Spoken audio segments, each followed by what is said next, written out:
Hello, evenings.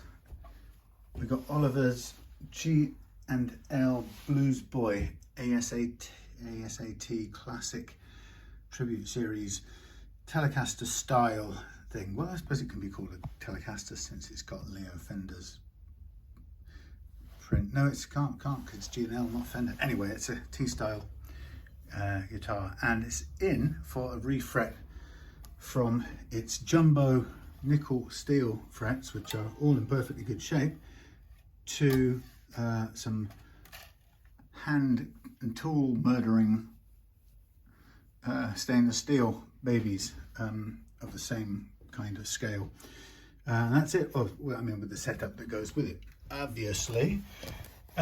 So yeah, it's a lovely thing with a very interesting. I'll just keep running down it.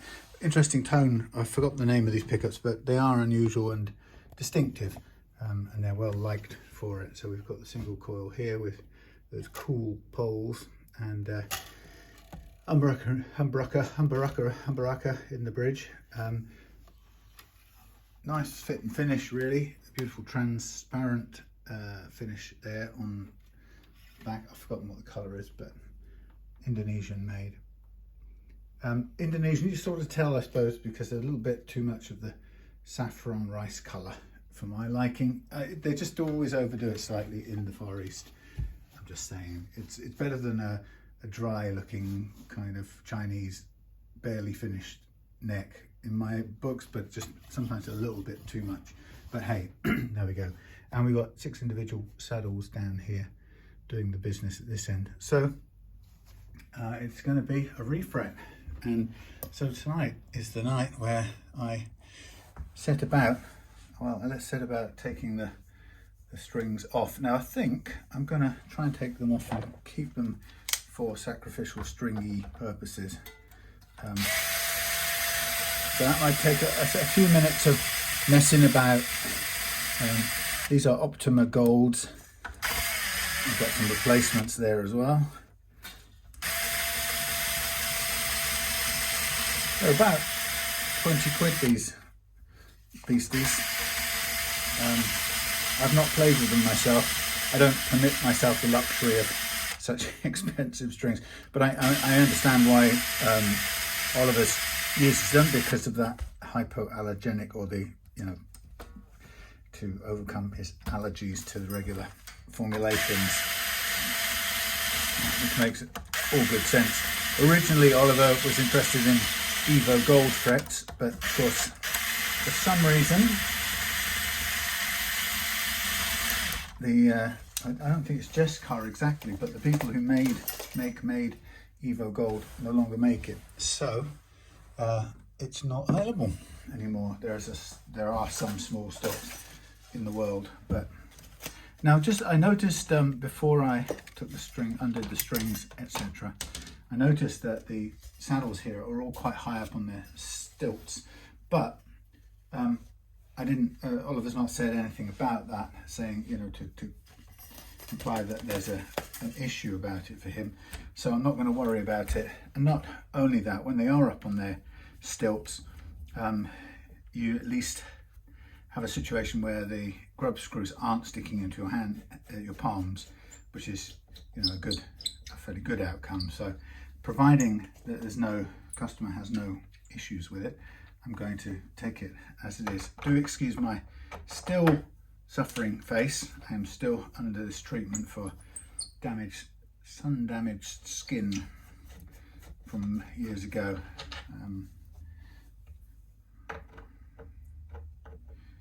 Supposedly it'll get better eventually.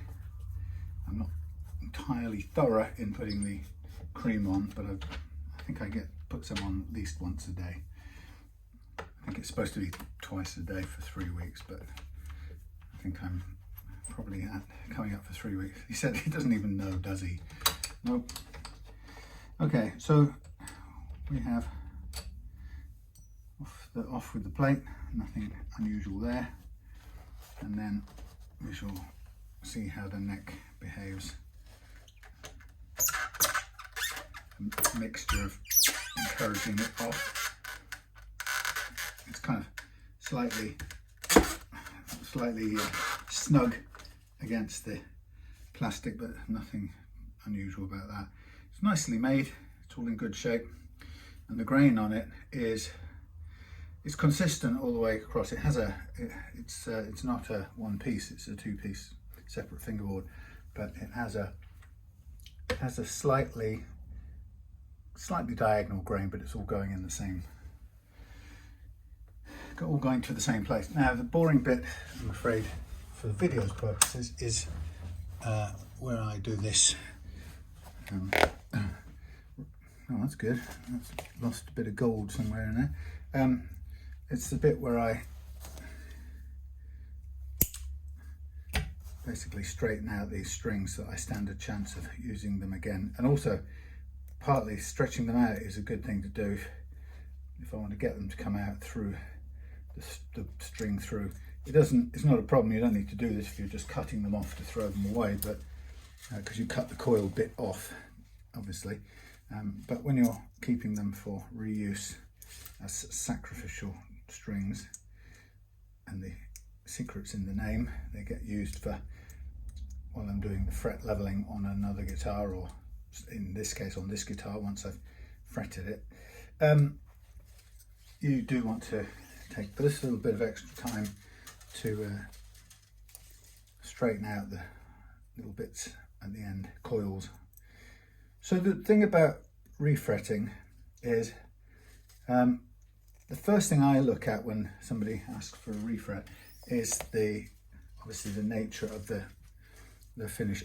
A rosewood fingerboard is in many ways an easier undertaking. Now let's think of it another way. The first thing I think of is what the customer asks for in terms of regular nickel silver frets, or in this case stainless steel. And stainless steel, without a doubt, it's not the bogeyman that when you're first in this sort of game, you look around and it seems like it's almost like it's some sort of sinister black magic, the way people talk about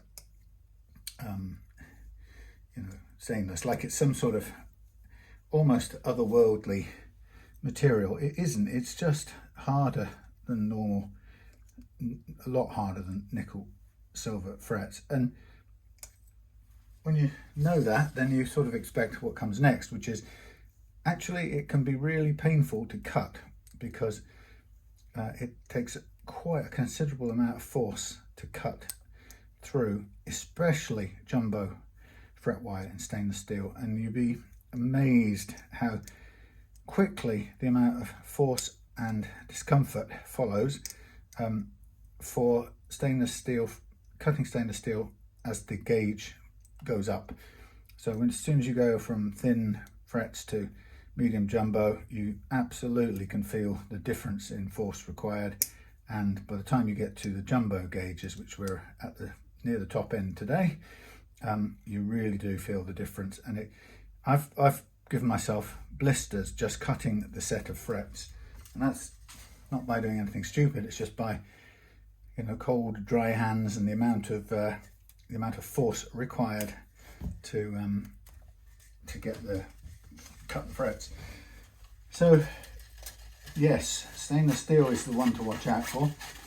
Once you, if you may even, I could imagine some people even discovering that they couldn't cut certain gauges. I wouldn't think everybody would have the hand strength to cut, or put it another way, if you found that you couldn't physically cut it with your tools, I wouldn't be entirely surprised, because not everyone would have that available hand strength. Of course, many will have more than I have and therefore make easy work of it, but it really can be that difficult thing to do.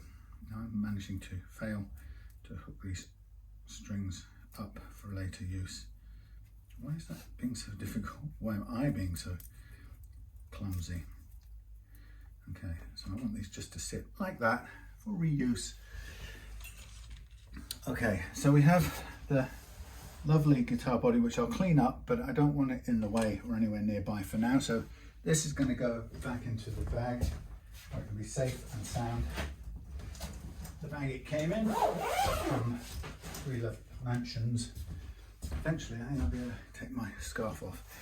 What we also want to do now is take off the string tree, and yeah. So the first consideration is what does the customer want? What kind of frets? What gauge is it going to be dealing with? And of course, stainless. It used to be sort of three different categories. You'd have stainless.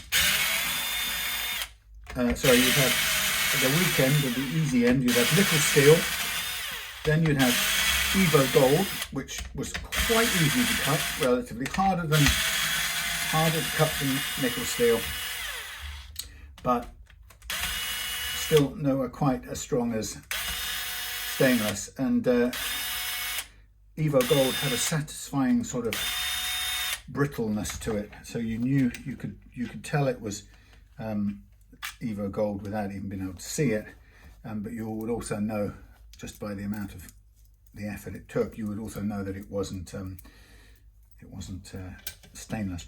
So it used to be those three types of fret. Now it seems like it's only two. The regular, there is a phosphor bronze or bronze alternative, which I haven't yet tried out, but that's another copper and zinc mixture, which isn't appropriate for Oliver because he's not sure that the zinc isn't that he has a reaction to zinc. So the stainless steel is the safest bet, which is where we're going. So once you've figured out, or you know what the material is that your customer wants, then the next thing you've got to look at is the neck you're working with and what condition it is, because getting your fretting done is a mixture or combination of two things you have to get right. You have to get the frets right, and you have to get the underlying surface right.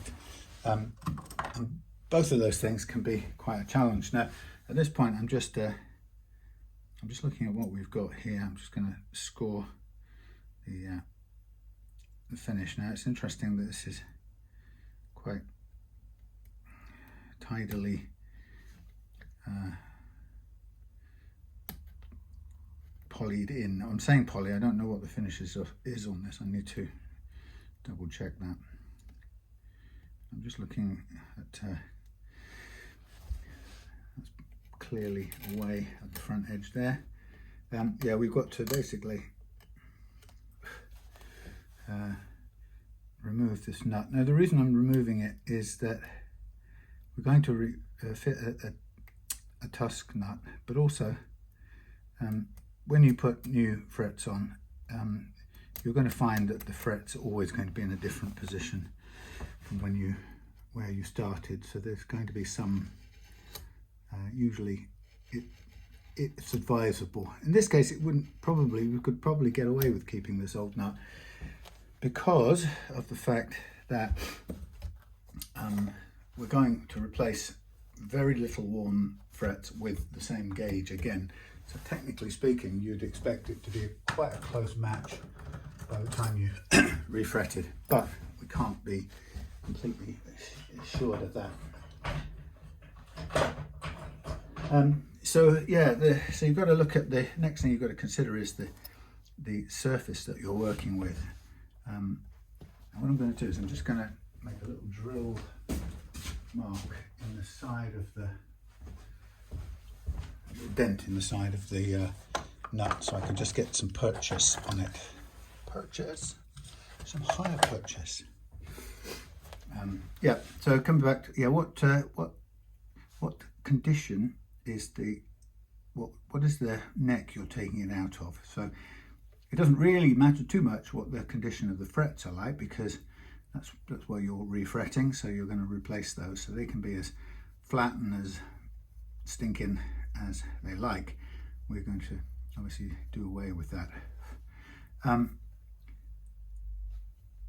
But the critical part is what's the fingerboard doing, and if you're refretting a rosewood neck, then in a sense it's easier because you can afford to spill glue, and you can scrape a rosewood neck clean where necessary.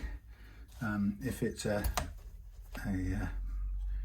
maple one like so, you may find that you've got a number of problems that arise. Now let me just give this a little tap and see if I can persuade it to move. Looks like I can. That's a good, happy start. Fine. Like I say, I will double check later on what's happening in terms of what material this finish is, but it's kind of not important right now. So if you're doing a rosewood neck, then with the fretting, you have to worry. Well, you have an extra advantage that you can usually scrape any overspill, and it gives you an opportunity to use super glue if you need to.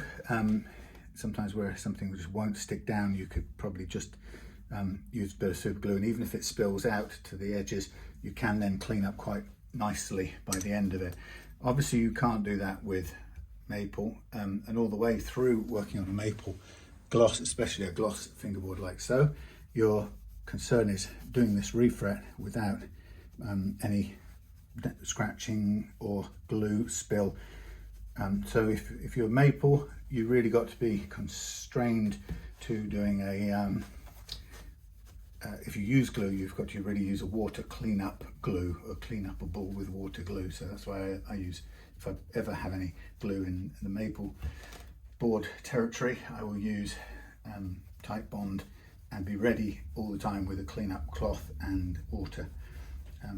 And providing, the aim would be to get the fretting done so it doesn't really need the glue, but I don't mind having the glue, especially the water-based glue, on a neck like this. Now, when it comes to the maple, gloss maple finish neck, this GandL, basically there's two ways that they get fretted or get finished. Now I'll just show you one of them just to get out to the full pull out. There's two primary ways, and unfortunately Fender USA, there's your fingerboard, Fender seems to like to stick its fret straight onto the fresh wood, and then it sprays clear finish. When the times come, it sprays clear finish over the frets like so. So it sticks to the wood there, and then it crawls up the side of the fret there, over the top, back down the side, sticks, goes up over, and so on. And you can see from my drawing that it leaves a little gap. And of course what they do is, at the point of in the factory, once the finish is dried, they buff off the top of this, or flatten it, whatever they do, leveling if they do any leveling, but they buff off the top, and you get basically a fret with the metal sticking out the top there, nicely leveled hopefully, and polished. But you can see that the result is that you've got these, first of all, you've got these little air gaps here either side of the fret, because it never goes right into the corner, and you've also got the fret going up the side of the fret. And what happens is, when you look at it, this patch here looks one level of shininess. This is another, and so is this over here,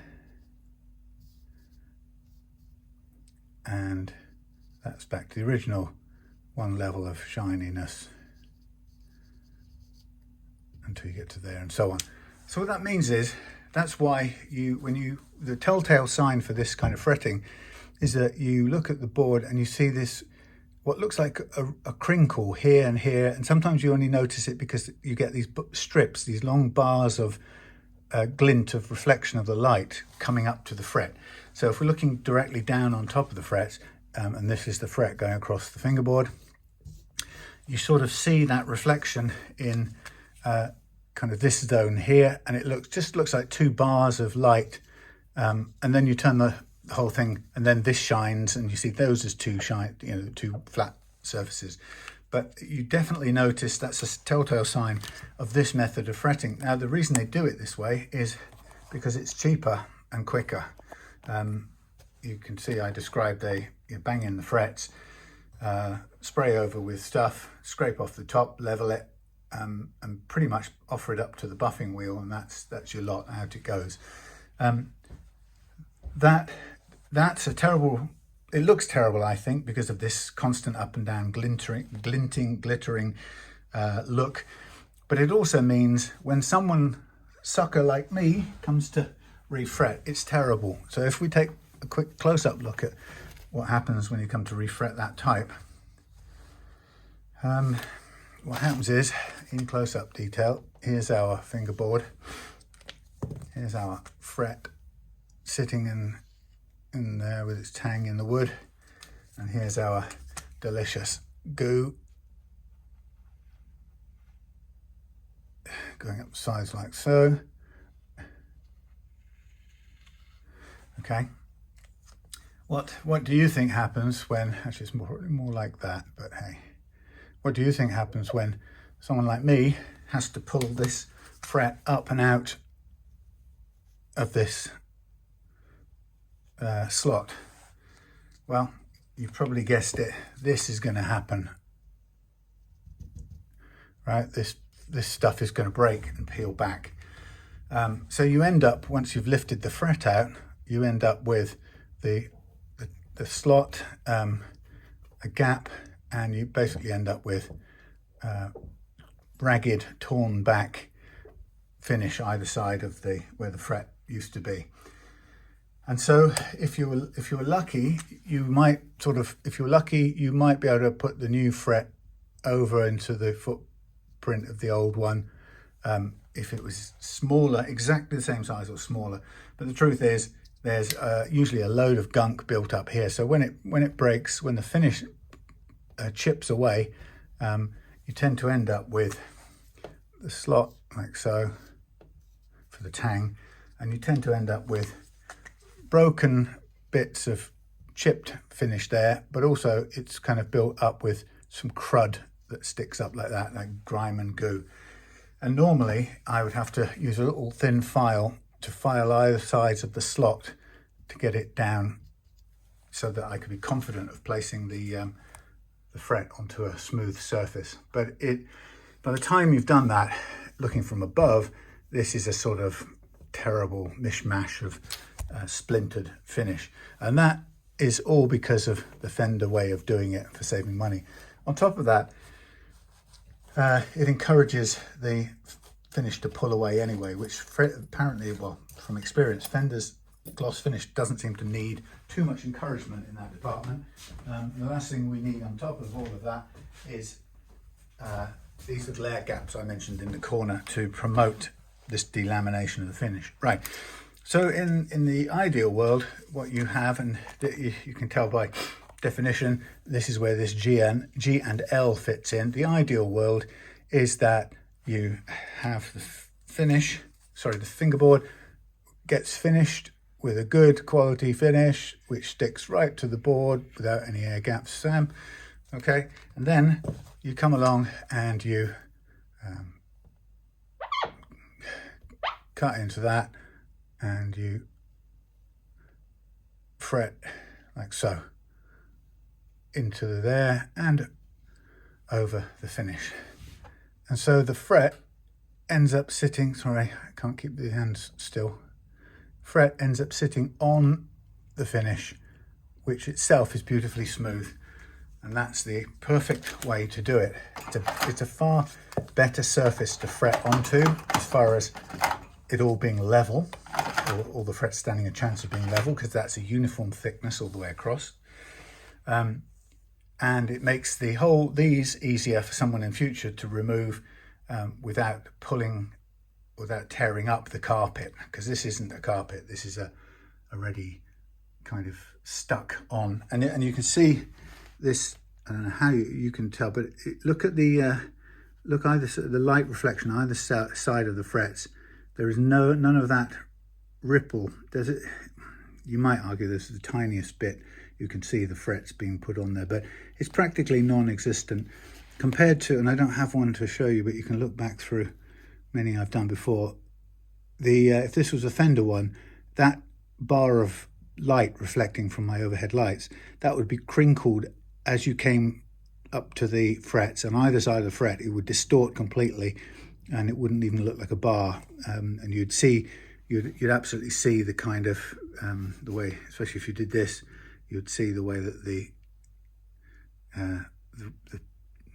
you'd see the slopes of finish shining differently. So that good old GandL is a better one, stands a far better chance of refretting this without it falling to pieces. However, you've got to say that fretting is by definition a sort of dangerous task, because you can't guarantee that as you pull out frets that absolutely nothing will go wrong. Now we've got on this put it another way, there are always chances for this. When you think about this whole single surface, if anything splits or cracks, it's got a lot of travel it can do. So our aim is to get these frets lifted out of here with as little damage as possible. Now, in a rosewood fingerboard, you can often find that the fret tangs pull up. That's just dirt in there. You see, it's not even the finish. That's just some grime that can't be cleaned out. Yeah, in the rosewood, you often pull out little flakes of rosewood when you pull these frets up. And you sometimes can do the same with, sometimes similar can happen with the maple.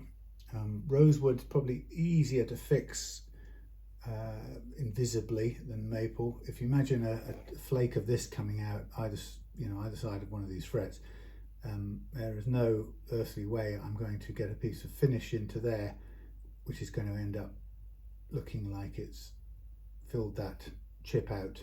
So we just have to hope that we get away with it.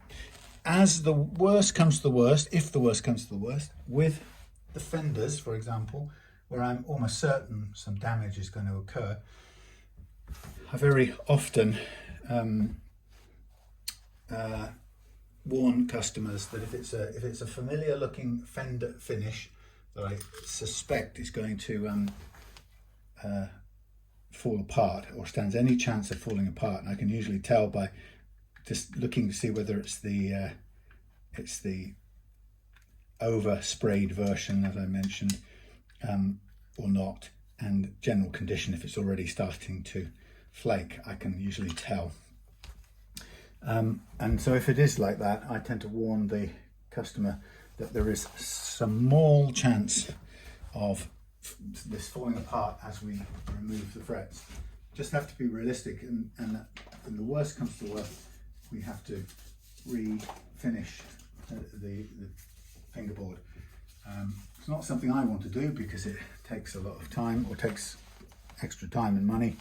Time is money, and that, and it's it takes quite a bit of skill to get it looking the same as it did before. It's not easy to kind of make it credible, especially if you leave, for example, the headstock in its original color. Sort of simulating that, matching that up is not the easiest thing. So I've basically done two things there quickly. First one is I put some positive clockwise turn on the truss rod here to give it some back bow, and the reason for that is I wanted to give it as much chance to let go of the frets, open up the slots a little bit, if you like, so that I can lift the frets out without the wood gripping as much as possible. Now, people with rosewood necks, when you're refretting a rosewood neck, people very commonly recommend using some water on the fingerboard before you defret. and that's because you basically, it softens, it can help soften up the rosewood and also help release the frets. And of course that doesn't quite apply to this here, because we don't expect to get water into there. What I'm doing here, just for a second, is I'm just cleaning the ends of these nippers, just so that they often get glue on them during the fretting process, so I'm just sort of making sure that they are clean and smooth before we put them anywhere near the finish on this. So it's just a little bit of manual sanding. I'm using 400 grit here. This needs doing every once in a while, just to remove any obvious just bits that could leave imprints, because we're going to be touching the edge of this fingerboard with these very fine blades. Yeah, so I'm not really sure that there's any point in putting water on here. I mean, technically it might seep down into the board. It might not be, it certainly might not be the worst thing in the world to do. I could get a cloth and give it a light run over. I don't suppose it would hurt. That's what I'm trying to say. It may not help, but it might not hurt.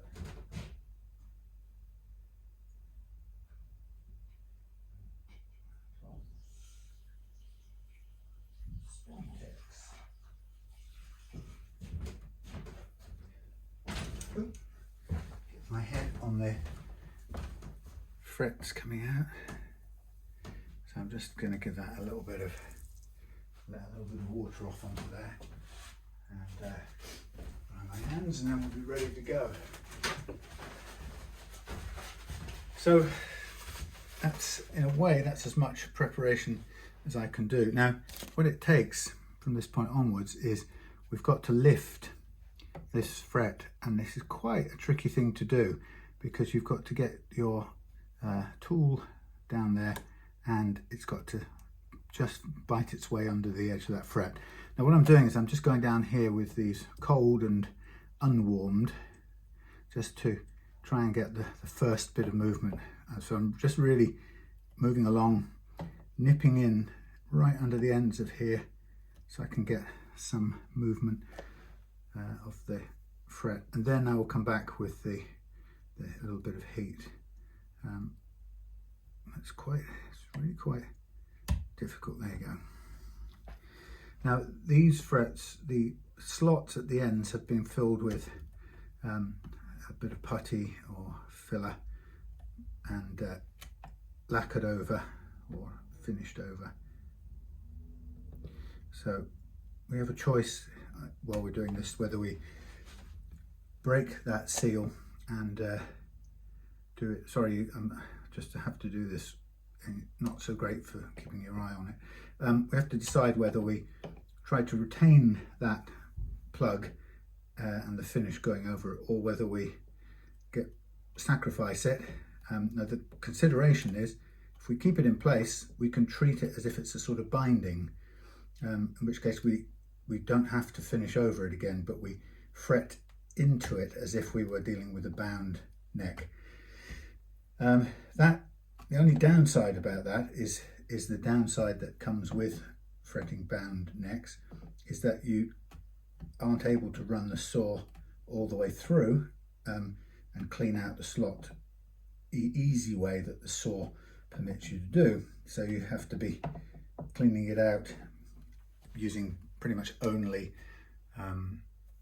you can only scrape within the boundaries of the binding either side, and that's actually surprisingly hard to clear everything out. You can find you get detritus trapped down in the corners of things. So what I got now is my soldering iron here, and I'm going to replace my puller thing, and I'm going to just add a little bit of warmth to the fret. by placing the soldering iron on top of it, and I'm going to sort of walk along a little bit as soon as I can get this lifting, and walk along and gently, with the heat still in present, I'm going to just walk along very carefully, nibble this out, and I'm just having to be very careful how I move the tip of the nippers like that, and that's a very clean removal. So that's how we want it all the way through. These have been overcut. That's interesting. So they've been overcut, undercut, nipped and filled at the ends, which is normal, what to expect. So a little bit of warmth, and then hang out right at the end where I made the original initial lift, and just work it from there, and then move back in slightly bigger chunks. And the soldering iron sort of stays within the jaws of the nippers, or the pullers I should say. Sizzling a bit of water there. Yeah, that keeps them sort of cradled in there, which is keeps them safe, I think. What I'm going to do is I'm just going to travel down here a bit further so I can get it all within my grasp. I'll check with the mirror what you can see. Yep. So we have a 9.5 inch radius on this, and so I'm going to bend the frets to a little bit tighter than 9.5, so sort of 725 or even 8, just under 9.5, and I want them to sort of grip. So I want them to be trying to grip a little bit as they get pressed in, and then I'm going to press with the 9.5 inch press brass insert first, and then probably go over it with the 7.25, just to ensure that the ends are down. But we'll see how it looks. If it's slightly over bent anyway, the 9.5 inch core should be, or brass fret insert should be just fine. So just kind of crunchy sound there. Sometimes it pulls a bit of finish from up the side, but actually that's still looking very good. So this would not be anywhere near as successful as this if so far if it was the Fender sprayed method, I promise you. And anyone who does this job all day and night will know exactly that, because it's a shared misery that I started to talk about, and then discovered how many other people had experienced the same horror of trying to work with that Fender thing. I mean, there was a period of time in the Fender Mexico, USA production facilities where I think from probably both factories not only were doing the fretting and finishing this way, but on top of that they had a distinct problem with the adhesion qualities of their finish, and so you would see, and you still will see, Fenders USA, Fenders with maple finishes, you'll see them go creamy coloured. They sort of go a milky colour, and then that's a prelude or the precursor to the finish falling off, and it's going a creamy milky colour because it's separating and there's an air gap, so you lose the sort of the clear the clarity of it sitting next to the underlying stain. So suddenly it might also turn slightly cloudy as well physically, but I don't know. But it certainly delaminates, and then before long it starts coming off in great big slices and crispy discs, and splinters, you might call it. And you know, in some ways, some people really like that when it happens to a neck over time and it looks natural, you know, from normal age. But when it starts to fall apart just because it's got a, you know, the adhesion, Fender adhesion problems do look different to nice old relicking, genuine relicking. Still, so thing I've got to do next is, once we've got these all out, I'm going to spend some time cleaning out the slots, but I'll do that before I reset the neck flat, because we want to fret it with the neck flat. I'll also have to cut and prepare my fret wire, and that's a really important thing. So now we're removing the frets and we can see how that works. Preparing the slots is critical. You've got to get the surface either side of the slot has to be ready to receive the new tang, and the slot has to be cleaned out to accept the new tang, and so you have to spend time on that and make sure you're confident. As I say, cutting all the way through with the fret slotting, the saw will give you that clean out, but then you have to, not only do you have to plug the ends again, you also really have to do it with, you also have to be prepared to over finish the fret edges as well. So in many ways, keeping the plugs here the same is a lot less extra work. There isn't a, in my experience, there isn't a substance that you can just fill these gaps with that doesn't then overspill onto the rest of the edge of the fingerboard.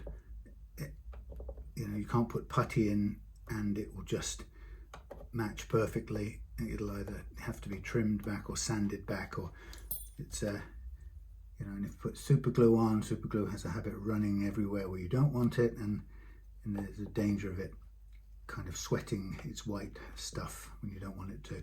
So it's quite, in some ways, if we can treat this like a bound neck and clean up to the edges where the previous plug and finish still goes, then we can have a very professional looking refret with very good matching end plugs, because it's what was done in the factory. So far, I think it's quite positive we should be able to do it like that. Sometimes on rosewood necks, and sometimes on maple even, some guitars, their fret tang goes right to the edge and does the filling in for you. That's a stylistic thing, and I think one of the reasons people did the end fill business on necks like this was to I guess allow the neck to shrink a little bit without the fret tang immediately sticking. I may be making this up, because it may save you from the fret tang sticking out at the edge and getting in the way of your fingers, but it certainly won't stop the beveled edge of the fret sticking out. So I don't really think that's a very good excuse. I think it's probably just a stylistic thing.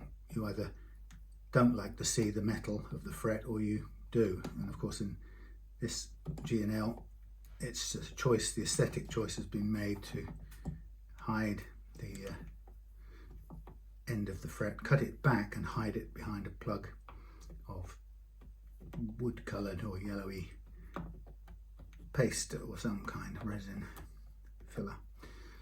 So we are nearly there.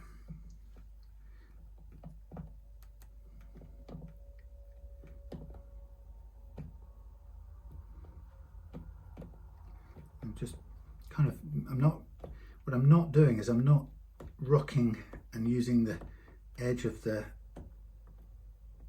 tang fret puller. I'm not using that as a lever to hoik out the fret under force. I'm using the biting power to lift out the fret against the puller, and that's so I don't put any extra marks in the finish. It's too easy to angle and pull out the fret, and by doing that you would end up with some dents either side.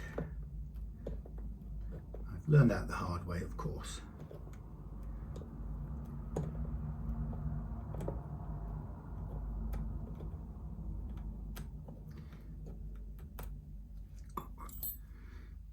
Okay, so far so good. Now we have to check the width of the tang on these. I think we're using exactly the same gauge fret wire. This spec says that this GandL comes with Jescar JW 57110. I may have got one too many ones or too few zeros, but anyway, I checked and it's the same gauge as I bought in stainless, so there should be no difference in fret tang, so we shouldn't have to worry about mismatch.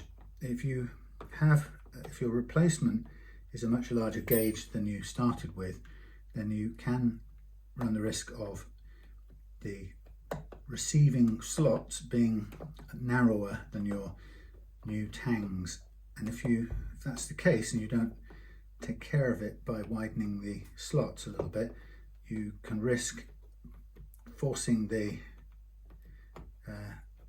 neck into a sort of back bow, a mechanical back bow, which you don't want, because it's not something you can really cure with the truss rod probably.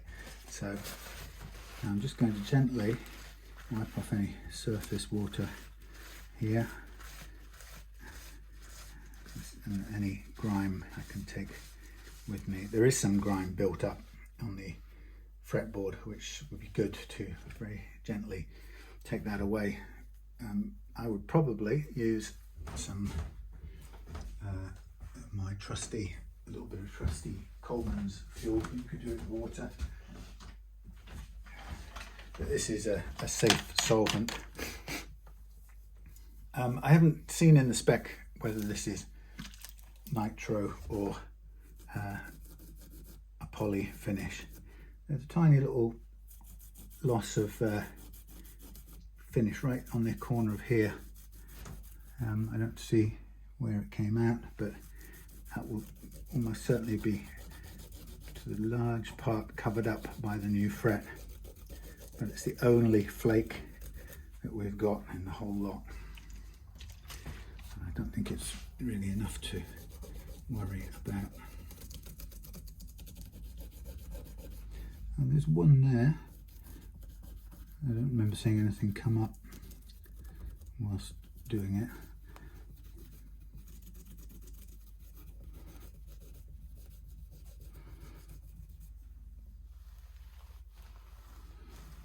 Okay, so just as I'm going to use a bit of this original material when I'm at it. I'm going to get my new fret nippers out, and I'm just going to nip away at this to give myself a little bit of, come on, I doesn't want to put too much in once. So what I'm looking for is, I'm just looking at the cover. Yeah, that will be covering that, and that will almost completely cover that as well, so we won't see. That's fine. Okay, so a little measurement here now. I don't know why I'm doing this, because it's the same gauge, but just for fun, let's check the tang. Tang is 0.65. I'll write it down just to be on the safe side. No, 0.65. I expect the replacement to be exactly the same. Okay, so here are my chunky originals. Now we've got a 9.25, and I want to bend to a little bit less than that. So identify my wire in 3 meter pieces, like so. I'll give you the widest view. Hello. So something like that. 3 meters of 57110 stainless steel, 3 meters off of. So 3 meters is enough to do 2. So rather than having kind of half-used bits sitting around, I would rather have a guitar's worth sitting around. So it cost me more again, but I do that for my own usage, because it's better budgeting really. So this is going to spring apart in a minute.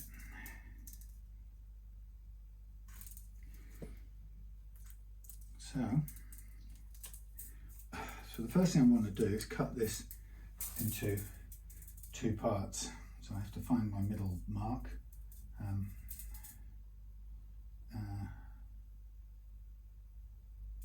My middle mark is the middle point where these 2 join together, which is about there, there and there. And this is the first bit you'll get to see my suffering.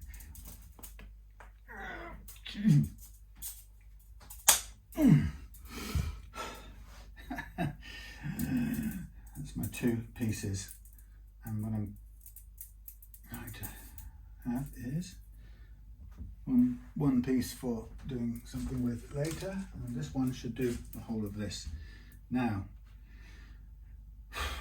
let's see what we've got as a default radius to begin with. We've got probably a 9.5 by pure chance. It is, but I want it slightly tighter than that. Now I could, this is where I'm going to get blisters. I can feel it already. Can you believe that? I don't even know how to prevent this. I should put some, I don't have a decent set of work gloves. I've got marigolds, that's not going to help, is it? Right, so I need this to, what I sort of do sometimes is I cut this again, because it's quite difficult working with one of these, but I'm going to put this through and see what the radius comes out like. So you won't see me, I'm out of view using my fret bending thing, and this is such big wire, I'm going to have to come right back before I do the bend. Okay, that looks like it's very much the muchness. Good, well, at least we've started. So move in a bit, and coming towards me to tighten it. Okay, this is starting to take up the slack, but it's still not doing anything, so come towards me, lock it back in. We expect to see it narrow the radius a little bit now. So we're tightening it up a little bit.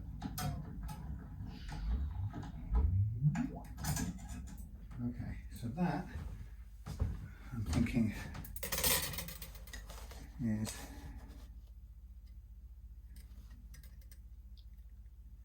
a fraction under. I'm going to go a tiny weeny bit tighter again. Tiniest bit. Tiniest bit towards me. Close it down, lock it in.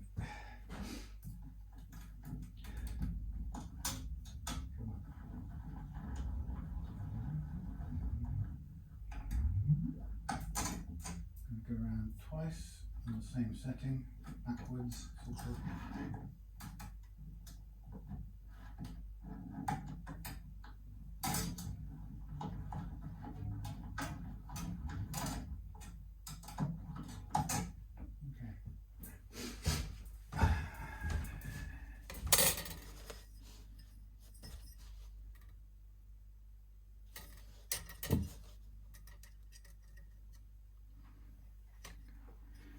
Use some white, give us some white to look through.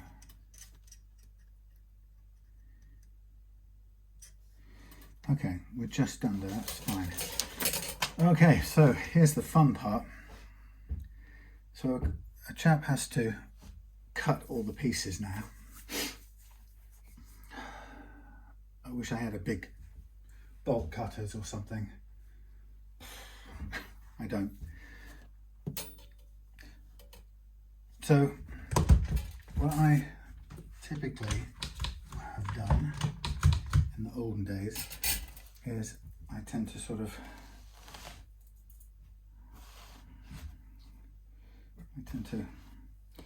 I mean, there's a couple of ways you can do it. You can either place it across there, make a mark. It's a bit wasteful because I tend to overestimate, but until this thing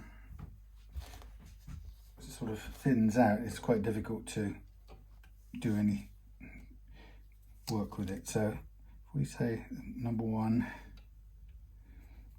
number 2, number 3, and so on. The problem is I can't. 1, number 2, number 3. Maybe I can do it so. Number 4, number 5, number 6.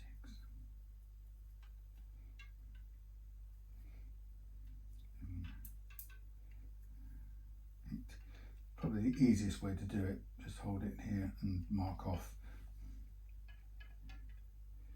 Don't lose track of where you're marking.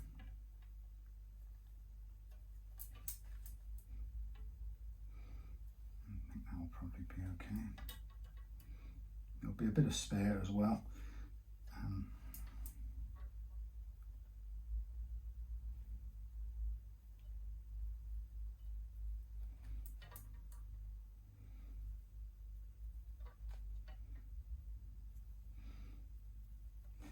You can see I'm just putting off the inevitable, can't you?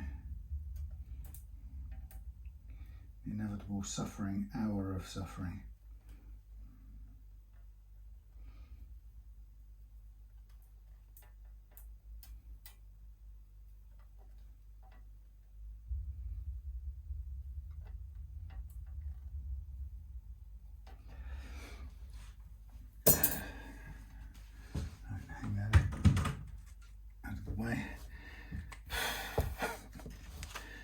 Okay,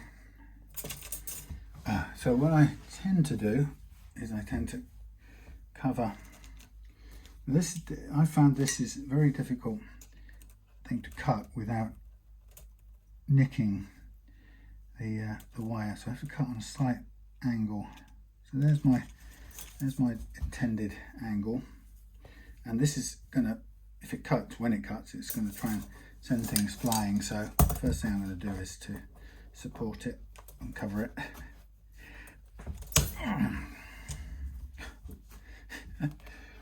Yikes. Number 1, I put it over there. And so I'm going to carry on all the way around and do so. I'm hoping that this will give me a bit of extra, yeah, bit of less pressure on the actual fingers, more on the down push. So line up, bit of an angle.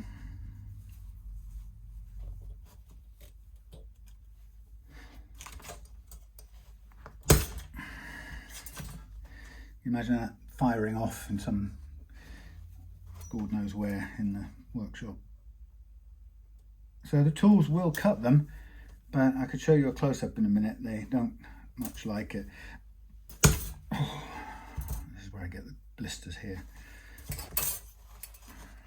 I mean, once this is done, I shall be in heaven, because then I'm back onto the fiddly stuff and the small tweaks, and that's small time compared to this. I'm going to see if I can just press down on this without my fingers being underneath it now. That would be a saving grace.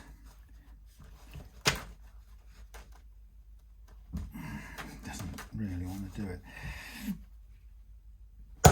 Well, it does. It's just not quite as controlled.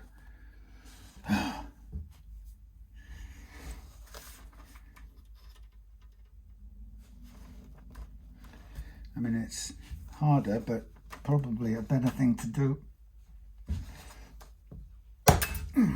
given one's hands are quite essential for doing all the other work you've got to do. So this is absolutely, if you've ever watched anyone, if fretting's new to you and you watched anyone do nickel steel, you'll see that this is a completely gee whiz, I can't even make that work. It's a completely different kettle of fish. I should have, you know, some big thing I could stamp on to do it. That would really help.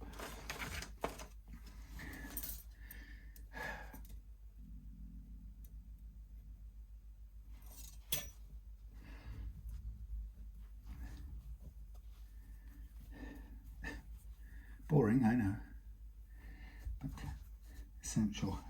If I was clever, I would probably get a clamp. Big one's better. I've broken these themselves actually on. I've broken these on this before, not clamping with a.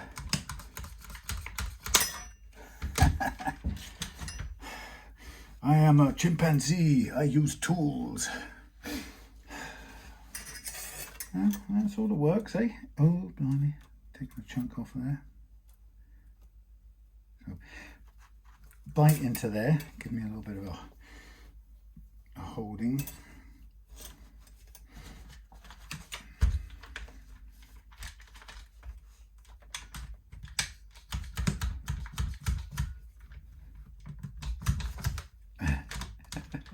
Go off sideways. That's a good way to go. Not.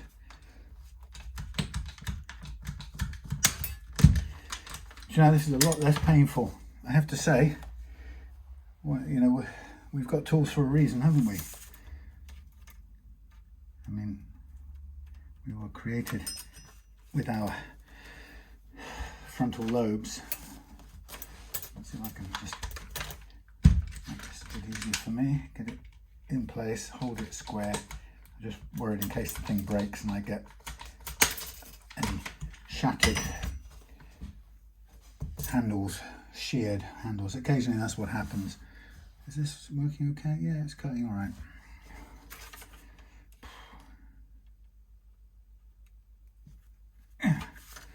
Bite, cover. Move into position. Keep it on target. It's got not a great area of being dead on, but it's enough. I think I'll do that like that forever, if you don't mind, if I have a say in the matter.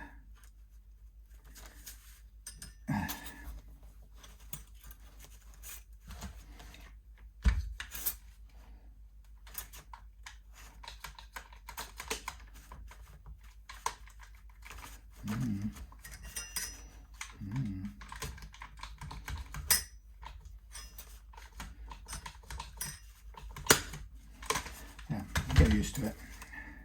It's a new method, but it's a doozy. I don't know if that's the right word. Come on. I think it might seem like a bit of a faff, but I've got to tell you, it's better than having really sore hands and blisters.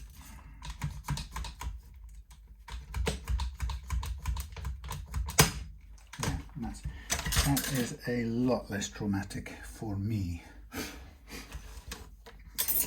if you don't mind. Which end are we working on?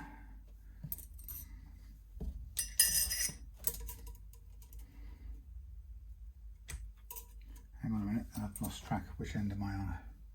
There's the, right, this is the working end, good.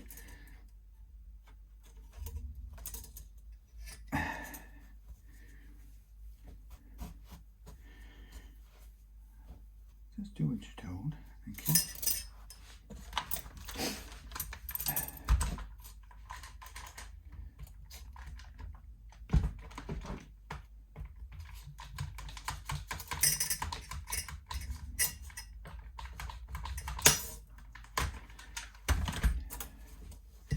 Yes, it feels so much nicer. I promise you.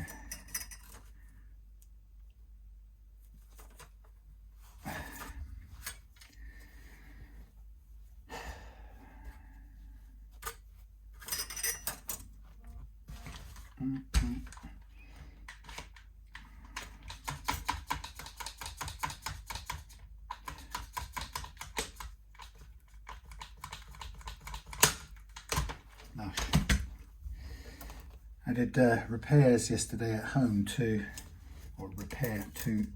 Sunny 3, the custom-made Indonesian guitar that Sunny's custom guitars in Indonesia made for left-handed Andrew, who has them made by Sunny and sent to me for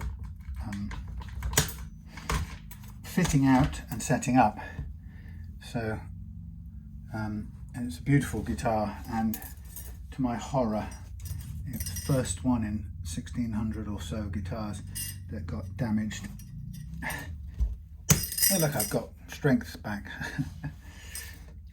Yeah, got damaged, and so I'm doing my best to repair it. So tonight I'm taking back some, I did the repair yesterday I should say, and unclamped today, and it's looking good. It's not invisible, of course, you wouldn't expect it to be, but in doing the repair you will always see a little line where the glue has gone in. So the plan now is to string it up tonight, for refit tuners and put some sacrificial strings in, string it up, and then I shall wait a week or so, leave it under full stringing tension. And what I don't want to see is I don't want to feel or see any movement of the repair, the crack. I need it to be still solid. Actually, I'm hoping that it'll be right. Oh God, I just don't do this by hand. Oh Lordy.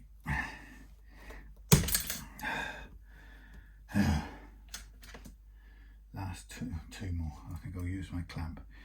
What am I trying to do? What am I trying to prove? Yeah, so it's past the first, what I call it, gateway, first checkpoint, and that is I glued it, clamped it, and sanded it back, and so it passes the feel test, because you literally cannot feel the repair at all. But that's been achieved at the cost of some of the finish and the colour, the staining, so that's completely expected. So the next test will be the loading it with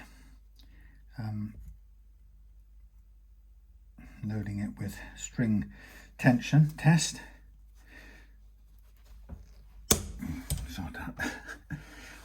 Loading it with tension test, and providing it survives that, then we'll be into the next stage of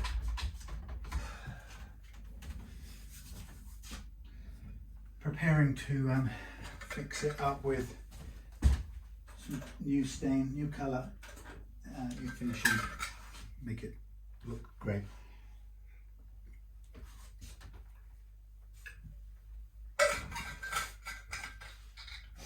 Okay, we've done that hard bit.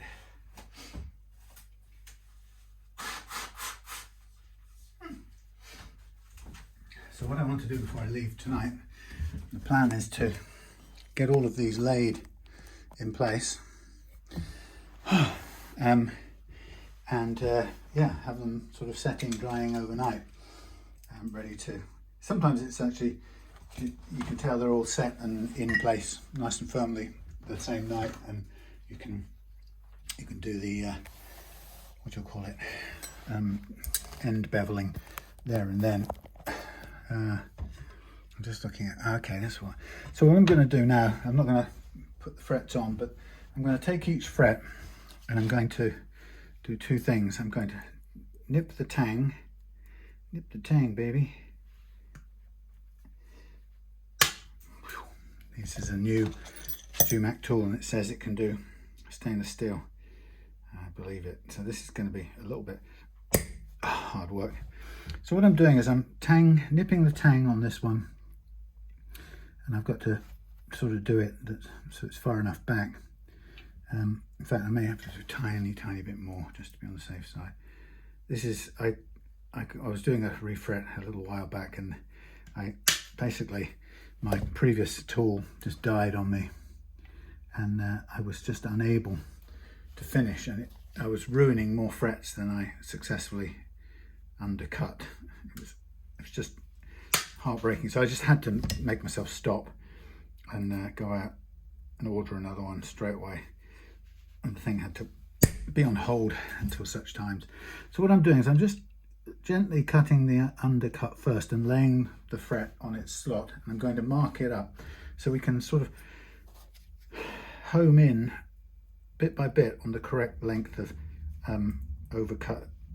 undercut fret and the overall correct length of fret. So again, more fiddly stuff. So I cut the undercut and then I very carefully square off the a little bit of excess there and lay it there, and you can see it sticking out much further over this end. But this is a nice slow process. I can see this is mangling the end of this, where it's trying to, oh wow, oh no, I thought it had taken a big chunk. It's causing it's making little pits in the end of it. It's hard work, you know, which is why people charge more for refrets, because it's destructive on the tools and on your hands.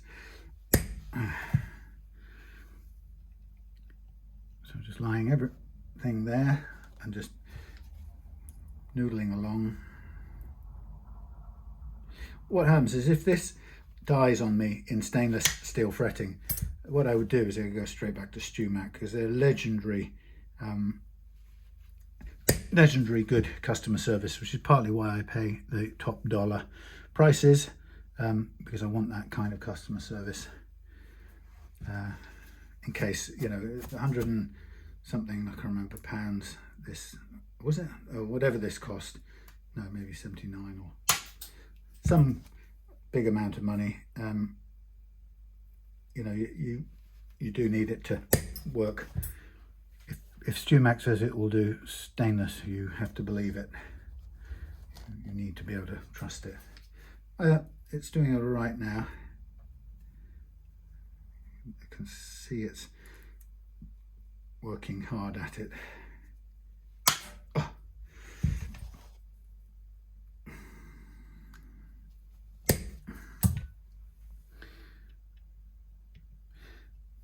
Very good. Right, so did I bring back a different pen?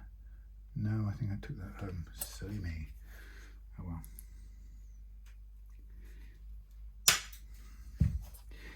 I mean, even though I kind of wince because I know it's damaging the cutting edges, it's still a pleasure to see that the tang nibbling tool working so smoothly, relatively, compared to the messing around of the previous one.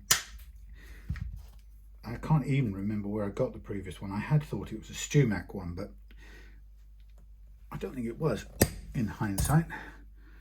Still, I do buy quite a few of my things from StewMac for the reasons. Usually because the quality is usually very good, even if it's quite expensive, and for the safety that if I do need to send one back and get a refund or a replacement, they have a reputation for doing it without quibbling. I think that's worth quite a bit.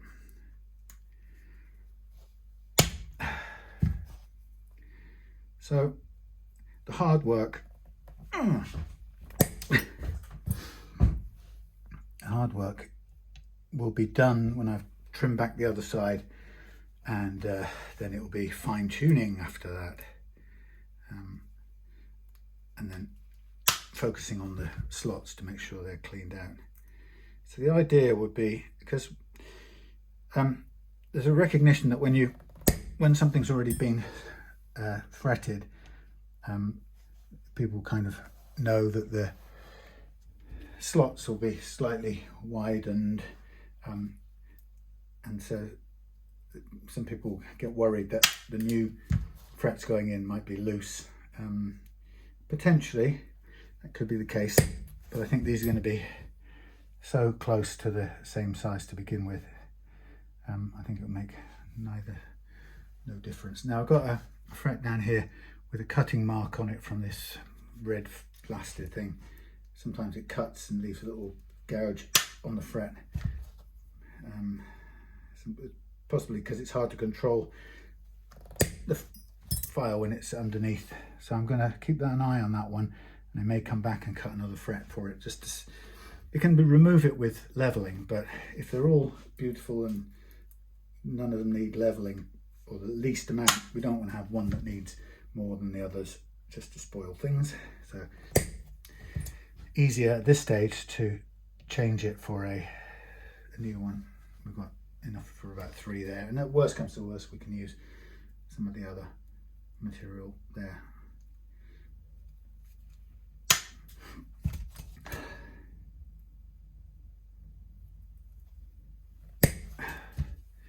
So we are in strange times, are we not? We've now seen Libya, not Libya. What's my name? David Lammy. I was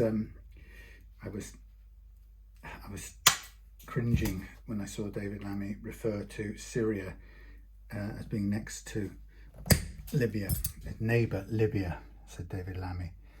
And what he meant was Lebanon. I think he started to say Lebanon and then he changed it to Libya, and it just sounded completely idiotic. But yes, to see Syria Assad regime disappear in a week, and of course I'm kind of interested in how the British government and others are, the signals or what the murmurs they're making to this new regime, or this new thing where the guy was a kind of formerly quite a member of a not very nice group that wasn't very friendly towards the West, or anyone who didn't believe in their particular version of a certain religion. Anyhow, things are certainly moving fast. It feels like everybody's grabbing, that while there's chaos in the air, it's now the time for everyone to kind of rush, like musical chairs or something, when the music stops and everybody kind of whizzes round in frenzy of activity to claim what's theirs. And just like musical chairs, there'll be somebody left out and sort of standing in the middle of the room crying for their mum. But so what I now do is I go back and I mark down close to the edge of each of these, not right at the edge, but about 1 millimetre off the edge, and I'm looking to see, as I go down, how much is going to come off each one.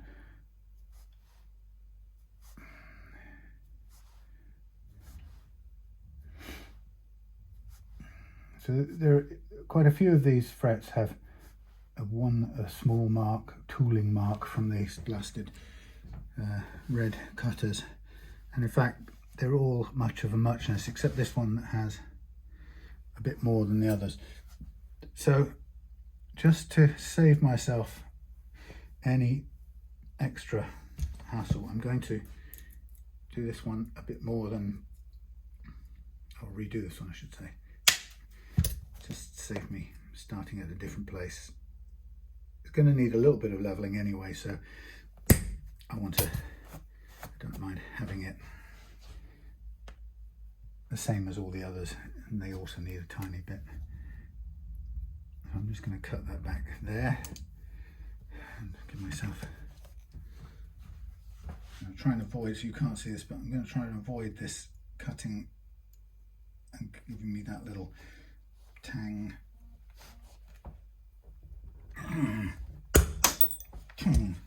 Just killed a nerve in my hand doing that, idiot. So, but I did it without making a mark on it, so I'm feeling very good about that. Right, so now I go back down to this end, and I tend to do it all this way. So I look at where the mark is, I cut, trim, and I cut a little bit inside, but I can't do that until I've cut this back. So I see where the cut back point is, cut it like so, and then I go inside of that a little bit, and there we have our fret cut back to go inside the gap nicely. And this gives me a sort of guideline as well, which is pretty good. So I end up with the right amount cut back.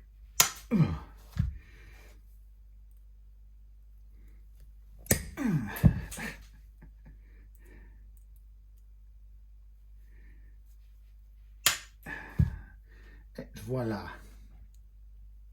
Nice, easy fit. The thing is, it's quite a, you need quite a bit of cut in to avoid the fill, the end fill. So it's more, you need more cut in than less in a strange sort of way. So I'm going to do each one of these to its end.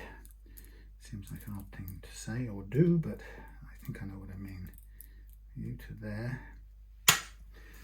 you to there.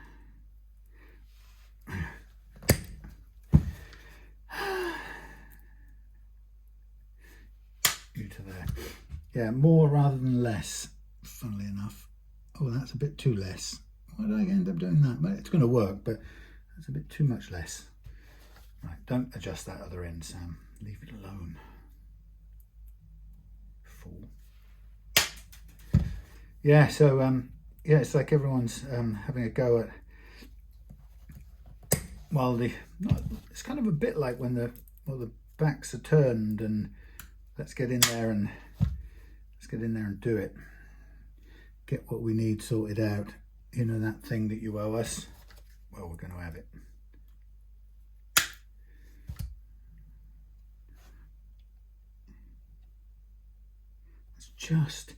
It's just not quite long enough cut. There we are. Perfect. So it's a little bit on either side, but that's what we want, really, isn't it? Yes, clips and snip. Yeah, sort of. Yeah.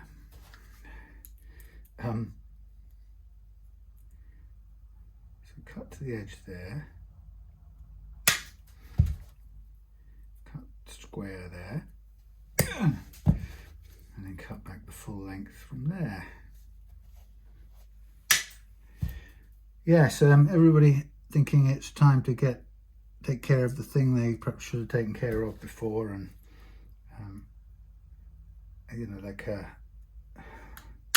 Israel sort of going at Syria's Navy and Air Force while it could, which is kind of strange, but sort of you can understand it from their point of view. We don't want any new government here using this stuff against us. I know you're going to say I'm a Zionist or something. Well, I'm not.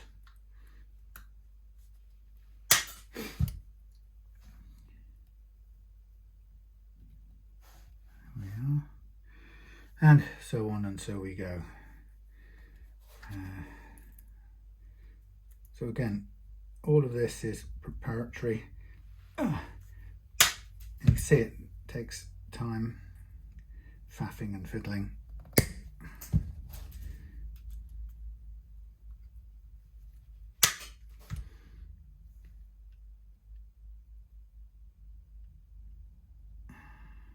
It's all right.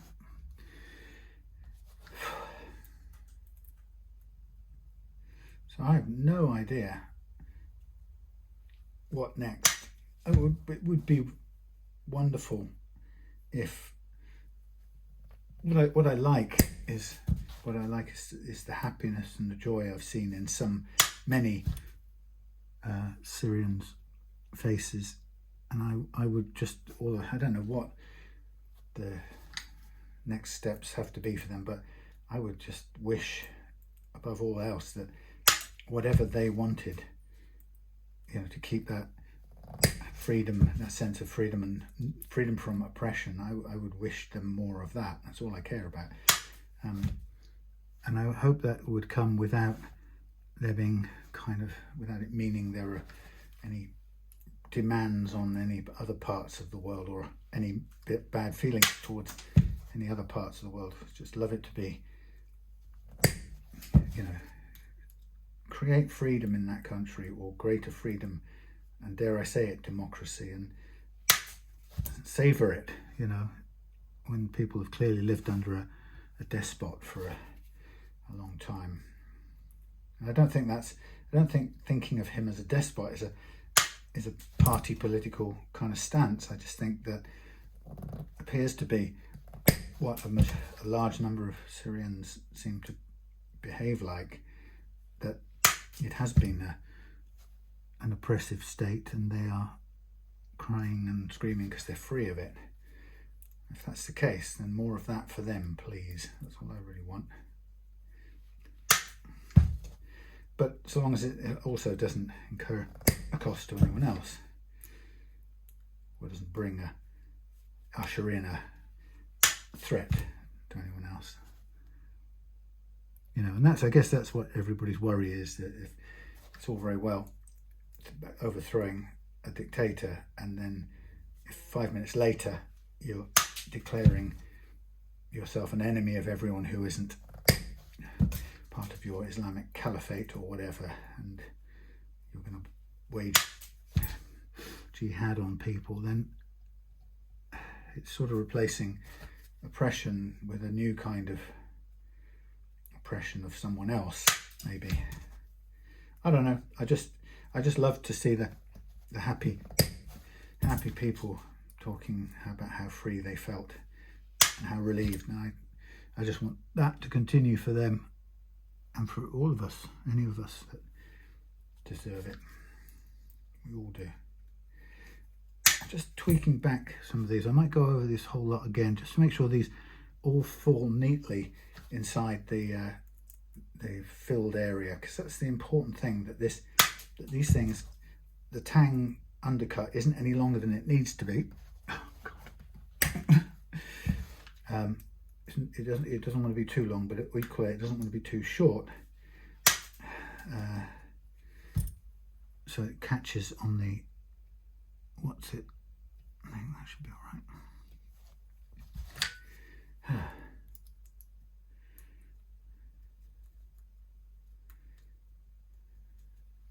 Of course, the kind of problems for Russia as a result of that changing situation is quite problematic. It's like they haven't really had time to process what it means for them. And why is this one sticking out so much? I suppose it just needs cutting off.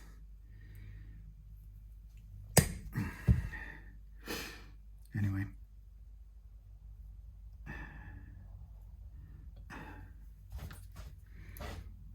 It would be lovely to see other unpleasant regimes overturned.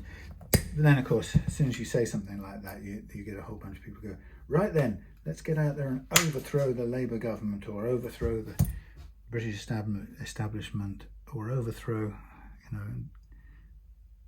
sort of making them equivalent to a dictator like ASAT.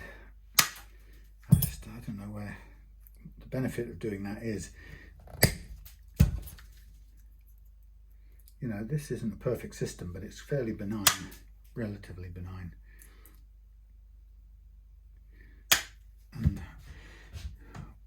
we are more or less safe, mostly. Certainly out here in the sticks we are still.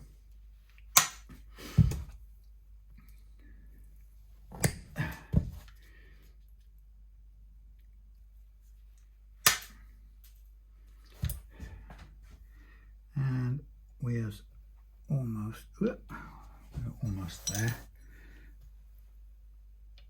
3 more to tailor.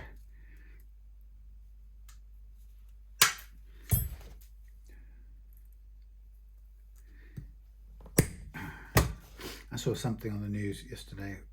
Was it? I guess it was John Lennon, anniversary of John Lennon's death, and there were a bunch of people gathering in Central Park, I think it was. It looked like, and sort of getting together and playing Beatles songs. And I don't know, for some reason it just looks a bit cheesy, and I'm surprised at myself for saying that, since I'm, you know, a lifelong Beatles fan. But I don't know, there's something about copying their songs, and I don't know, it was a way of celebrating a terrible event, you know, a wasteful event, somebody's killing by an unhinged mad person. It's a real tragedy, and you know, the truth is, it was no more a tragedy than any other before its time death of thousands of other people before and since who were taken before their time, whether through illness or accident or violence or whatever. I don't know, I don't, you know how much I love the Beatles, but I just don't get that. Sort of elevate John Lennon as if he was some sort of hero, working class hero, which he wasn't. He was a very naughty boy. Right, I'm just going to go along here, and I'm going to make sure each one of these fits into its hole without any risk of running into the fill part, and that's going to be like so. I just want them to drop in neat and tidy right on their halfway marks, like so. Yeah, he was not a hero. I mean, he barely got himself back under any kind of self-control by the time he was killed. He was, you know, by all accounts, he was discovering a newfound, or had discovered, a more grateful approach to life, and was having a better life than before, and that's a shame. That some ingrate, useless ingrate comes and takes your life away from you. A real tragedy. But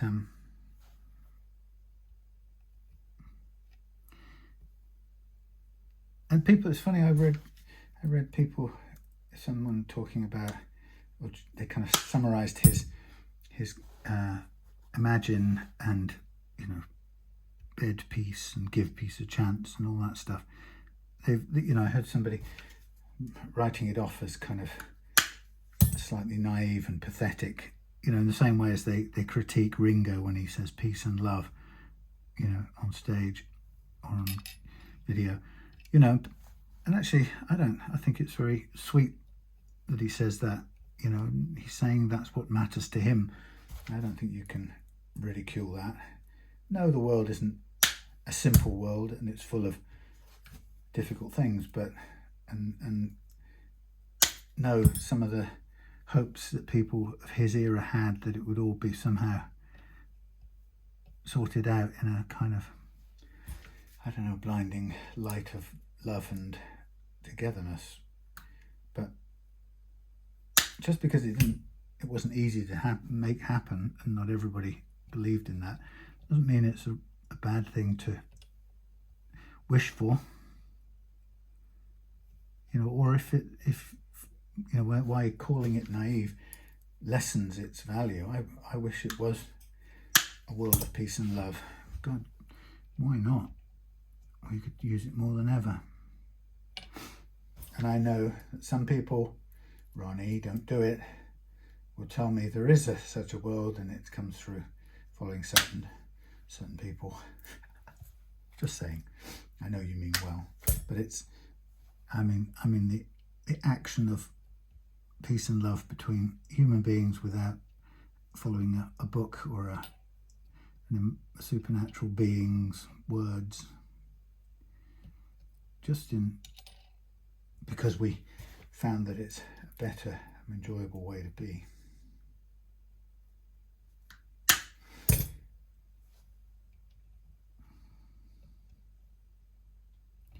I think we're pretty much all there. Give me hope, give me love, give me peace on earth. Right, we have all the frets lined up. Now I'm going to do my thing where I put my sticky piece of fret paper. Temperature's falling because I turned that off, so I'm going to warm up a little bit so I can sit down at the fretting station and be lovely and warm again. I'm going to make myself a piece of fly paper, fret fly paper. It just makes it easier for me to carry these things from one place to another. Bonk. Over here, ready to be used. Now, time is now. There's a chime, and the time is now, and it's right for us. Who was that? Moody Blues, maybe? Genesis? Yes. One of those. Lot. So I'm just very gently, I hope, digging out any detritus from this slot. I'm doing it in such a way, I hope, that I can remove it without damaging the seals at the end. So I'll have to turn it round and clear it into the other bit. That one looks like there's a bit stuck in there, but I think it's lower than the actual fret tang. There's a time, and the time is now, and it's right for us. That was what was that? Genesis to Revelation, wasn't it? Their first album. It might not have been there. It probably was their first. I remember listening to that. Not right back in the day, of course. I wasn't listening to Genesis. I think the nearest thing I ever heard contemporaneous to its era back then was Queen. I remember listening to Queen in the early 70s, or yeah, about the early 70s, 74. So I was claimed to have heard Queen, or been aware of Queen, when they were certainly not kind of popular, middle of the road, easy listening. They were quite a rocky sounding outfit. I think I only really heard, it was my mum that sort of made me listen to the back catalogue of Genesis, because that was her sort of, a lot of it she knew from the flowery, powery era.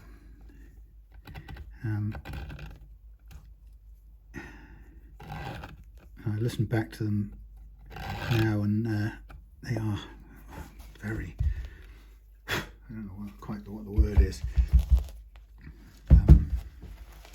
Yeah, a bit flower powery.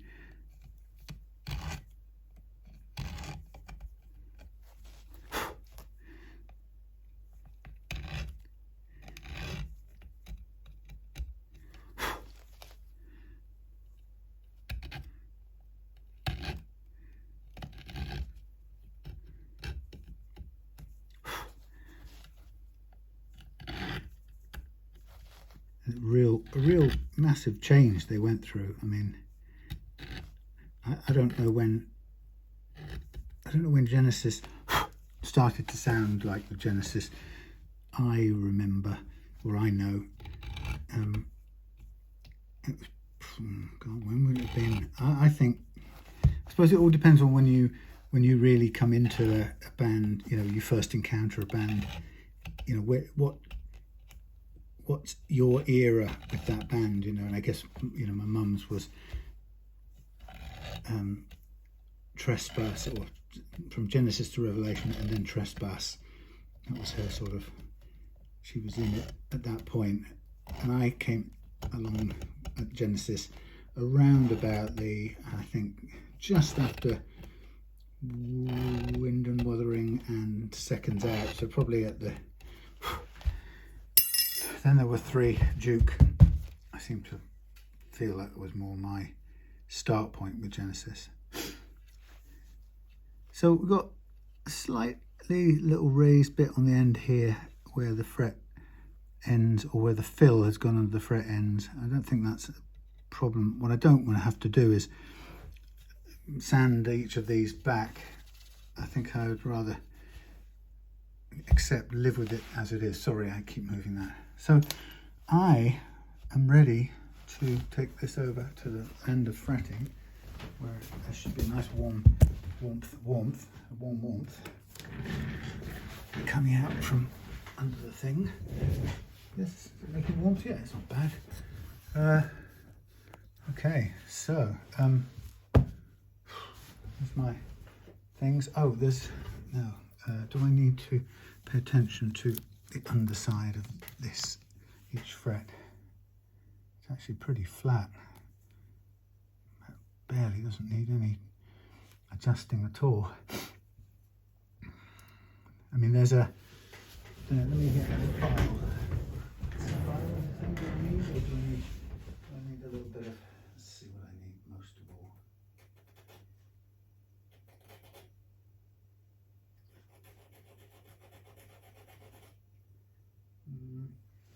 Probably a file.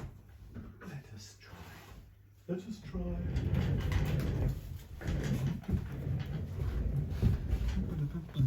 So what I'm looking at is that little surface under there. I've done a little bit of filing, sanding, and that's what it kind of looks like most of the time.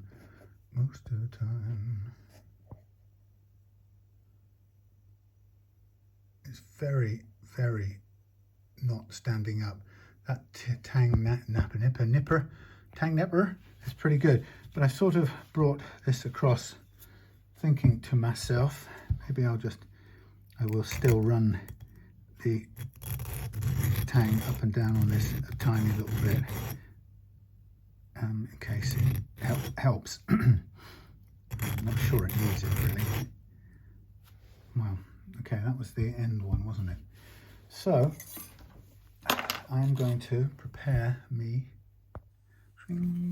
Probably put you there for a second and a bit there. And all you can see, I probably need to get the mirror. I need to get foam pad, mirror.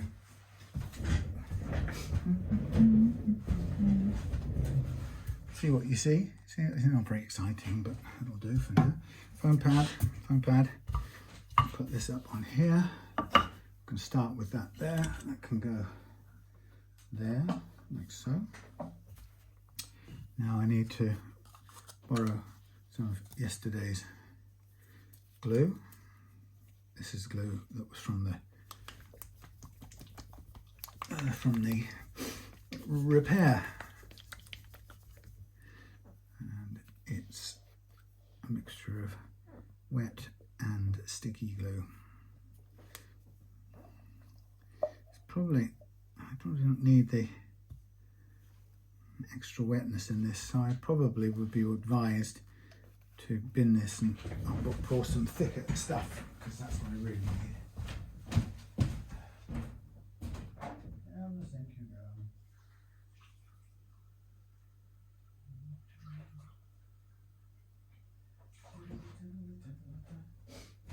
go. Yeah, Yes, seconds out. That would have been my sixth form school days. I think it's just 78, 9, 8. Yeah, that was the, and then Duke. I remember Duke coming out when I was at school. I think. Oh, blimey. Yeah, Duke. 1980, maybe. Whoops, don't need that much, but hey, this one's getting quite old, this tub of glue. Right, so I'm getting ready to basically, I was going to start at the heel end. I will do each fret with a tiny little bit of prep. So what I'm going to do is I'm going to load up each fret one by one. I've got my wet cloth, plus I've got my torn up strips of, what's it called? Kitchen roll. Now remember, I'm using those fret ends, fills, so I've got to place this in place either side of the fills so I know it's going to fit in and not damage any of them. And I should have brought my hammer, just tap them down, but then I'm going to put you there. I don't know what you can see, but I'm pretty sure you can see. And I'm going to move my slightly wet cloth over to there, which can stand on its own, and I'm going to bring this down onto here, and I'm going to press down onto here, like so. And I happen to have this clever little thing. Now where's the, I can never figure out where I've done this. Something like that. Just keeps it locked in place. So now I get my mixture of my bits of paper, and I can rub along the bead at the back, remove the excess glue for now, like so, and then I can come along the front edge like so, and I just basically chuck those, well, I say I chuck them through, I'm making my life difficult, so what I'll do, a little tidier, chuck them in this little box. So squeeze down. I lost my battery power again, or memory. Anyway, look, you saw the start of the process, and there we are, fretted, all looking lovely and level. Just some ends to clip and then ends to bevel. So that is me done for this evening. I'm going to saunter off home, and yeah, we'll complete everything on the next go, which will be not tomorrow, but the night after. So in fact, what I'll probably do is hang this up here. Ta-da! In a halo of fret wire. See you later. Welcome back. Here is the refretted neck. So far looking great. So I'm going to get lined up now to basically end bevel it. So what I'd like to do for that is I'd like to have a bit of a hold down at one end, sort of like there.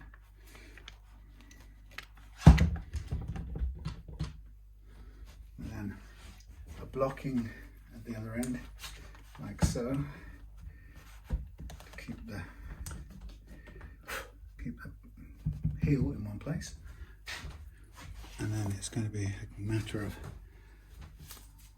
end beveling carefully and gently.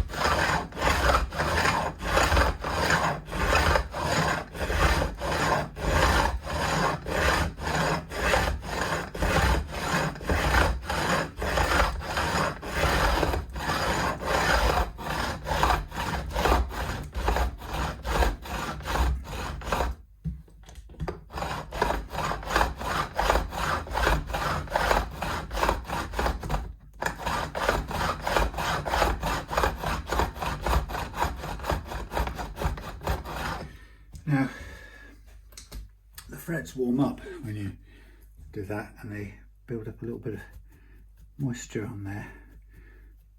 No big deal, but it just looks funny, like a little steam patch. So you have to be very careful in the handling, and the most important thing to avoid doing is running over the top of the frets with the, what do you call it, the file. Now I'm just noticing this is a bit clogged up at the moment, so I probably should have spent half an hour cleaning this out by hand, because this won't do it. Nice try.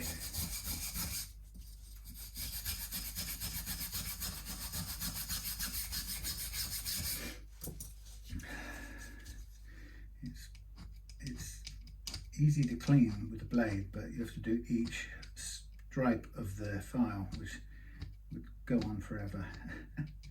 So it's quite satisfying to do if you find yourself with a couple of hours free time. Let's see if I can carry on anyway. It needs doing after.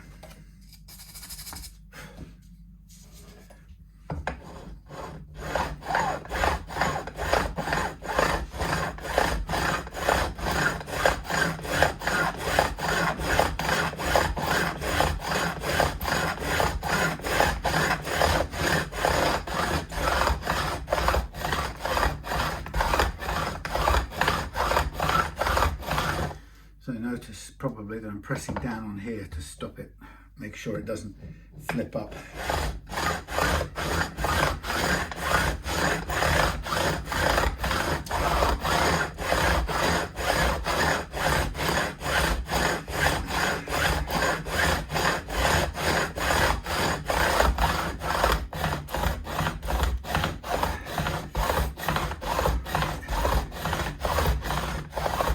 Of course, being stainless, it's also quite hard to do this bit, so this is where it also takes more time. So I did my best to cut everything, trim everything by hand first, cut the overhangs as tight as I could cut them, which is, it's only a sort of limit to how close you can cut them, but especially stainless.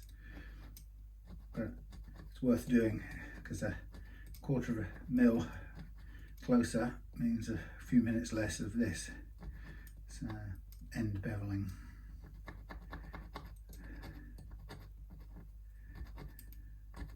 I'm just going to get most of this crud out of the way, because it's really clagged it up a bit. It's very satisfying to get these flakes of metal out of the file. I don't know what the word would be. File lines. Do a little bit in between each bunch. Now, gives me fresh teeth.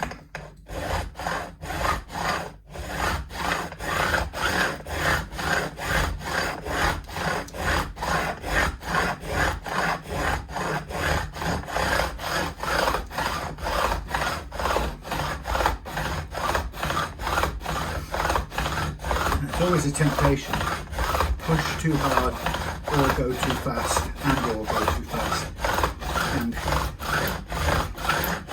that way disaster can lie. So go, resist your temptations, and if anything, go a trifle slower. So what we're going to do is we're going to get it as close as we can to flush, but you have to remember that if you're going to get right to the edge, you probably have to risk the file touching the finish, because it's kind of impossible to get flush without it. So kind of always, there's always a chance that we need to put some finish on, poly finish on later on, but we shall see. If we're lucky, we might get away with not needing it. I tend to vary between going vertical for a bit, try and shorten the frets and then going slanted to bevel again.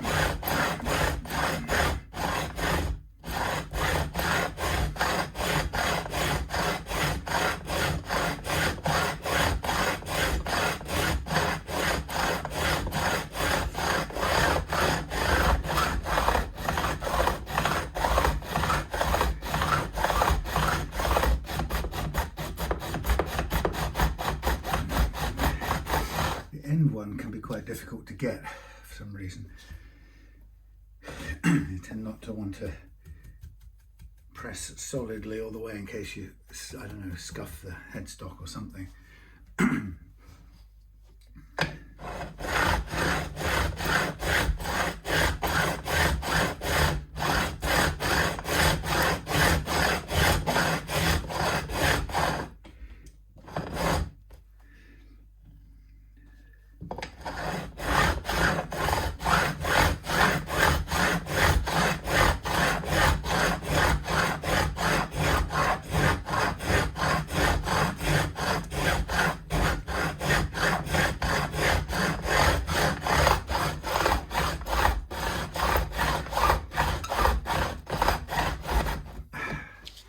Stay put.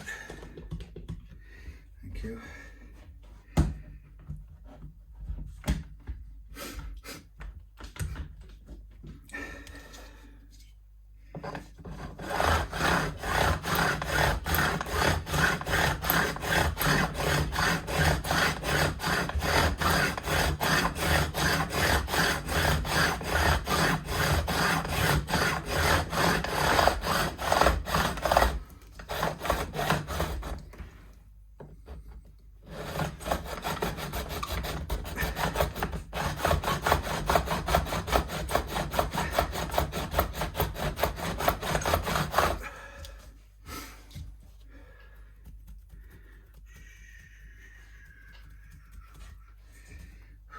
Hard work.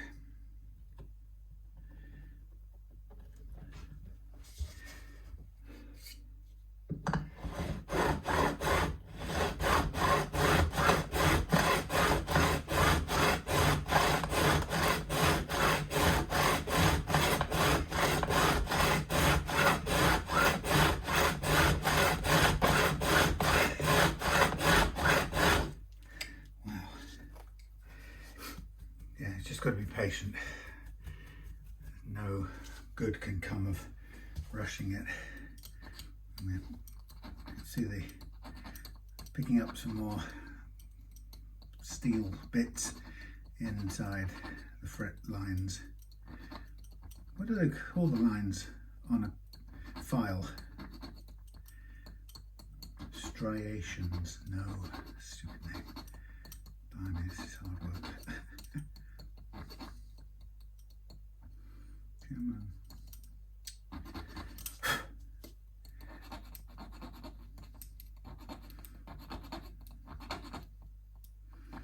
Really. Fingerprints. That's what they're like, but they aren't fingerprints. So, interesting thing coming up. I've got my brother dropping a Martin Johnny Cash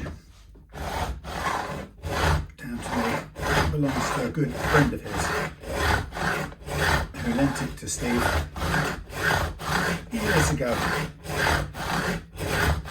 And,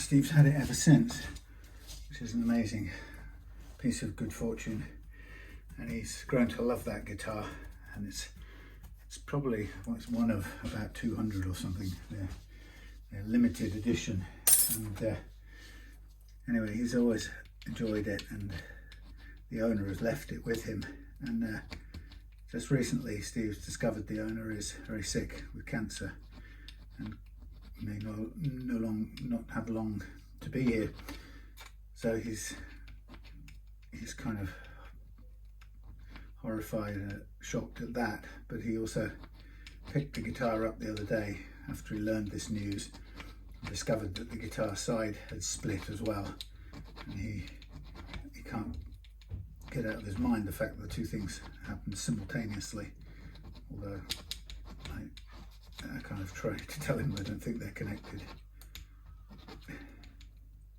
But anyway, so he's bringing it down next week, leaving it at my dad's, so I'll pick it up and I'll be looking at closely to see what's wrong with it.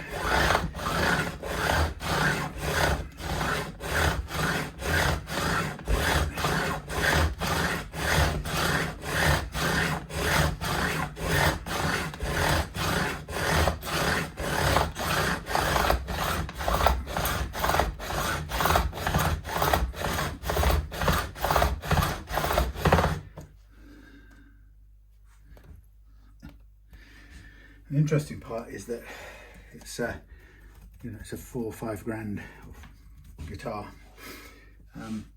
and I have to try and work out what's caused the split.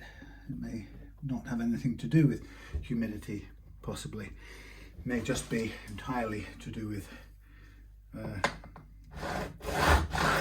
don't know, old age. So I shall see.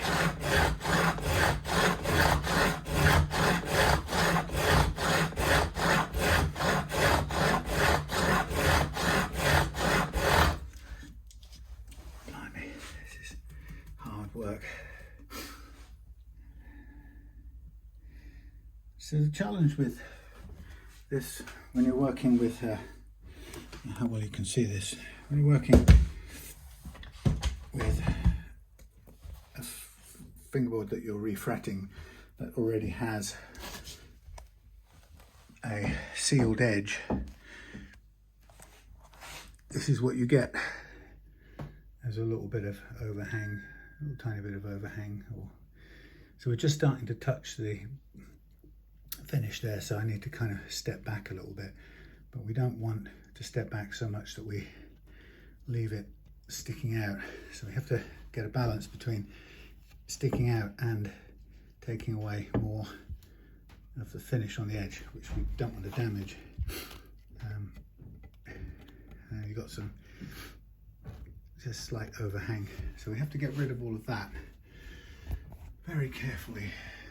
And this it's kind of the only way to do it, but it's a pretty hefty, heavy-handed tool, but I don't really know another way without that doesn't end up damaging some of the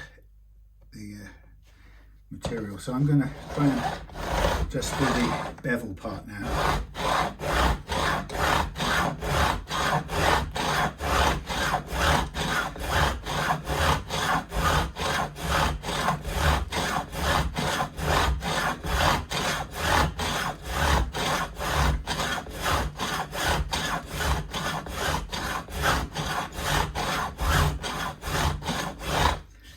That gives me a decent angle. It still takes off quite a lot of metal, so I can see that's a nice fit. If we have any tiny gaps at all, we can always put a tiny bit of glue in the end, if necessary.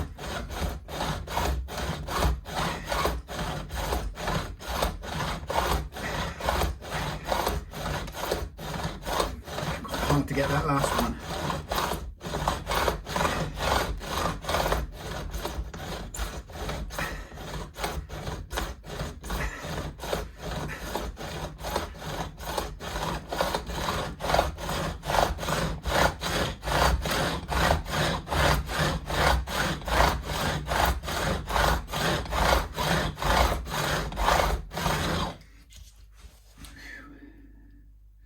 So at the angle, we don't risk any taking any of the poly finish away.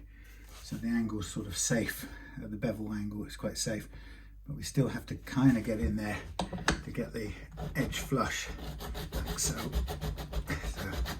I'm just trying to get it flush.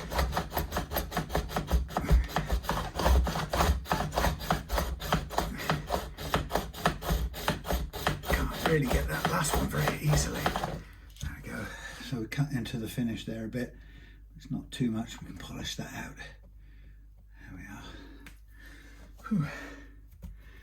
So the key thing is, do we have any pull or any catch here? And then we can round everything off, as long as that's fine, which it is. And we can round it off, which we would end up doing anyway. But I'm not entirely sure that we've got the angle quite right yet down here. So do a bit more.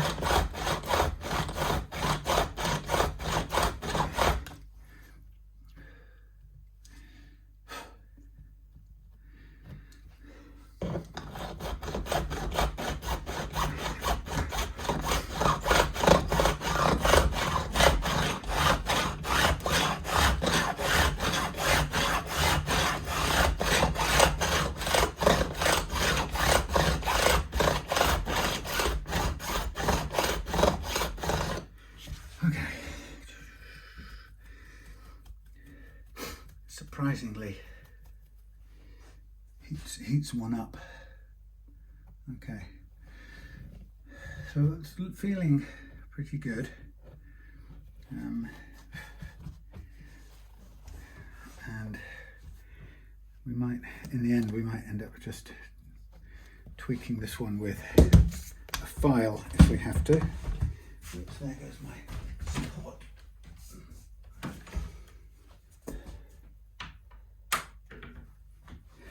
So if we end up with one ever sticking out, we may be consigned to going like so.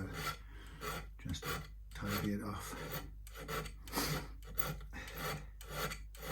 And sometimes if there's any gap under there or any risk of a string catching, you can, as I say, do that little touch of glue just to go into that gap. But see, the thing about that is it's nearly flush, but it's not quite. So kind of want to go down here, but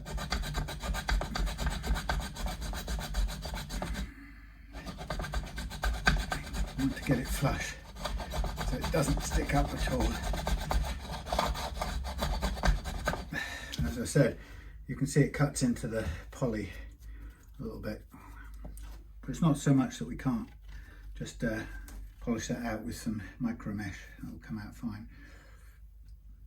Yeah, it's funny how it's hard to get it dead flush because you have to collide with the finish to get it flush. There's no way around it really. Now we change sides. I'll do the end filing afterwards.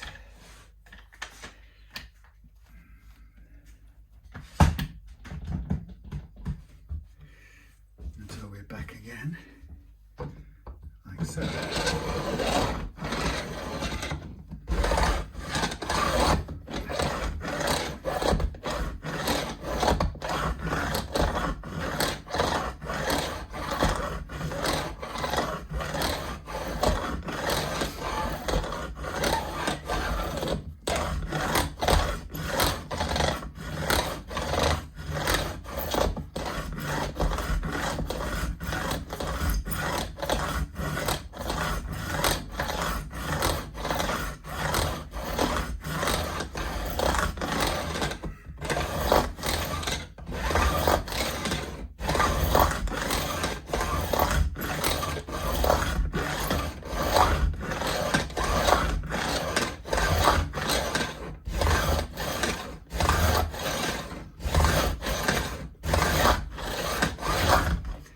So you have to kind of work your way to getting it, taking the burrs off the frets to begin with. Like I was just doing there, it's just light dragging, and then eventually it evens out enough for you to use it without it catching. But it's funny how you have to softly do it to begin with in order to get a straight run on it like this.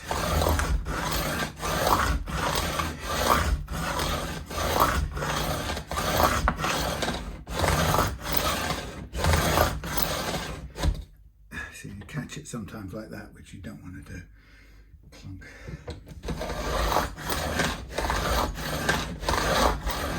And that. Come on, don't do it.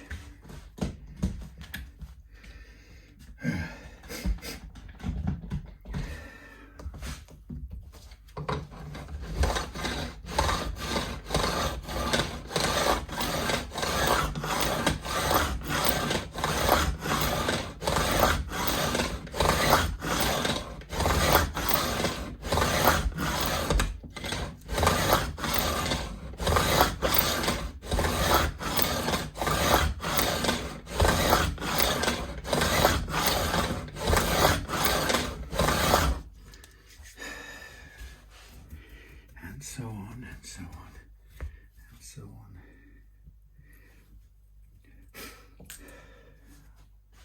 We'll get there. Just slow and boring. Well, not boring exactly, but definitely slow.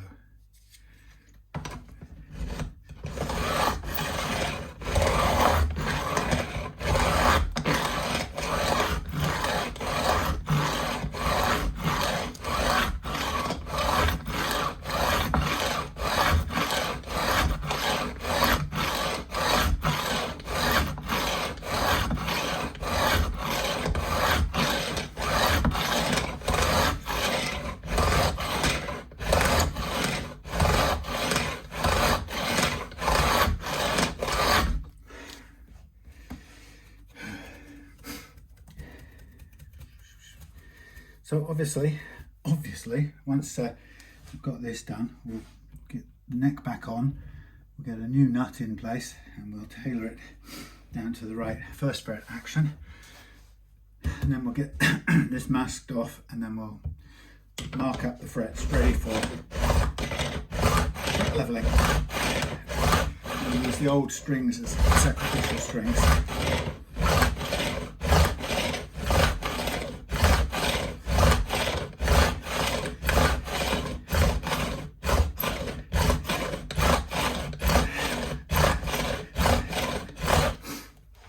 We had power cuts the other night, and house went completely dark, so I was thinking, oh, all right, what have I got to watch that's to hand on my laptop? And I remembered I had most of my films from Apple movies or whatever it is are off disc away somewhere, and but I remembered I bought Avatar, The Way of Water, a while back, with the idea I was going to finally see what the fuss was about, the second sequel.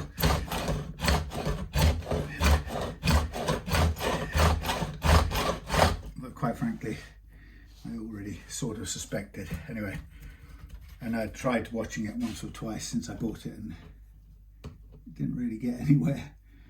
I think that is a piece of finish come out the end there. Anyway, so I'm doing this because I've got my chemotherapy cream on my face, and it makes it somewhat steaming, shiny. Yeah, so I tried it, and I got 40 minutes into it the first time, so I thought I'd have another go. So I put it on, and I got maybe try with myself to stick it out for another 40 minutes, and I just couldn't bear it.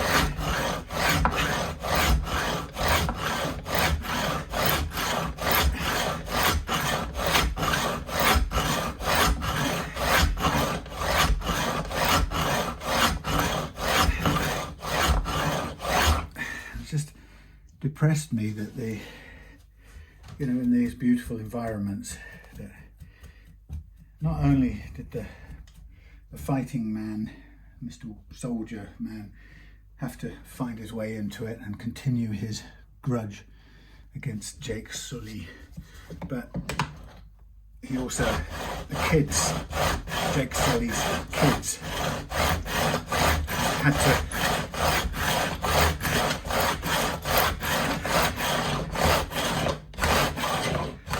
bring their human conflict obsession with them to the water world, and the water kids, the kids of the water chief, had also had to be kind of obsessed with bullying and conflict and treating people badly and so on.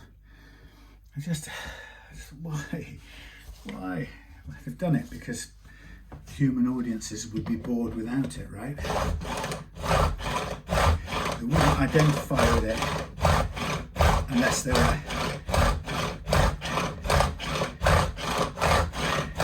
recognisable, everyday human issues, which was just so depressing. And I get it, you know, well, if it doesn't relate to human, everyday human existence, then blimey, we wouldn't identify with it and we'd be bored, right? And I guess that's their logic. It's like they don't trust the beauty of that spectacle, you know, the undersea world. They don't think just floating around in it, meeting the creatures of that world, would interest me for long enough without it having human resentments and jealousies and all that shit inserted back into it to keep me busy, occupied. I just hate it. Totally hate it, man. So all that reared its ugly head and I just gave up because I knew that all that was going to happen after that was a massive, great, guns blazing battle like the last stupid one. You know, kind of repeat, good versus evil or whatever. I just didn't want anything to do with it. So that's probably my fault, not being interested in good old-fashioned combat, humans fighting each other, malarkey. Anyway, so I never got through it. So yet another film that lost me. I was thinking, can I get my money back off Apple? I think you can, apparently, if you think the film's terrible. Audible you can.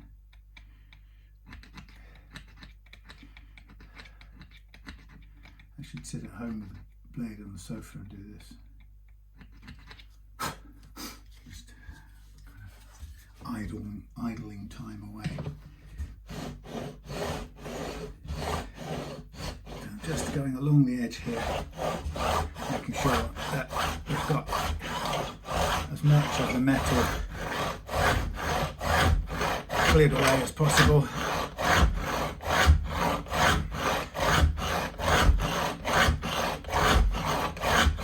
Come on, just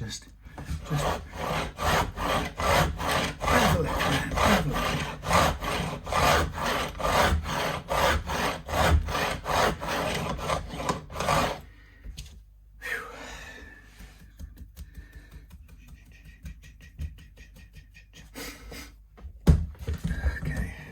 Look what we've got. Still hot and sweaty. Okay, so that's not too bad. Yeah, we can clean that up and we're nicely to the edge. I think that's pulled away a bit of the finish has come away there. I'll probably put a bit of glue in the end. So next thing I'm going to do then while we're here, just to go over and round off the ends.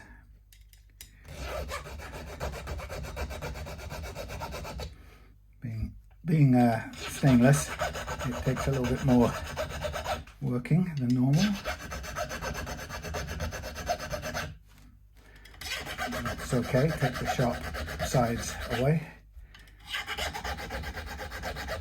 Yeah, so I don't know, maybe it's just me and maybe other people love the whole fighting contest battle of cultures, civilizations that go on in those types of films, but I thought the thing that I liked about, the bits I liked about the first Avatar was being in a different world where all that fighting stuff seemed not to be relevant. You know, it was all about connection and being in harmony with the planet and so on. And then, of course, it deteriorated into war and good old human issues. But I sort of wondered, I had a very, very forlorn hope, vain hope that Avatar 2 would figure it out, that we could, you know, enough of us liked this beautiful planet, this world, without it needing to be, you know, all combat, and that perhaps they could have the courage to kind of recreate that world without all the human squabbling and fighting. But it didn't happen, unfortunately. Cameron didn't rise to it, so it fell back into fighting and machine guns and loud noises and explosions and tiresome combat epithets and one-liners. Probably somebody said, I'm getting too old for this SH1T.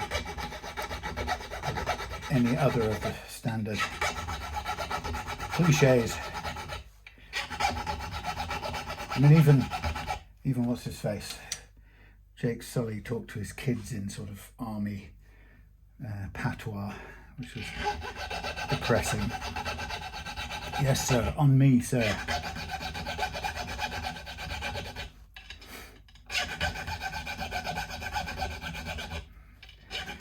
Oh well. So I watched the undersea bit with the whale with a lion with a thorn in his paw. The young lad, one of Jake Sully's kids, helped out. Or was it? I can't remember. Was it the girl that did it? No, I don't know. I think it was a boy, wasn't it? Anyway, and that was that. But even that scene was all about, the kid had been saved by this underwater creature that had saved him from another sharky-like thing, and so they had to fight to save the boy, and then the boy became friends, and it's like, why couldn't they just discover each other and be friends? Fucked up. But hey, it doesn't work like that.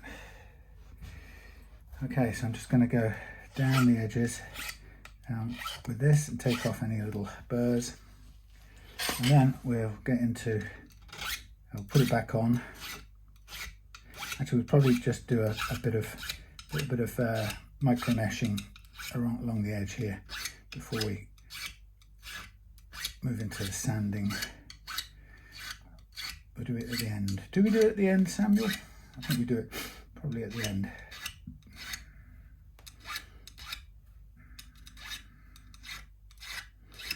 Because after the fret leveling, the ends of the frets also get some sanding done as well. So we could probably do the final micro meshing after all of that.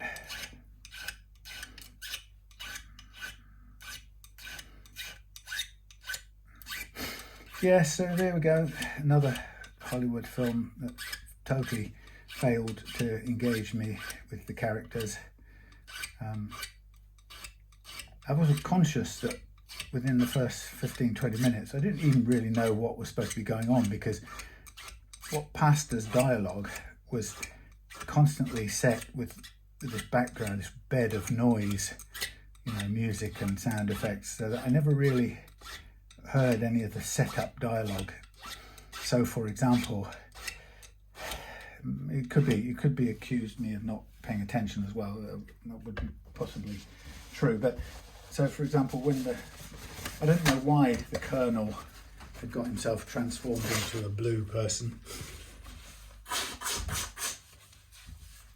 other than to go in and wreak vengeance on Jake Sully.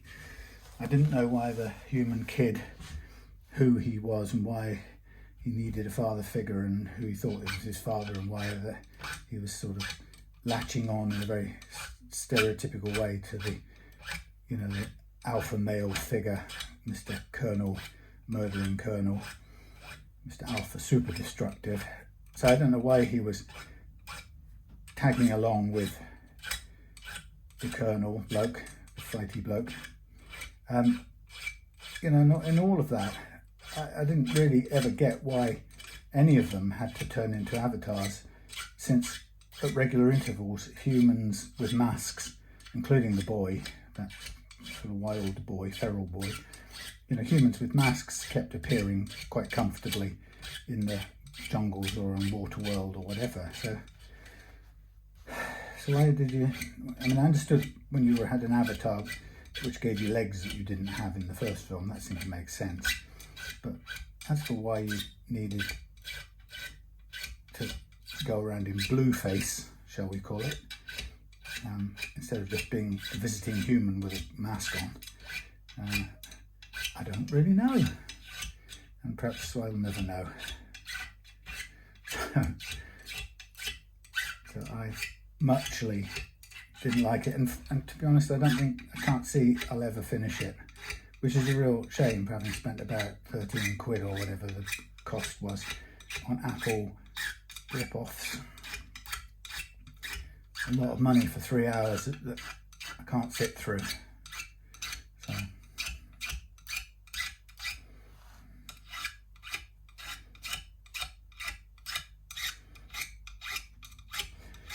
So that's me. I'm condemned to a life of the classics, I think.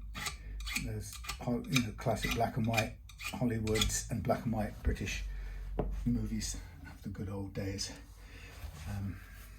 Ooh, blimey, big frets. Yeah, just can't seem to do anything else.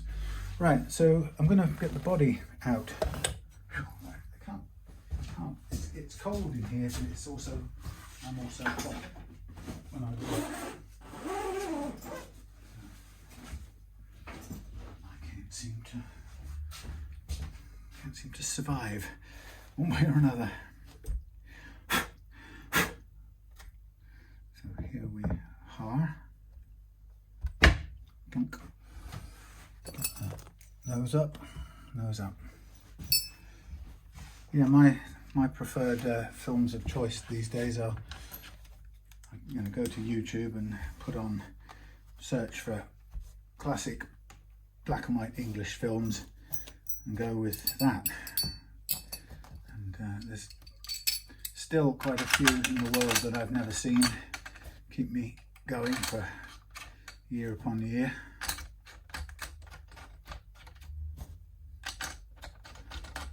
Thank goodness.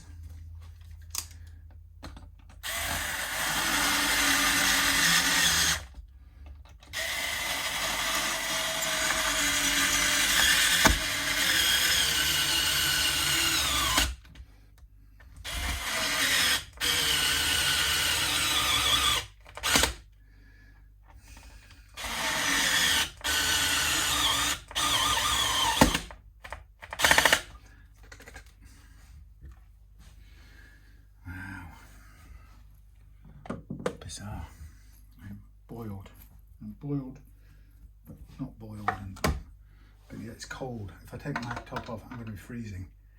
Bizarre. Maybe I've got a bug.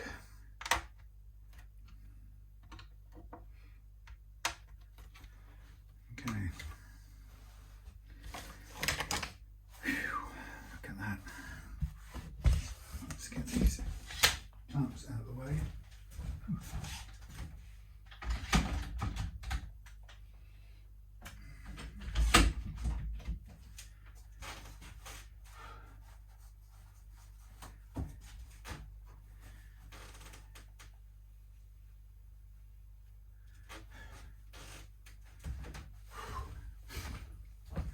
Hot and cold, weird.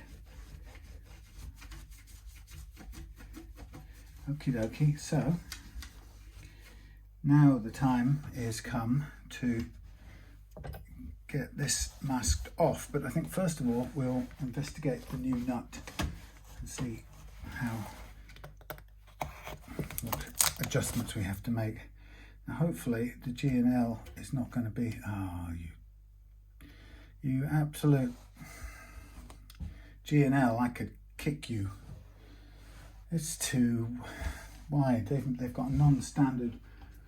Oh, how many times? Bloody hell! It's near 340, right? Which is about 0.2 wider than these. Yep. Nice going.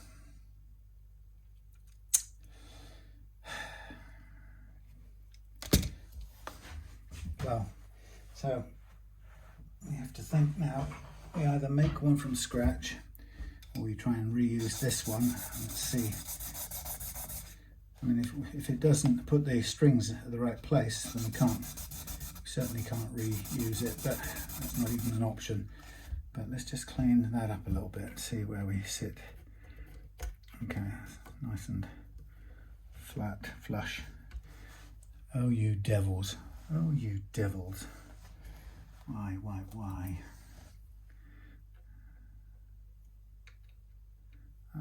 Okay, that might just work. Might just work if we have to. Because failing that, this is no good. It's no good. It's not a standard width. Occasionally that happens. So don't mind if we can make this one work. So this one has to sit out. We can sometimes sacrifice another nut and make one out of it. I've got a white blank over there as well if absolutely necessary, but this looks like it's a tusk or very similar anyway, so we shall see if we can work with this.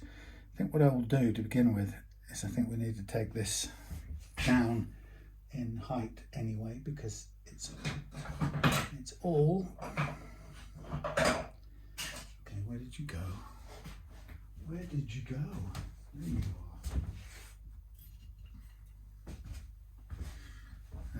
Yeah, the slots are too deep to begin with. So let's get rid of this. That's going to be backing off there.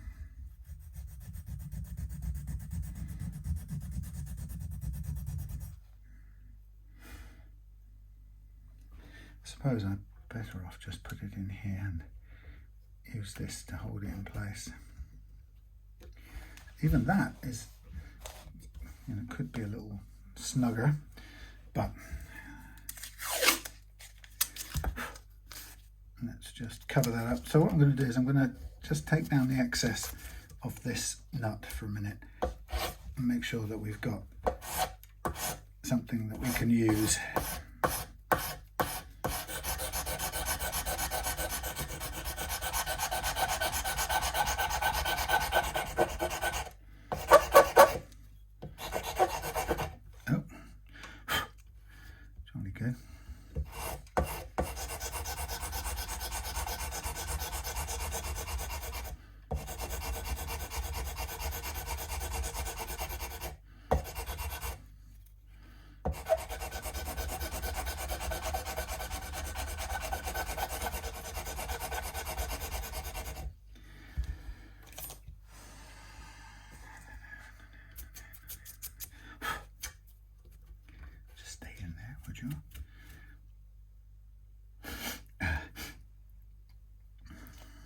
It's not that easy to use this while the nut is loose, I have to say.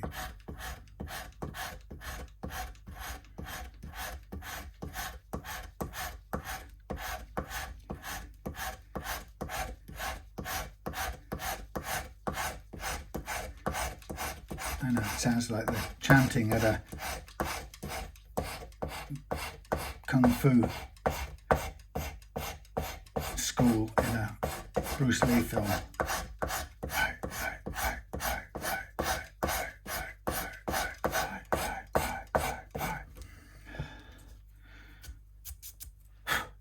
It is like a finger pointing to the moon.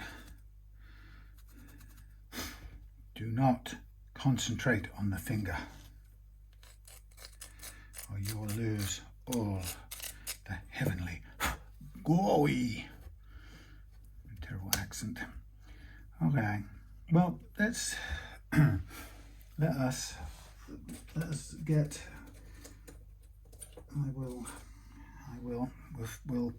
I'll do is I'll mask this all off first, and then we'll check. I think we might just get away with that as is, rather than try and make one from scratch, because it'll be cheaper to use this one anyway, to save a little bit, but also means won't risk the spacing wandering off at all. So let us get this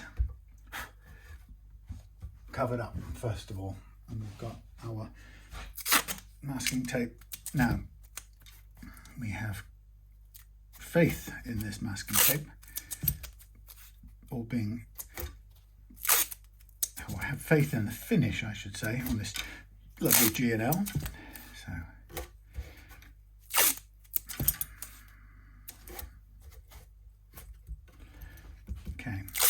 So the idea is, as we do the fret leveling in a minute, when I put the tuners and strings on and everything, we'll do the fret leveling. I'll put this back to some relief because at the moment it's still slightly backbowed.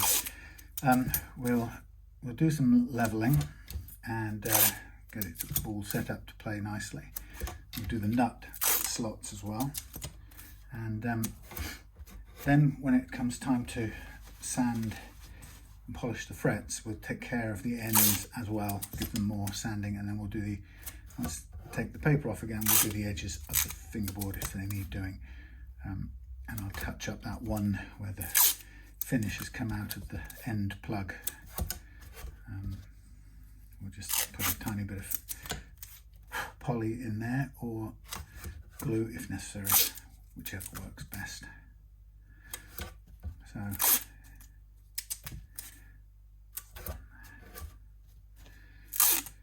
So getting this covered up first obviously preserves the shininess of the fingerboard finish. So this afternoon I had Greg come over to collect his son's, or his late father's I should say, Ibanez AS73 semi-acoustic, which I rewired and refurbished a bit for him. It was a very sad looking thing, but now it's playing beautifully, and that's going to go to his son as a Christmas gift, I think. And after that I had Noah and his dad come round, bringing a Hoyer archtop acoustic with a pickup, and it's an interesting guitar because it's actually got, amazingly, the geometry is still very good.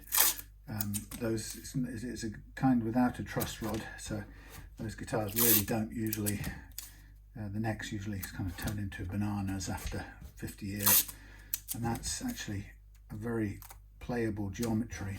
The notes don't play near the top of the neck because there are some pretty serious uneven frets, or some hills and valleys, I guess, but not at the macro level. They're sort of fret leveling level.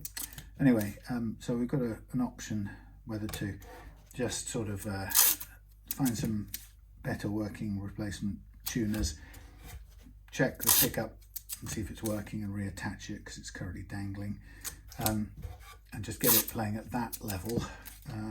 But the choked notes on the high E, for example, would have to have a higher action, and Noah was clearly had a sort of sense of wanting it to be easier to play.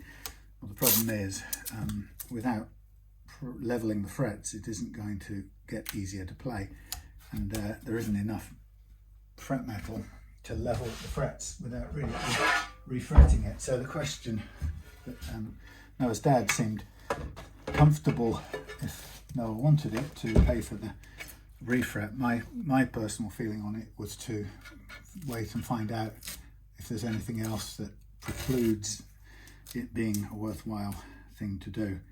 In other words, just, you know, there are, for example, there are bits of the body where the top is kind of moved away and is no longer properly attached to the sides in certain areas, but it's actually quite firm. It's not going anywhere. You'd have to probably take it all apart, you know, mess up the existing geometry to try and re-glue everything. So I'm not really sure that's warranted. But then, is it worth refretting that if you don't also take apart the kind of basic geometry and make sure that's as good as it can be? Who knows, eh? It's all. So, well, I'll have a look and see what we find.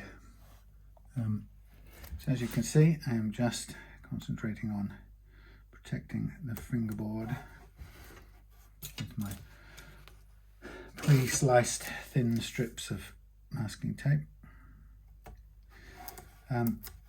Yes, so that was 2 interesting visits today, one to hand one back, one to get one in, and I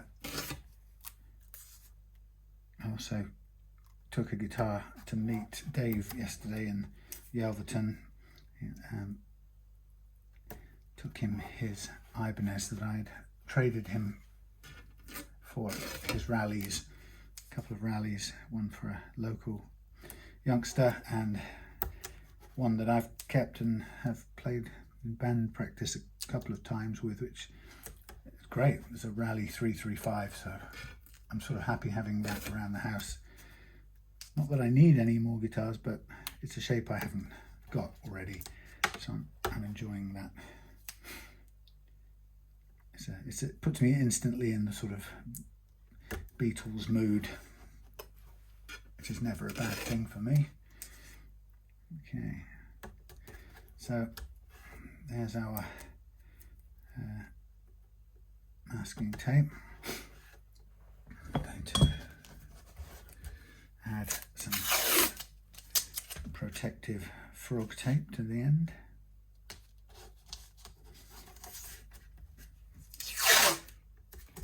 So tomorrow I'm going to, well, hopefully tonight I'm going to finish this, and then tomorrow I've got to dispatch a couple of things, and then Tuesday I'm going to visit my ma and finish the barnet for a couple of days, so I won't be anywhere near the workshop or guitar. Well, I think I'll take my guitar, the one she bought the wood for. I'd like to take that and show her,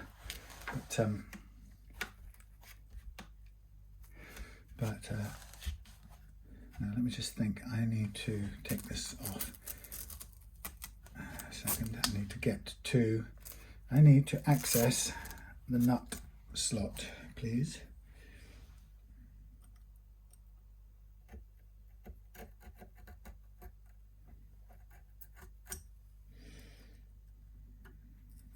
I need to set the heights of this. Yes, so that's my kind of little pre-Christmas family pilgrimage. Just me.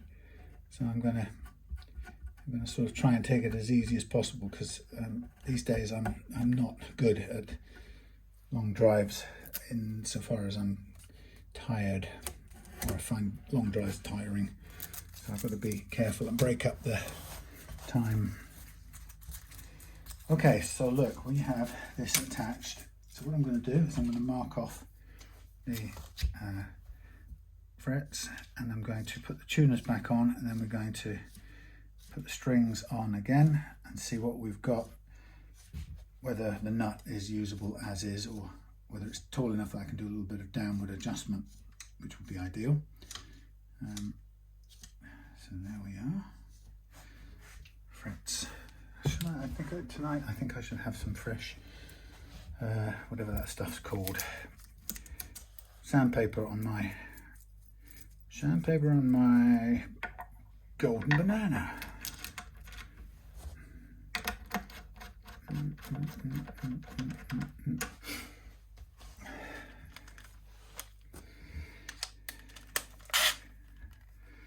Two, I'll do. Thank you.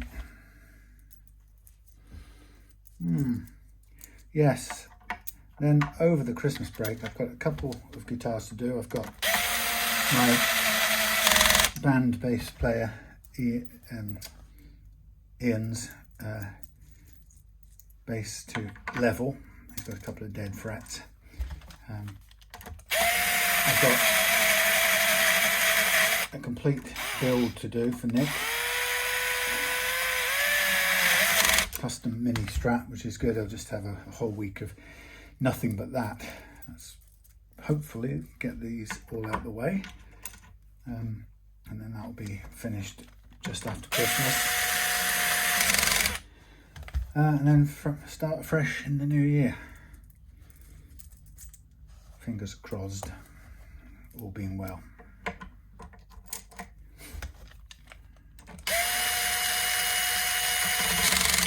Can't remember what the ASAT stood for. I did know once, I did read once, because I saw a review or read a review in a guitar magazine, and they seemed like superb quality guitars.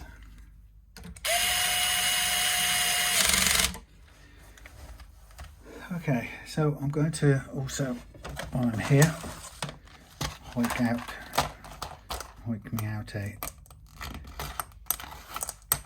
tusk string tree.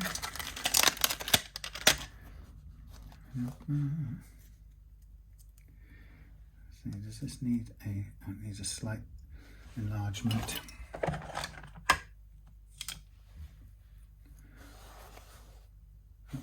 Not that enlargement.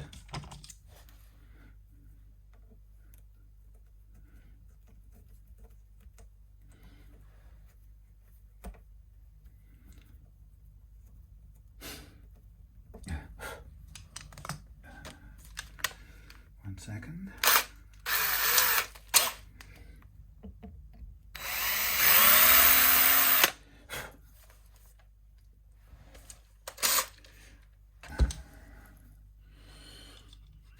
Right.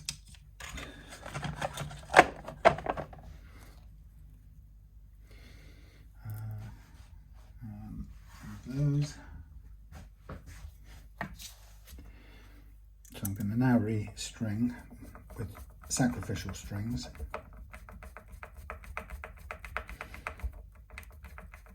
The old gold ones, I should say.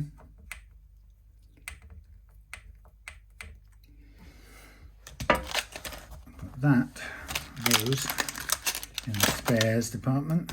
Chuck that in the bin.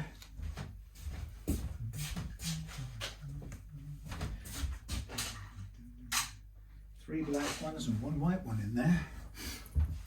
Okay, so previous strings back into action.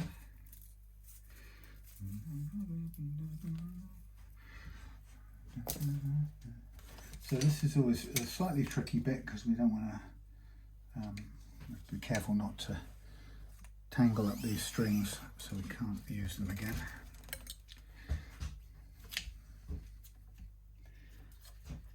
Yeah, so my brother's Martin is going to be interesting because, you know, Martins and things, people can be very, very precious about you know, exactly how you deal with Martin versus any other kind of guitar, and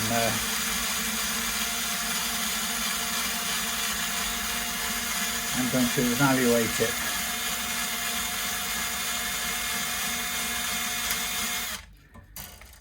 especially carefully and see what looks like is up and what I can do about it. Oh, that's the wrong blasted.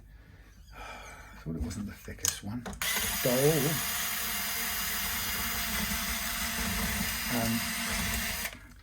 Yes, so I shall have a look at it. But it's I mean, it's a very grubby guitar. Steve probably will mind me saying, but he's played it a lot and he hasn't cleaned it much. So it's currently it actually needs a good clean before I can even get to the bottom of what's wrong with it. But it appears to have got a big crack. And the crack appears to be kind of along about here. Yeah, about so big. It looks quite severe. Now there are some fairly standard ways of dealing with it. From everything I've seen, which includes. Okay, well that's low at this end, but yeah, which includes using a sort of a molded template on the inside to help if the parts of the side would need leveling up, and then once you glue that level it up and glue it, you can then put cleats in along the brake line afterwards to strengthen it. So it's a sort of two-stage thing by the looks of it. You know, there's a few people immediately saying things like, what about the lifetime warranty? And I think, first of all, that lifetime warranty anyway relates only to the original owner, who sadly is not, I don't think he's going to be very interested in things like guitars. He may be not long of this world, unfortunately. So whether it's, you know, there's any realistic chance of availing Martin of that, I don't know. Now I'm just looking, if this if it turns out that this nut is too low, it's the right width, but we're starting to be kind of heading towards the, well, we might as well make one from scratch at this rate. If it's, you know, instead of adding bits to this existing nut, because we could shim it to lift it up and all of that sort of thing, but if we're into that zone, well, we're close to making one from scratch, as it is. But so yeah, I think we just have to look at this Martin and see, you know, it's not being kept by its original owner. Steve's had it 15 years. Whether Martin would do a repair, but interestingly, if you look at the small print anyway, it says no splitting sides caused by humidity, blah blah blah. And of course, you don't know whether it's humidity or not, but you can almost be certain that someone like Martin would say it was humidity causing it, and therefore it's not covered. So who knows? We shall see. But I know that Steve's very attached to it anyway, even without the kind of added importance of it being his friend being so ill at the moment. It's taken on quite a whole new significance, really. So of course I will do my best to first of all assess what's wrong, and then after that do what's right for it, you know, and if that means recommending he takes it to somebody else, then I'll happily do that, if that's the right thing.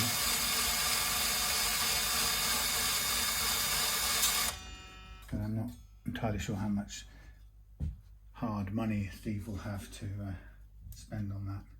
Now I want to have a situation where I want to get this string through Let's see if I can use a straw to pull this through.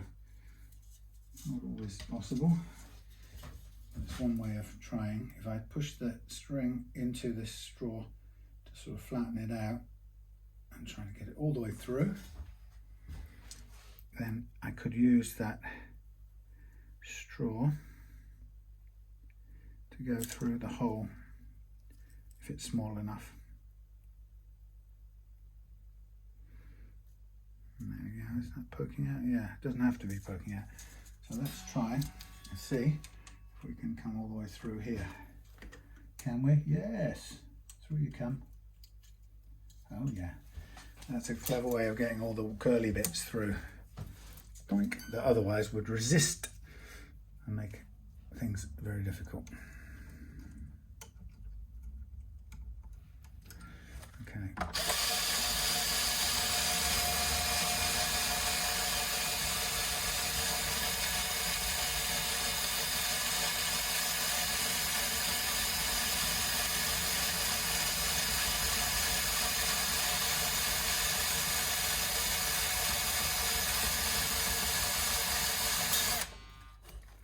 Okay, what have we got? Right, so first of all, I'm going to need to get this to tune.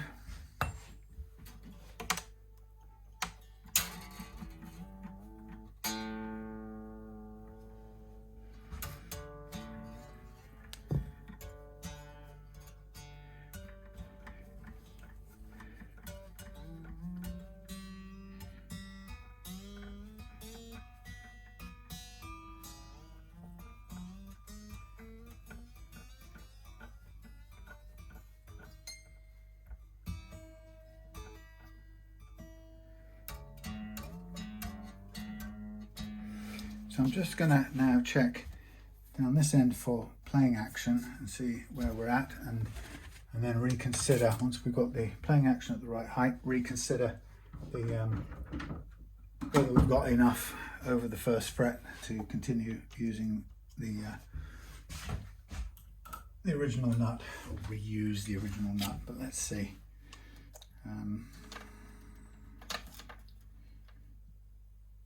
It's not far off actually.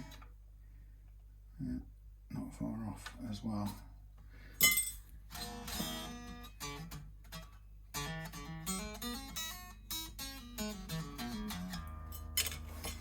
Let's look at the actual spacing. They appear to be somewhat different, varying. Okay, 0.3.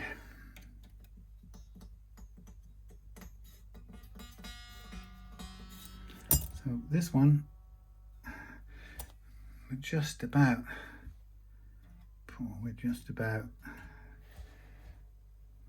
the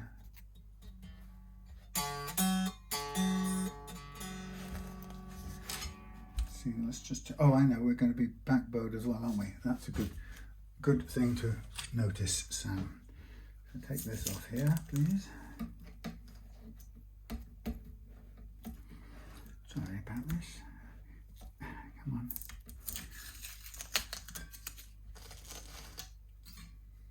Boom, boom. Oh, come on, fit in. That's better.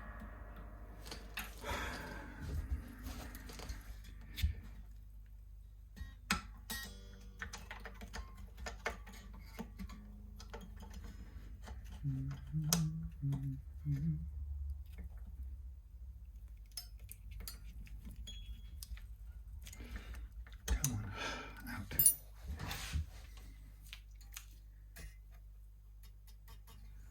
Tiny bit.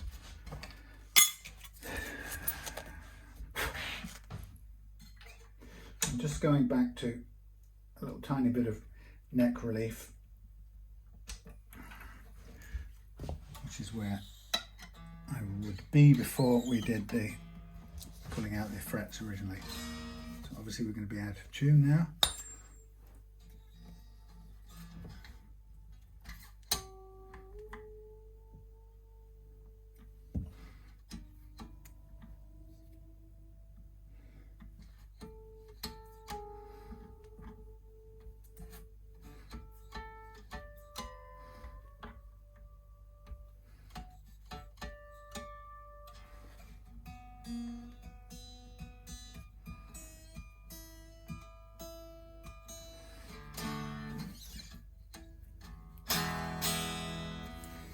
Okay, let's see how high we've got at this end now.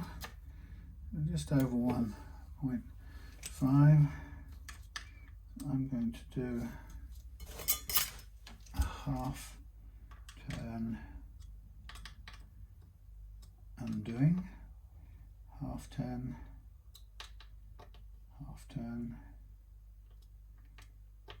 half turn, half turn, half turn, and so on. Half turn, half turn, half turn, half turn, half turn, half turn, half.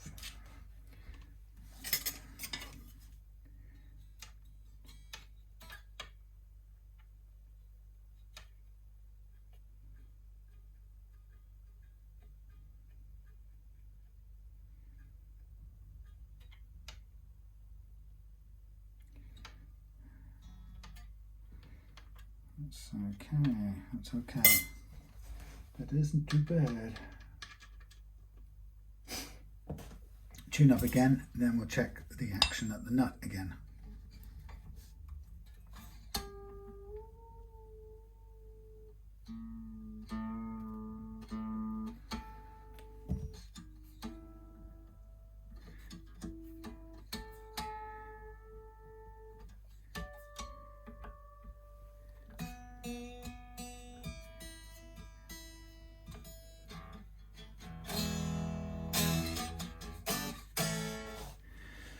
So it's sounded quite good so far.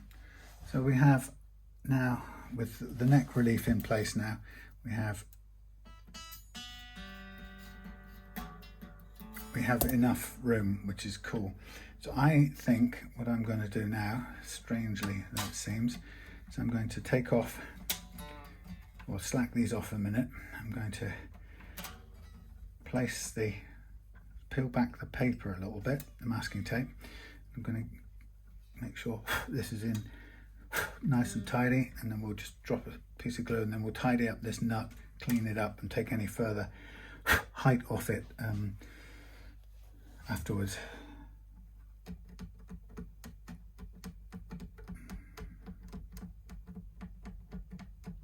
There we go. We're so close anyway. It's good to just get it in place, settle it in, and then on we go. Oh, blimey. Thank you. Oh, okay. Let's put a piece of glue on there. Hello, does anyone work?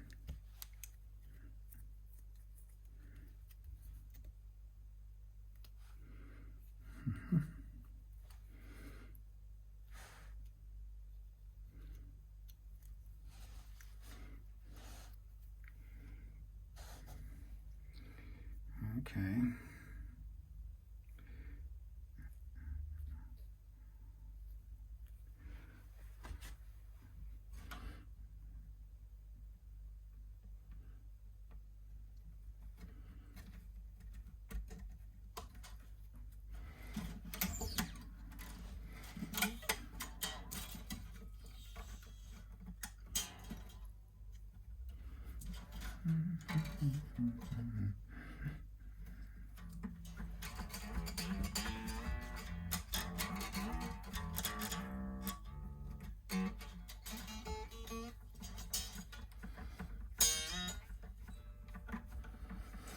Come along.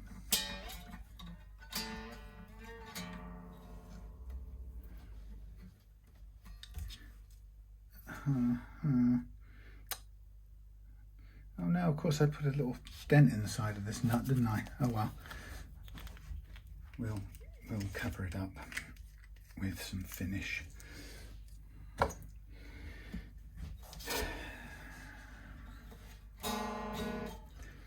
See how well this works. First, let's get this tuned up.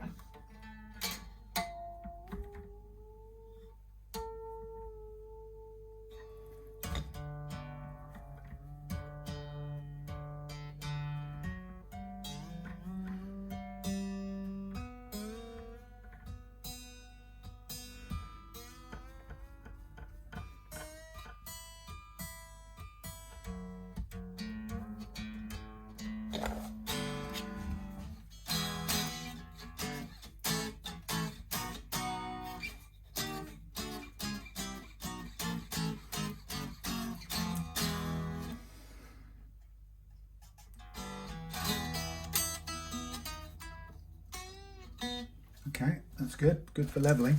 Let's just put that off to one side a minute.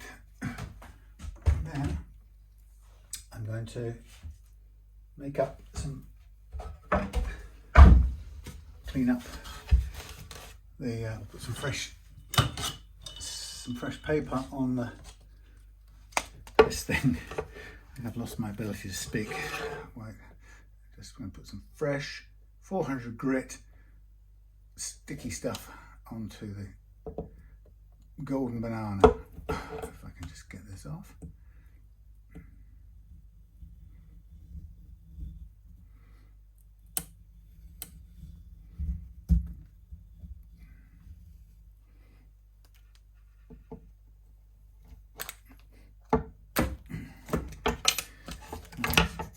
Nice. Throw away.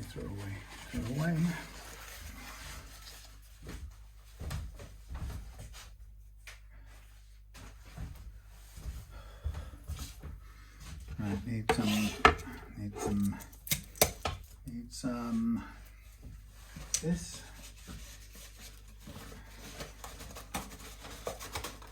I don't know why I managed to leave my noisy phone over here, which is probably making blips go all over the darned recording, but don't worry about that if it has. I'll just clean off the old glue.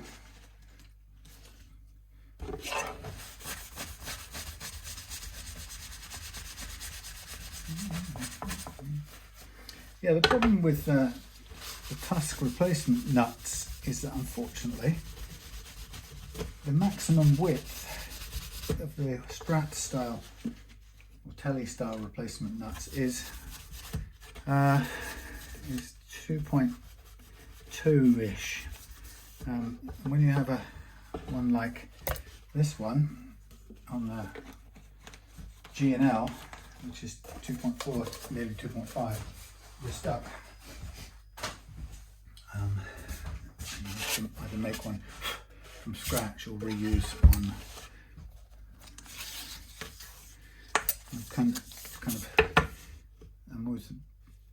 Sometimes it's easier to reuse one than it is to risk making a new one with the you get kind of problems with the spacing. You know, it's very difficult to get the spacing precisely right, so sometimes I like to err on the side of what's already there, but we shall see.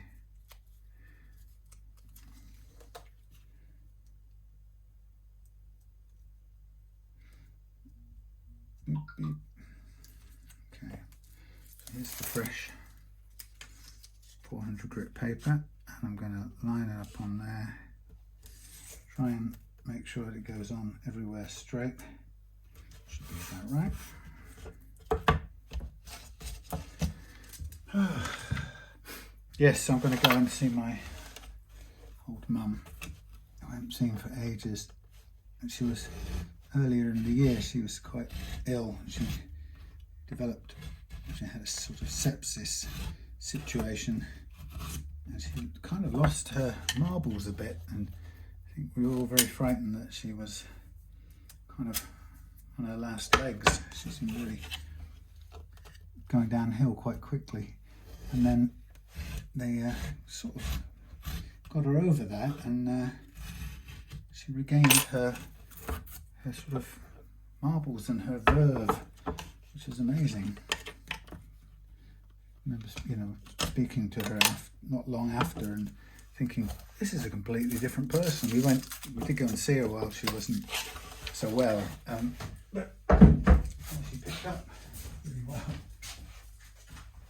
like a whole new lease of life. Right, okay. So, in the world of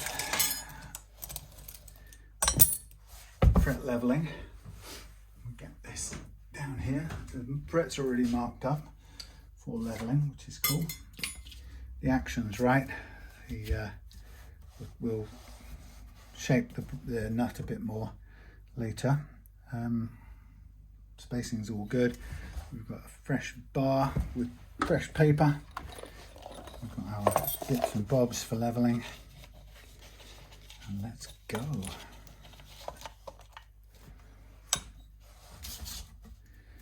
Okay, so we'll take a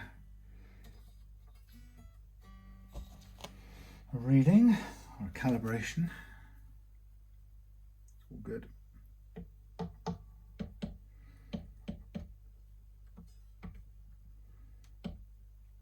That's practically spot on.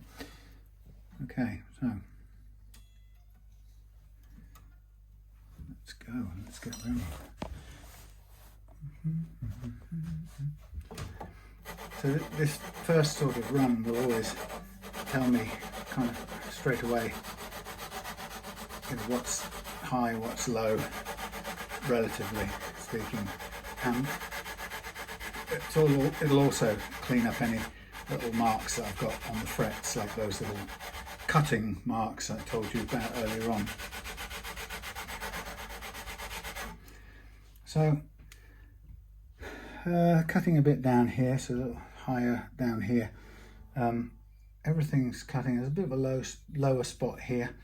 I used to, you know, years ago when I was first doing this, I used to think it was what I was looking at now was how I'd laid the frets, but there are occasions when that is the case. You can, you know, if frets aren't going in properly or there's grime inside the slots, you can end up obviously with evidently high and low frets which you have to take care of. But more often than not, what I've found since then is that what I'm really dealing with here is the way the neck is behaving under compression, and that's what's causing frets to register as high and low.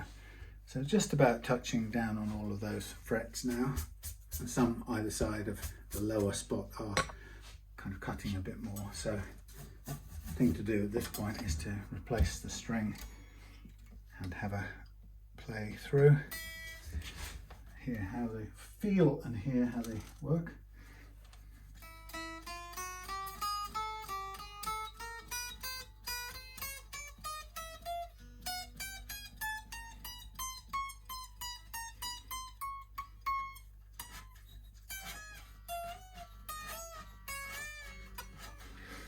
Pretty good.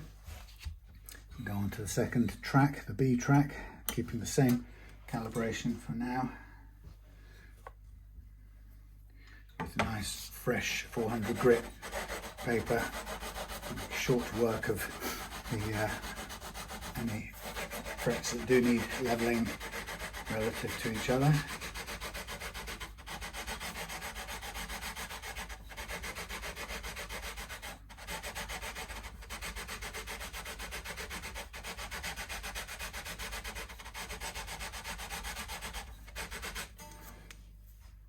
Not bad, it's not bad. Bit there, bit there. Again, mostly it's about replacing the string and then playing it to see how the individual notes play. And then we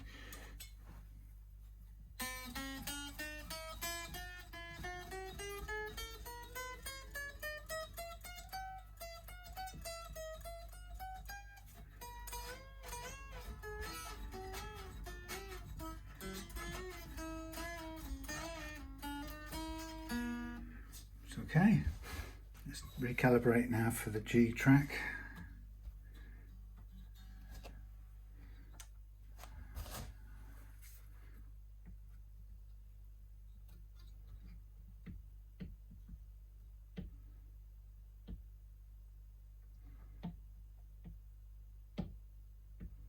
That's the same, that's good.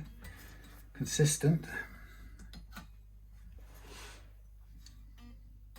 The G track now is often the one that can, this can be the track where any chokes on the high E bends get cleared up, but it may well be that there aren't any chokes. I didn't hear any chokes so far, but it's still worth giving a level just the way we've done the other ones, and cleans up any of those very small nicks or dings that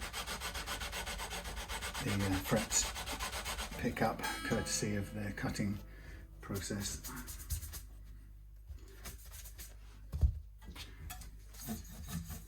Again, because it's stainless steel, it's a little slower to cut than regular nickel steel, but not so much that you'd notice it.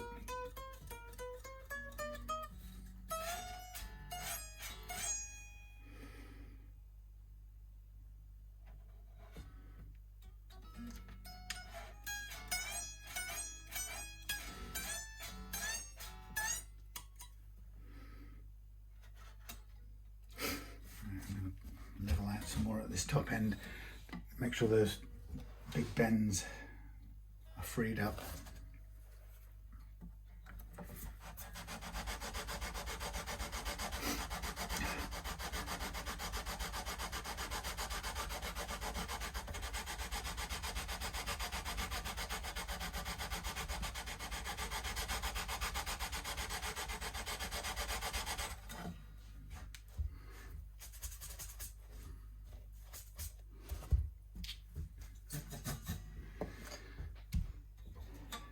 Just trying to make sure those high bends can work.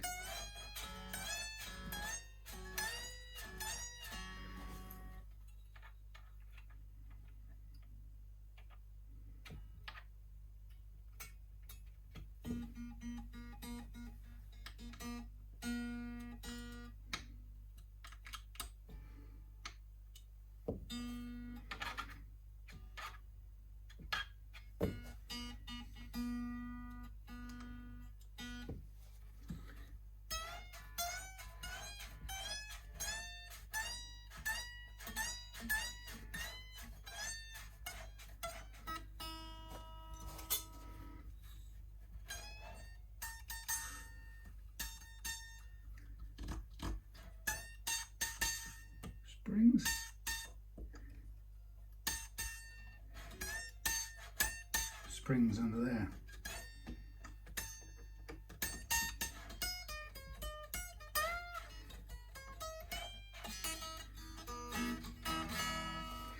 I'm going to leave that as it is. I can calibrate the D track.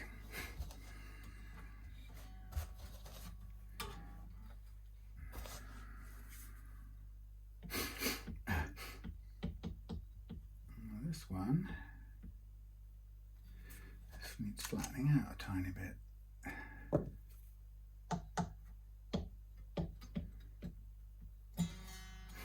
Oh man.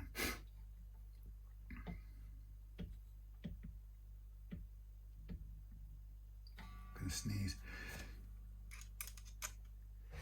Oh yeah. Being in a coldish workshop always does that.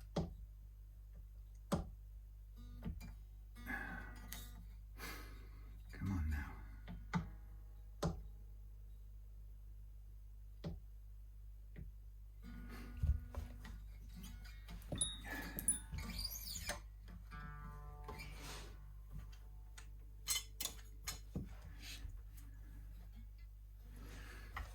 Okay, D track.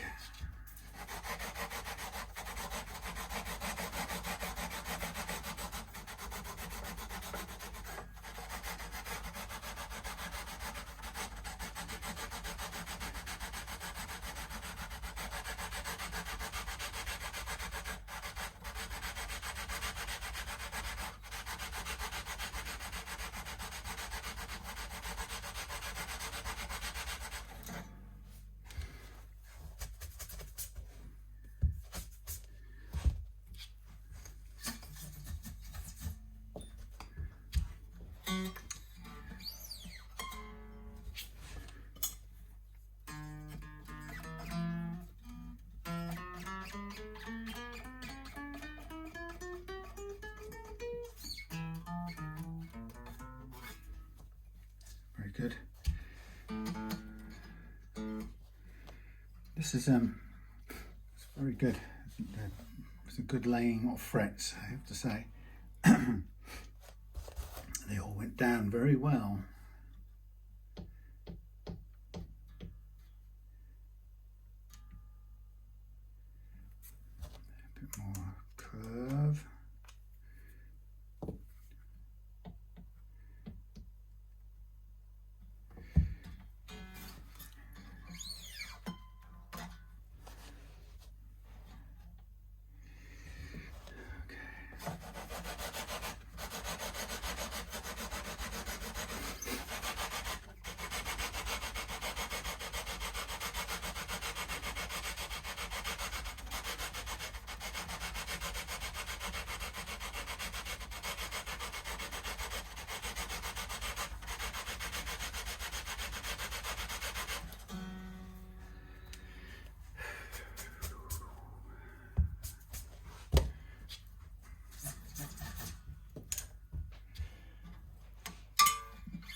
some brills, and let's go.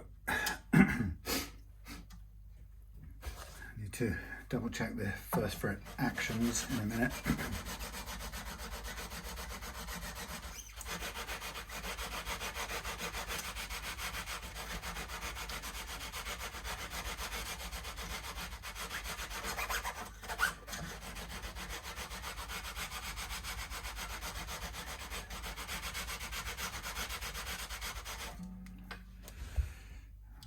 Okay.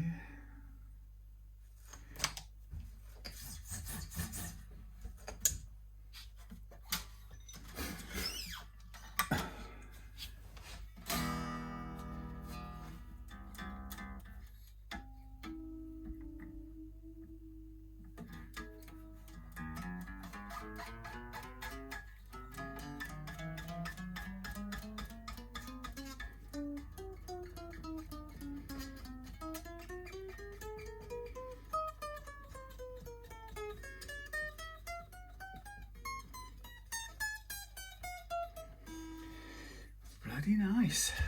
I'm happy with that. Put that up there. Put these in there, that in there, that in there. Okie dokie. Now, let's just come down the end here and check this first fret action. There you are, first fret action.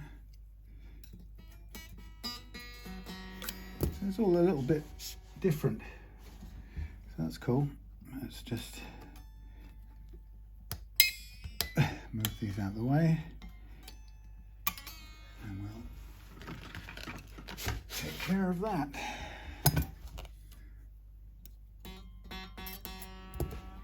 So this allows me to open up the slots a little bit.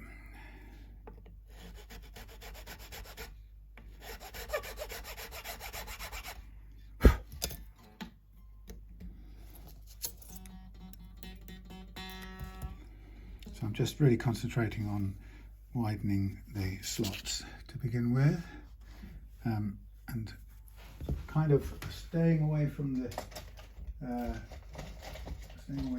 front edge until I'm ready to lower the height a tiny bit. I'm just going to find me a bit of sharpening, pencil sharpening. Oh, it's always blunt.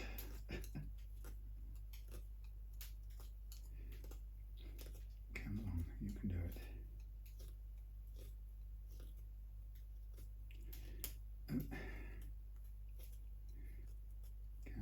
Come on.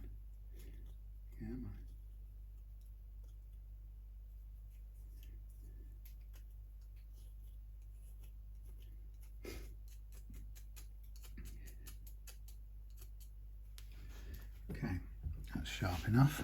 So I can draw a little bit of pencil in there, and then I can use my correct size to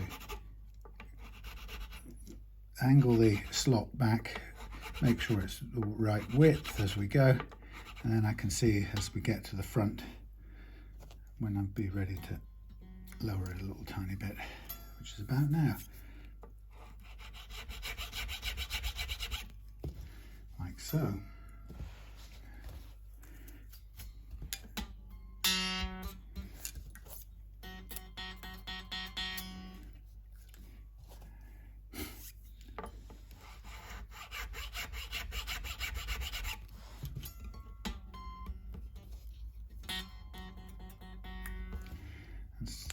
Funnily enough, it can get, they aren't very easy to use, those files. They can resist cutting down when you need them to.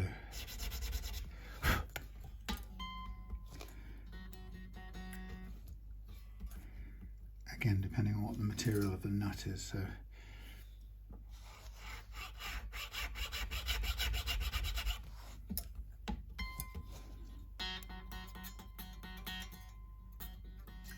I think that's kind of where I'd want it. Now the B, quite tall actually.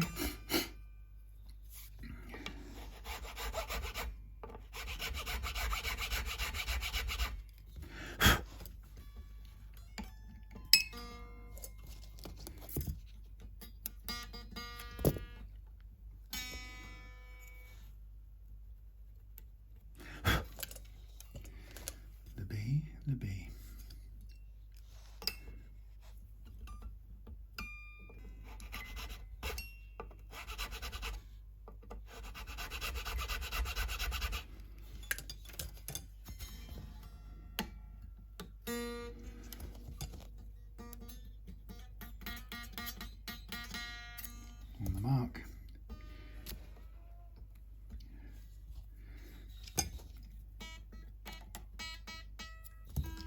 Nearly.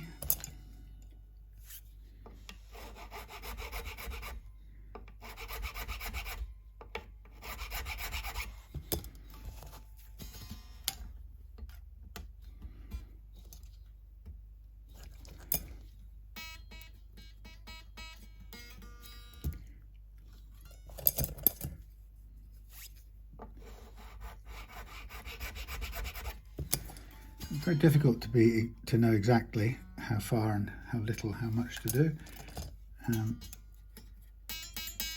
That's enough. Yeah, it can be quite difficult to judge. And come down to the far side. Now that one's already as low as it can go. We'll leave that right where it is.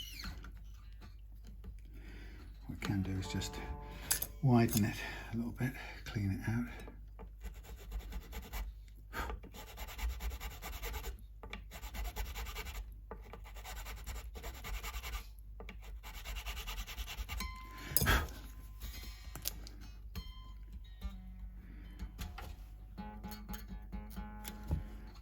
A very small amount on this one.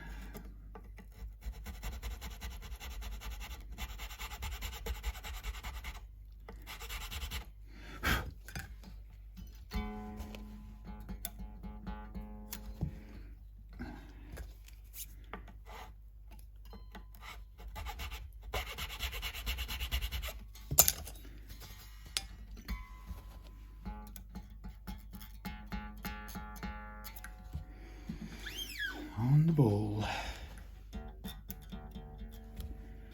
Bit of widening and a tiny bit of lowering, but more widening than anything.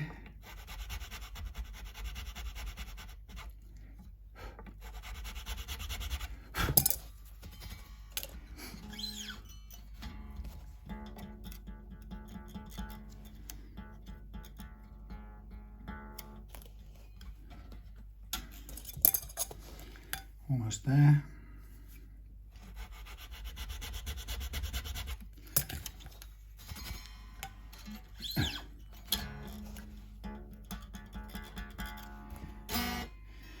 I think that will do me. Let's just get the tuning.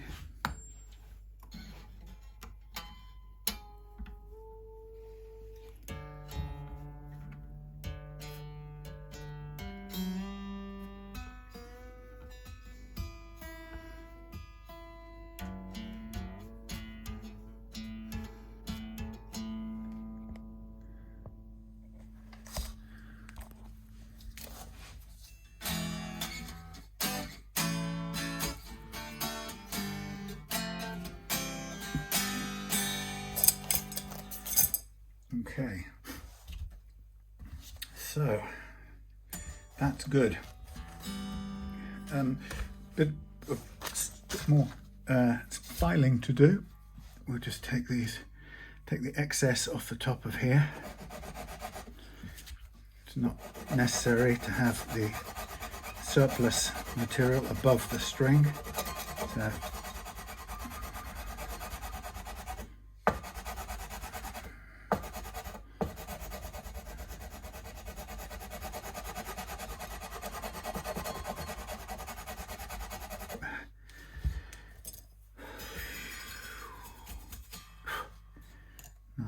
nice. It can be even lower on these plain strings.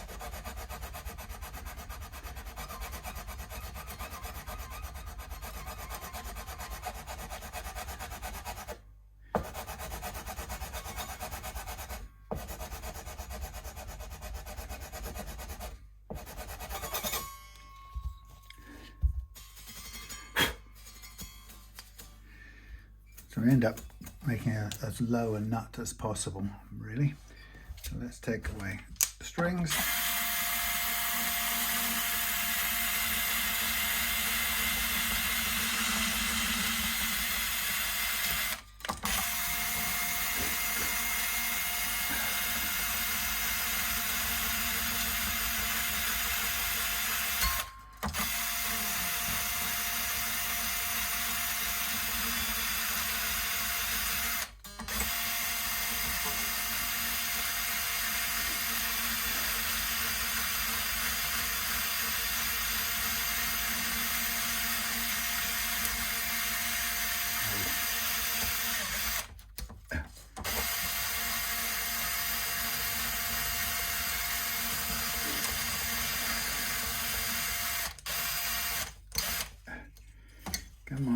chicken.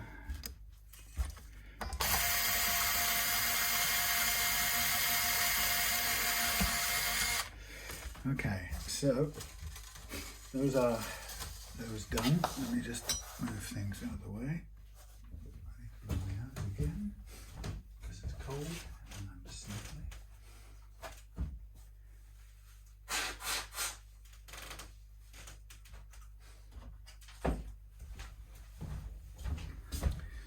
Okay, so what I can also do at this point is just finish off the shaping here.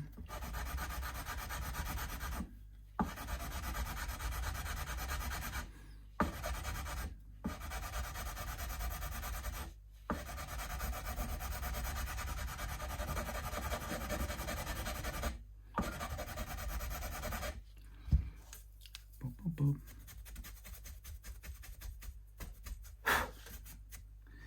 Okay, so again we can take quite a lot of material away, and then we can file it down with something else like this.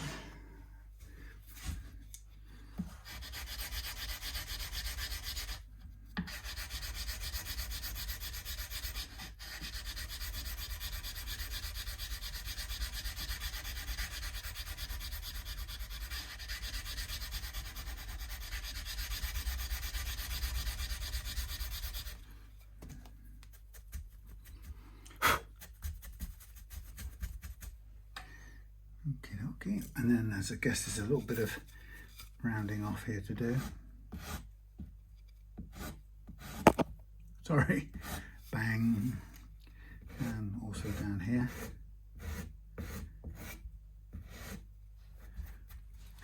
And then we can also do, it's probably over here.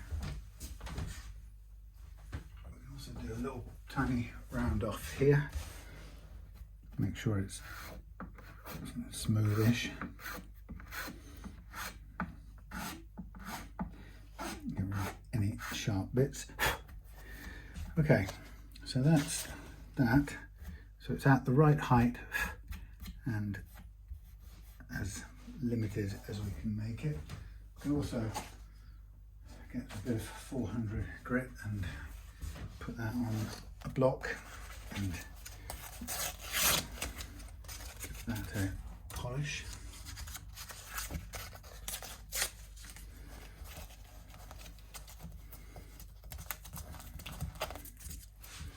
Like so.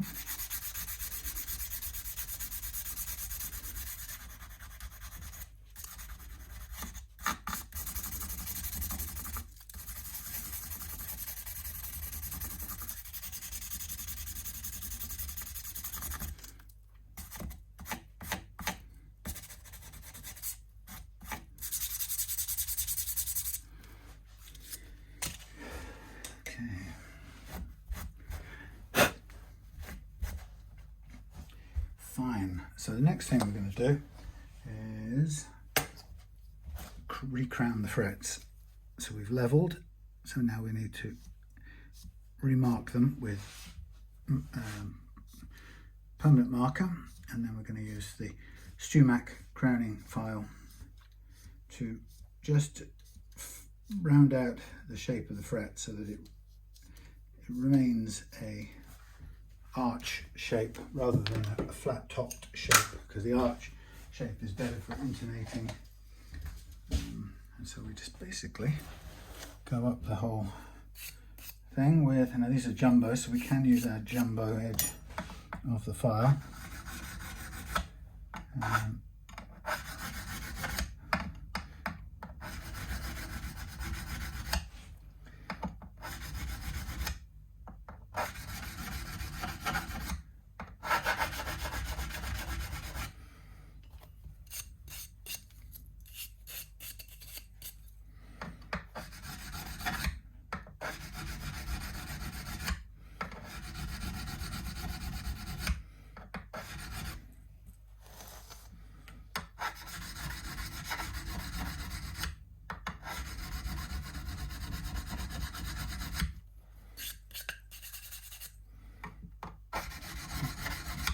once we've done this, then it's a matter of polishing out, sanding and polishing out the frets, and including the ends of the frets into the sanding process as we go.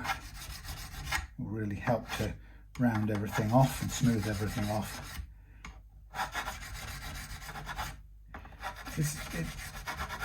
The frets often feel the nicest when you've got a free hand to sand all the way up and down them with a tube of, like say, a rolled up tube of sandpaper, and you get a really good kind of soft edge. Problem is, I'll do it with the paper on in a minute, but after that, if you do it with the paper off, you can end up scuffing up the fretboard edge. And if you have something like a rosewood neck strap, then with guitar, then you can sort of get away with that a lot easier than if you've got a sort of very glossy clear gloss finish over a maple board. Not as easy to do, but we shall see.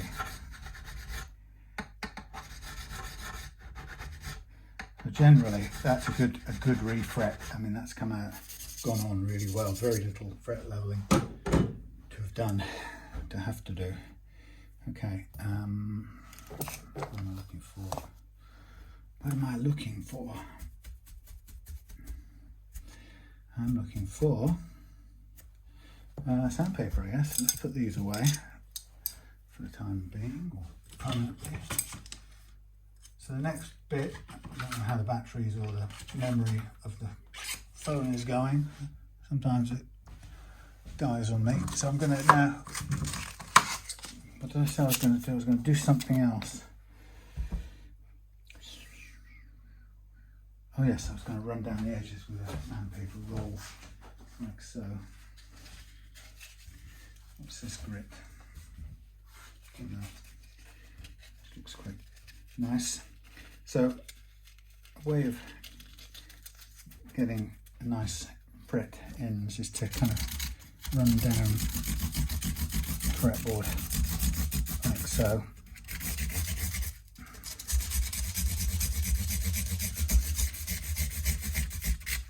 This will probably be helped along with a bit of 240, 180, 240. A bit of 240. I'll roll up a bit of 240 in there. And I'll just go down the edges.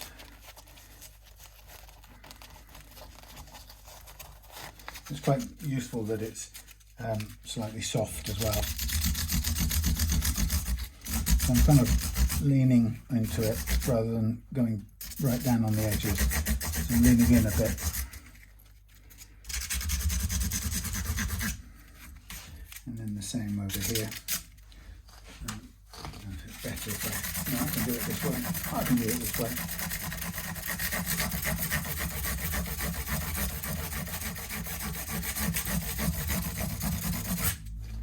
Except now I need to get round. I should have cut the strings off, because that's always what happens. You get strings pulling things over. So I shall do this and then I shall take the strings off.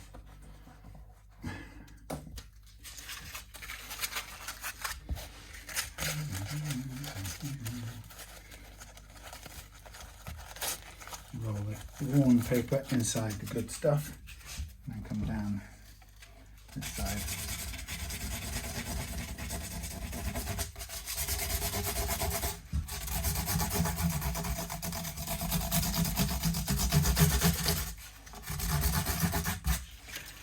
Right, that will do for now on that, and I'll cut these here strings off so they're not getting in the way anymore. Thank you, Optima. You've done your service.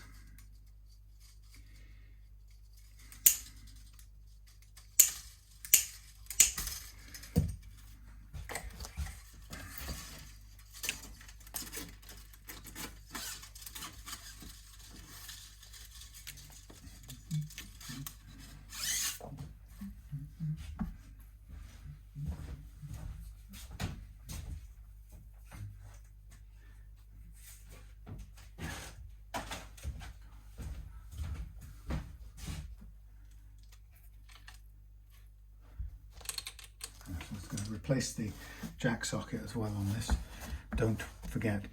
Right, so I've sanded the edges of that a bit, and now we're going to get stuck into the dreary regular sanding game. So 3200. Right, so start with a good old-fashioned 600 grit. Again, have I noticed a major difference when sanding stainless steel? No. But do I spend a little longer time? Yes, I do. But it's not massively noticeable. It's not like a terrible burden, this extra effort at this stage. It's more in the cutting and filing stage. But of course, you do have to put in a bit of extra time in the sanding out department. Now at this point I'm still going over the edges with 400, so I want to soften the edges as much as possible. I'm just doing this first run by hand.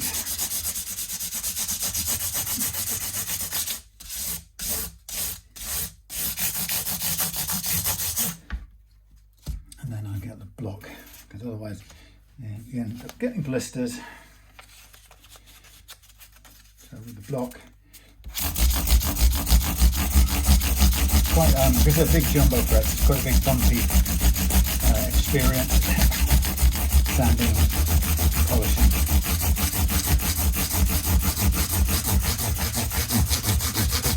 So still on 400 grit.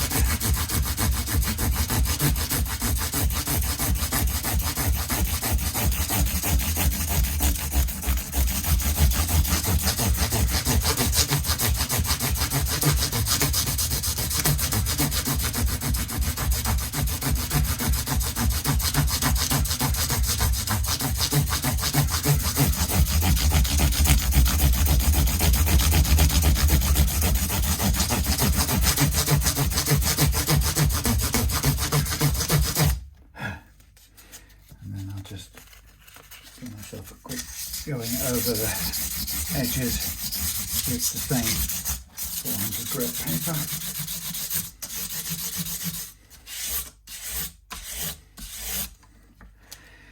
Anything to soften off the edges as you go is a good thing to do, so it all gets picked up and tidied up. So now we're on 600 grit.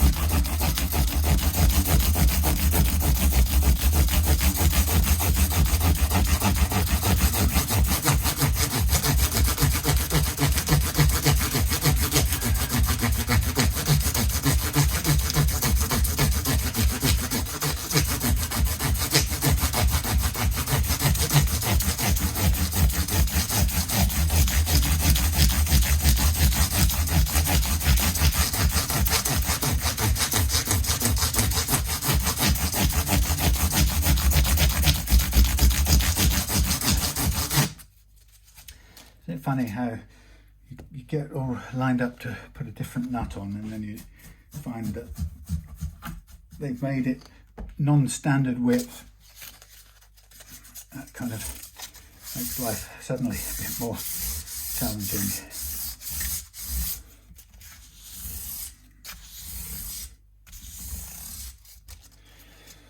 So end up settling for what you had.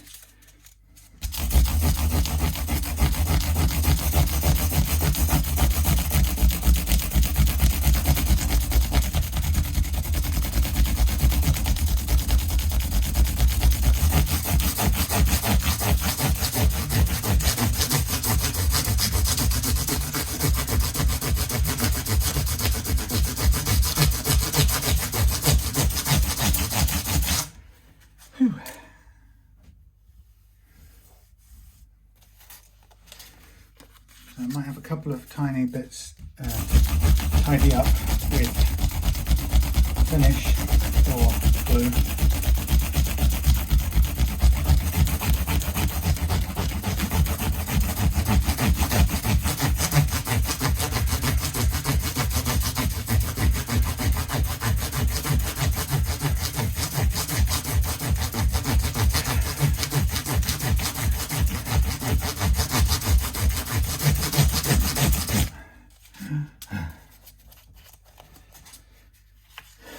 1000 grit second piece.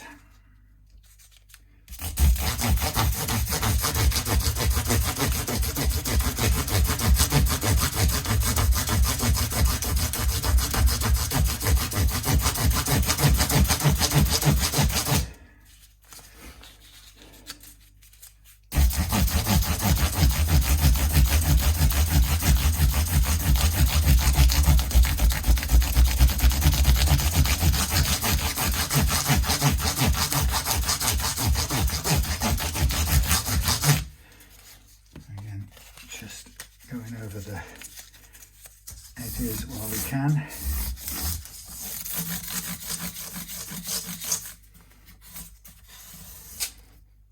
Thank you.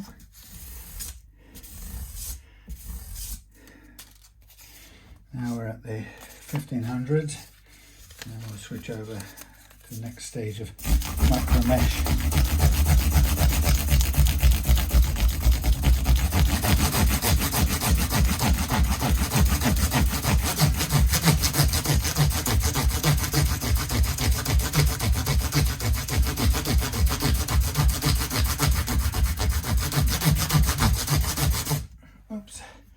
Sticky paper's coming off.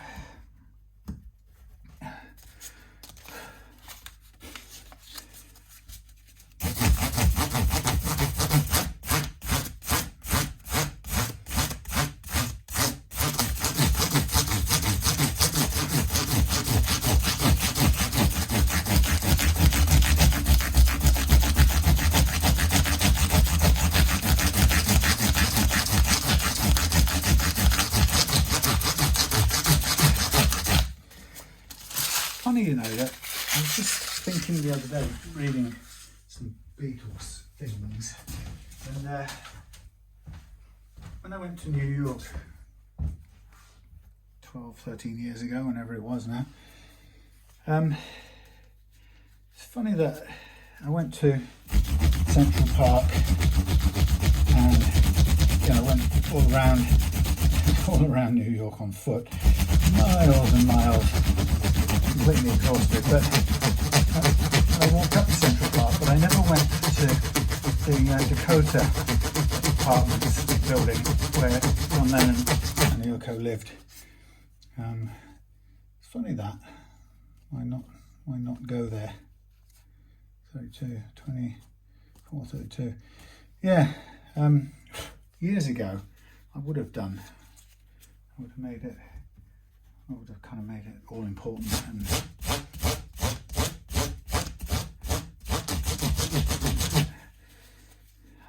funny, I felt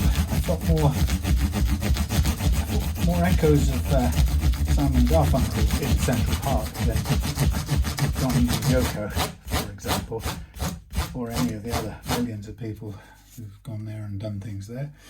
But yeah, it was very definitely. I remember sitting on a park bench,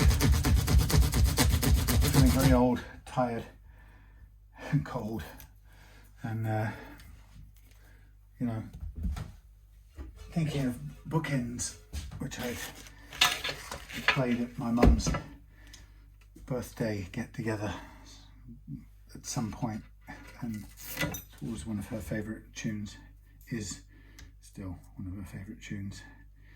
But sitting in the sun, cold, and feeling your age, you know, even at the age of 50 something as I was then, that song very definitely felt like it had been written there, which of course it wasn't, but it very definitely could have been the park benches that their old friends were sitting on in the story.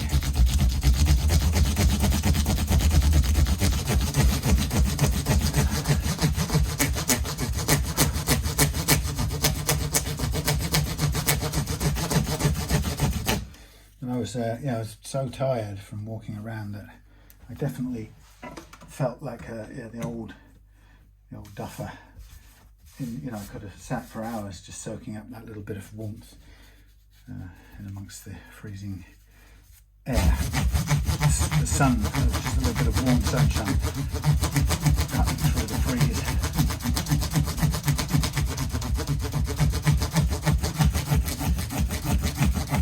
But if I went again, I would go and visit the Dakota building. I think mainly because of what it meant to me when I was a kid and I first heard about his death that dark December day.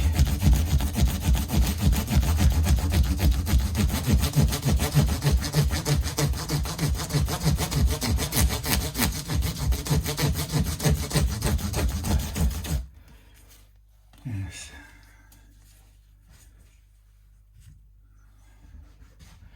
Okay, so as you can see here, I've finished the polishing business, sanding and polishing.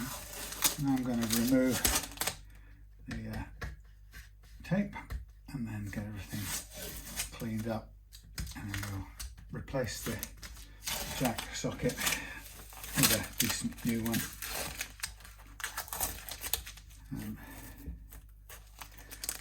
So this is always a sort of nerve-wracking bit where you come to remove the protective masking tape, and if it's Fender, you don't know how much of the finish you're going to be taking with you from their necks. But thankfully, touch glossy wood, the GandL is performing beautifully, and I'm confident that I shall be able to get all this paper off without any problems.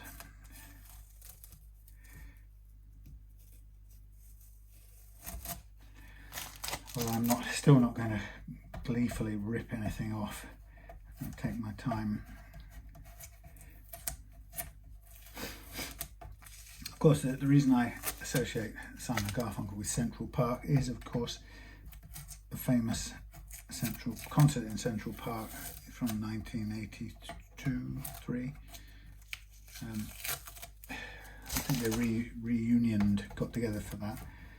And the reason I know it so well is I was in Trinidad, and I was supposedly trying to work in a little business with my stepfather, and I was selling video recorders, radio players. It was a brand new era, and it was in the US. It was Betamax was the thing. It was the era of the Betamax. So he would buy some and ship them down to Trinidad, and the idea would be that I would help him traipse around the countryside, the bush, selling them to farmers or anybody who would want to buy them. And so along with that, we had sort of tapes and stuff he recorded, and would kind of rent out these pre-recorded, or not pirated exactly, but content from HBO in the States. And anyway, but one of the tapes I remember we had was Simon & Garfunkel. I think it was probably an HBO thing, concert in Central Park, and I remember I think I had just not long discovered the joys of smoking weed. I thought we can't go to the Caribbean and stay there without that. But so I remember listening to this, putting it on, watching it, but really only just listening to it, and sparking up a green cigarette and falling asleep into oblivion with this playing in the background. So I think many times I didn't really hear much of it, but sometimes I did. And of course, those of you who've had a bit of that experience of smoking in your past or present, you all remember how enhanced the listening experience can be with such a thing. Anyway, and so, you know, Simon and Garfunkel was pretty much heavenly when you've had a smoke and you're just floating away into the night sky kind of thing. And that's where I always connect that concert with that experience. And very marvellous it was too.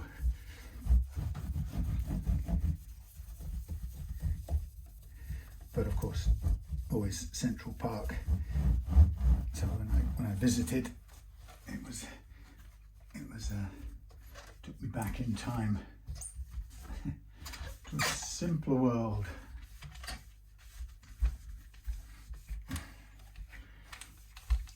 So all cleanups and whatnot.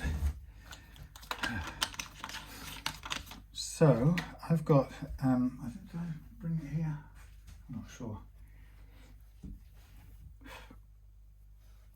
So there we have the ends, and there's just a tiny bit of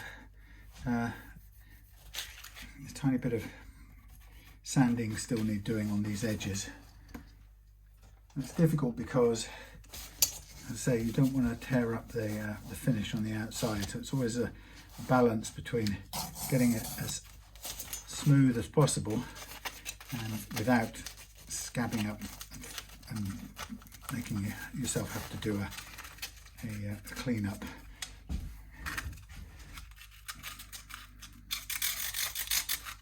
If you've done along the edge here, you can get rid of the burrs, but you're in danger of removing the coloured finish. So it's kind of a tricky situation. The alternative is to do, you know, a little bit of kind of clean up on the edge like so.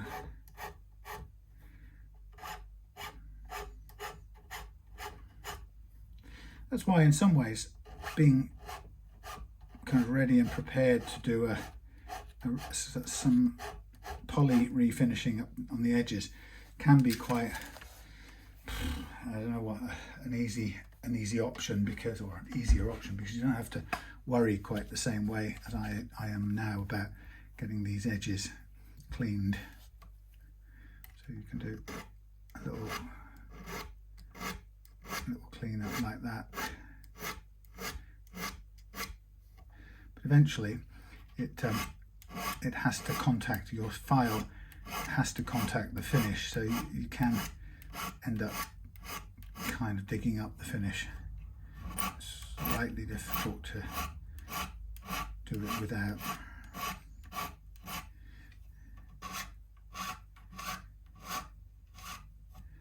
So here we've got like a little tiny little, I don't know what we call it, a little flake of metal, which could do with coming off like so.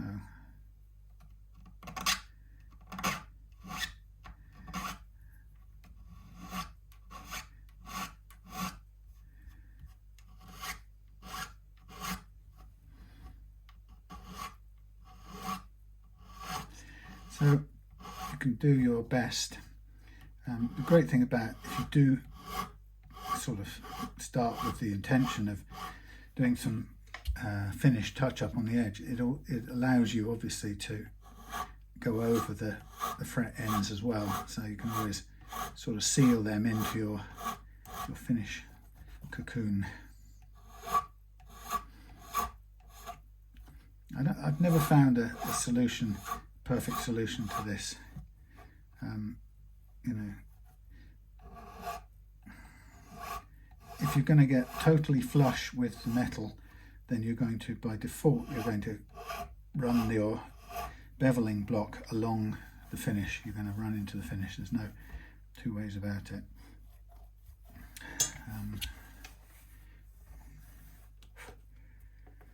And if you don't want to, then you, well, it's tricky.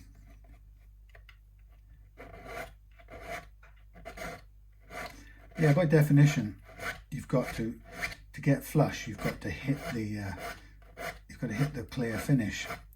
For the metal to be flush with the clear finish, you're going to cut into both of them in order that they are both flush, and that's sort of slightly destructive by definition.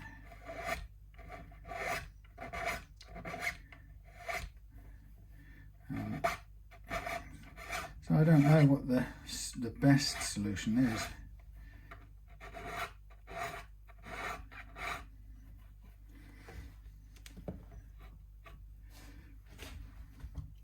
Trying to get all of these little burring bits taken care of. I mean, I'll try and go over it again with the end beveling file, you know, edge beveling file. You'll cut into the finish. There's no way around it. Just have to make sure that none of them, or as few of them, stick out as is possible. Okay.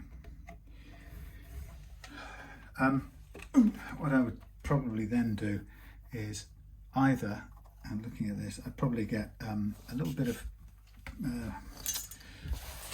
the thingy polish, this stuff, a couple of levels of polishing compound, and just put a little tiny bit on the cloth, and then go up first with the slightly heavier stuff and then come back with the finishing stuff. So hold it up on its edge like this, and then basically just this will kind of clear up any of the sort of lightened scuffs of the clear finish. So it just polishes it a bit.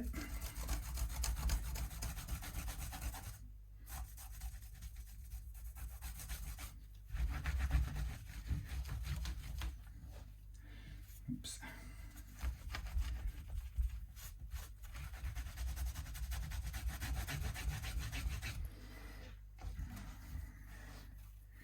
And the same one here.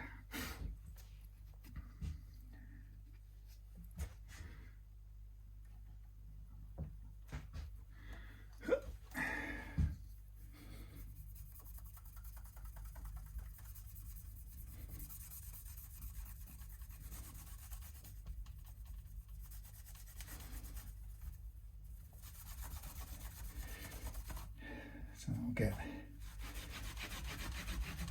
most of it polished.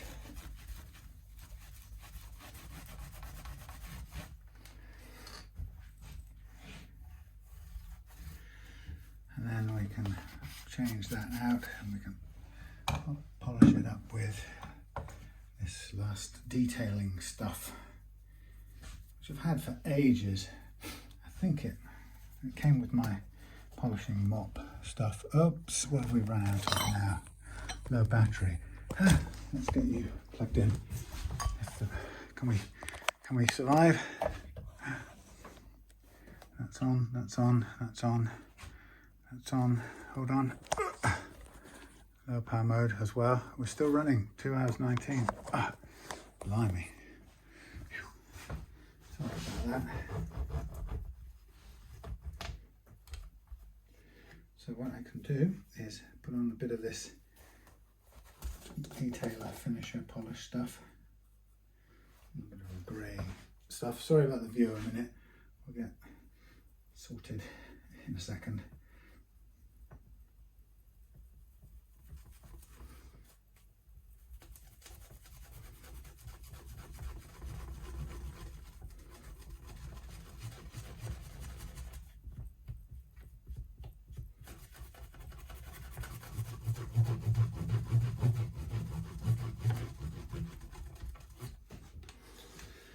Okay, up that way, and a bit of that.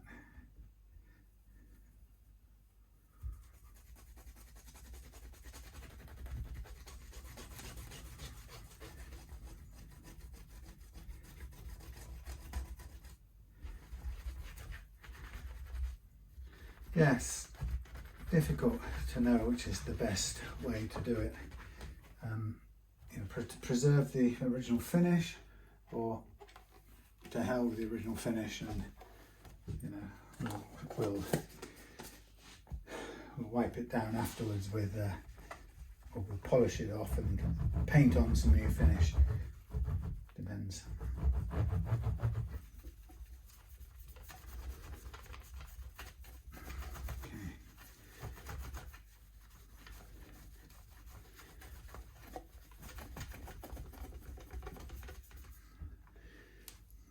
Along, clean up.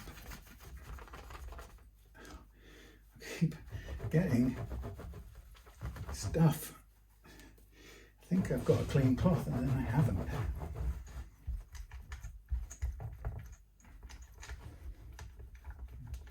Okay, right. So, next stop will be the jack change. Put on a new socket and make sure it's tightened up and secure. Right, let's get these out of the way, and those can go in the corner there. Okay, sorry about this long-winded, mumbly old thing.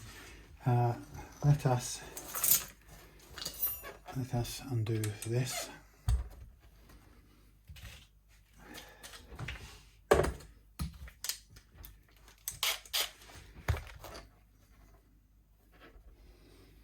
I'm going to take off the jack for a second.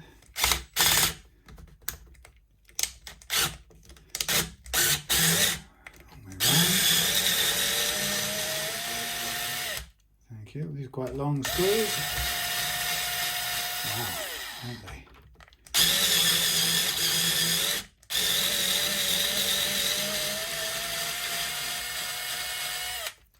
Okay. Loose. Yeah, not a great quality jack, so we'll replace that. Let's get a new one out of the cupboard drawers. Drawers.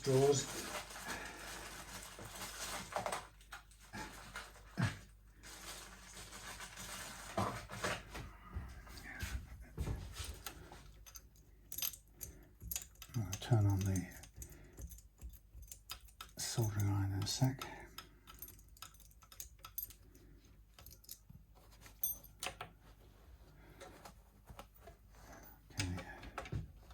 Come back. No.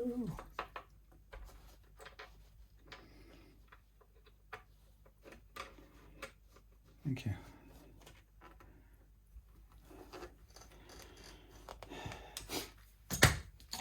Get these out of the way.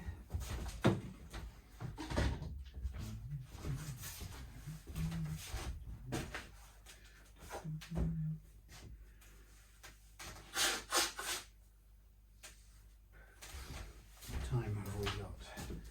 We are 19:15. It's all going good. I came up a bit early because I wanted to finish a bit early, believe it or not. Right, let's turn on the soldering iron. Let's get some solder. The helping hands. Solder. Helping hands. Let's bring the stuff. The A3 thread lock. Let's bring the low strength thread lock.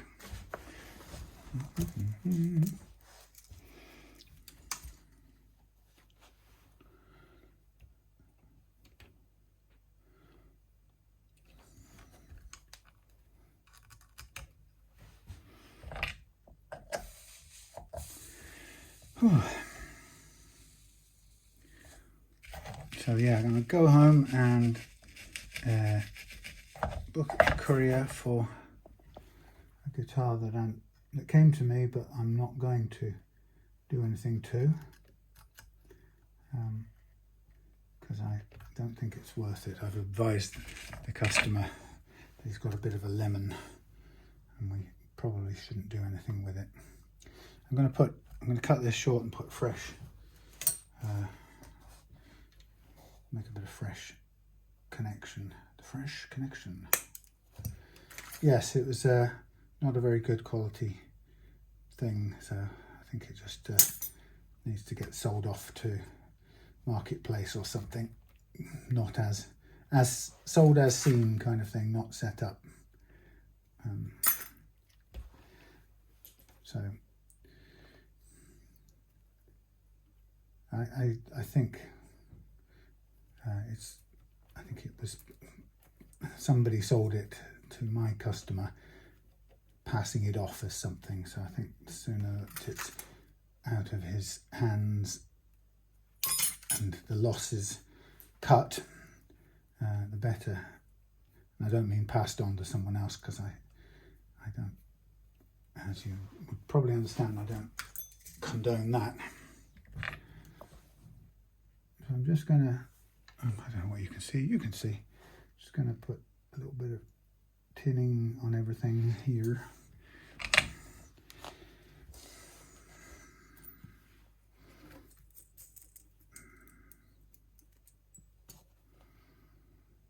Okay, so hot to trot.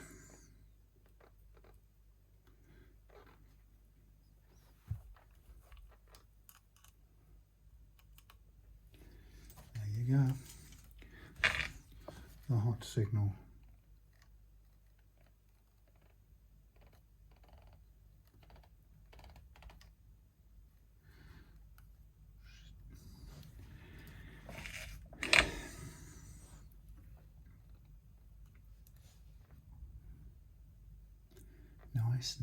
Nice. Bit too thick.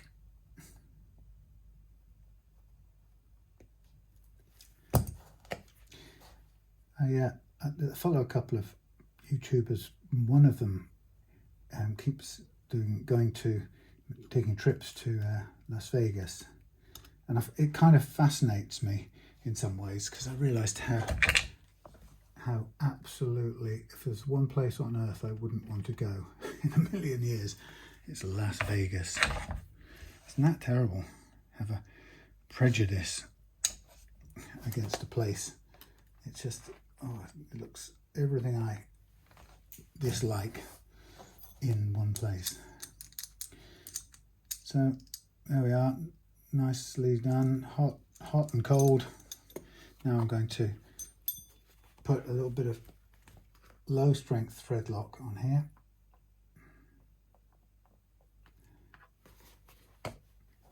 Put on the plate, put on the retainer thingy, washer.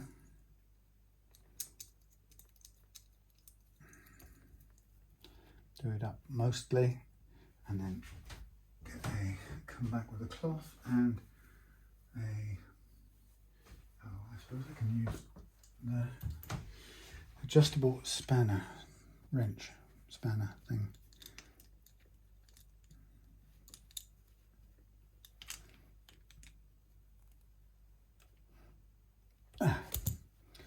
Nice.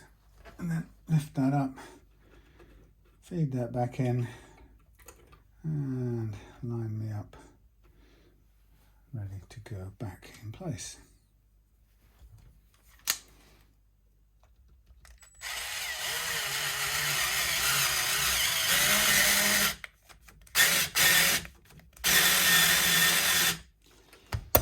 Another one. Test it as well, just to make sure, because sometimes putting a larger jack on, better quality jack,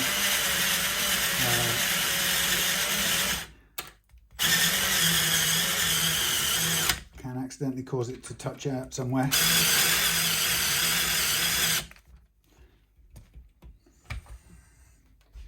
So we'll just make sure that it doesn't. That old one goes in the bin, because I don't keep old, cheap, what you call them's, jack sockets.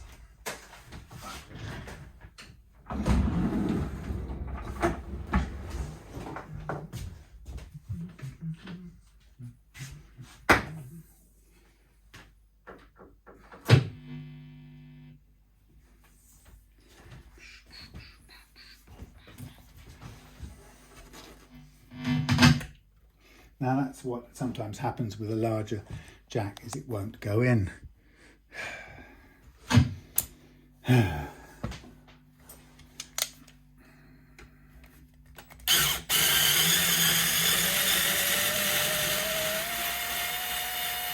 have to turn it round.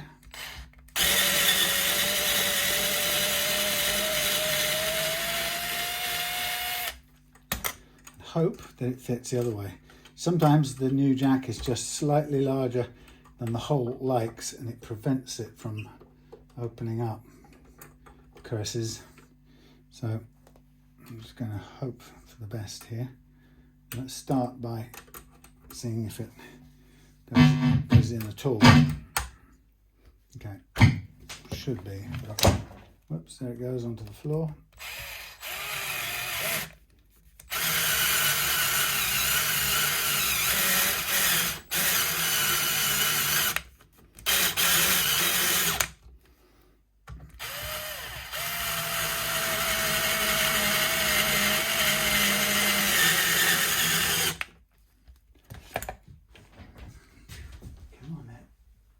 Try again. Silly little things like that. Yay.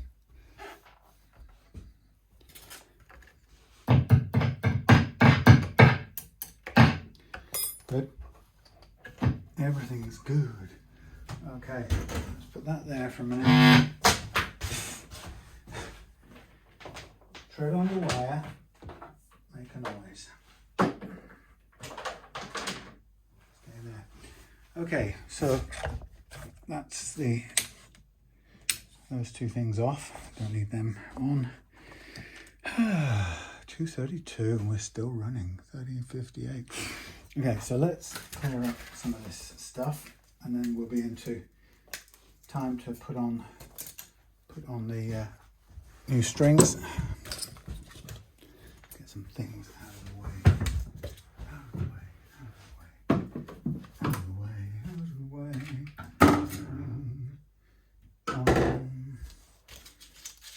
There,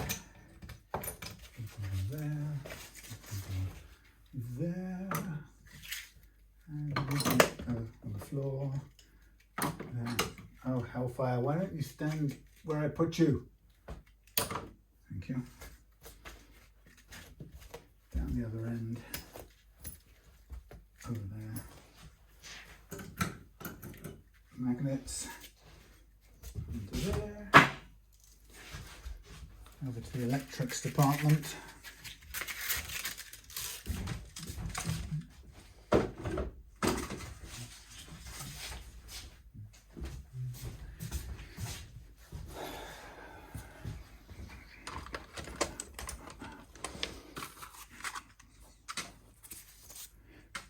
Foam over here, up this end, up this end. It always comes down to what things go that end and what things go this end. It's a funny old division of things. That goes this end, that goes that end, this goes that end. It's just like, it's all as simple as that. It's funny having things that have set ends. Sorry. A given end. This is your end. This isn't your end. Wrong end. This belongs down here. So we're almost done. Sorry to bore you with this last little bit of clearing up. That doesn't go there, does it? That goes on there. Like so. That has to go there. That goes there. This here. This here. This here. And this here. Gosh. Got everything tidied up. How could I? And one more quick thing. A quick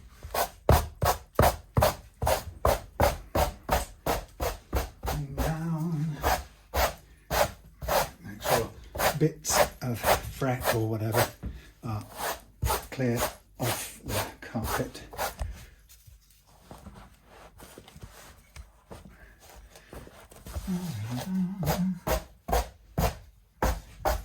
it's just soft and safe for now. Right, so we've done that, and now it's time to load up the beautiful strings.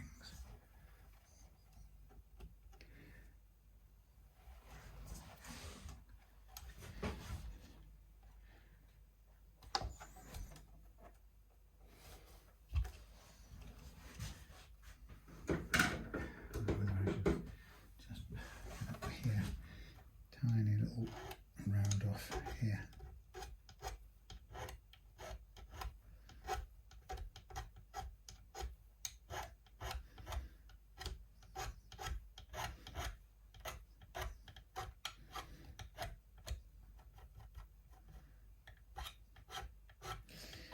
Okay.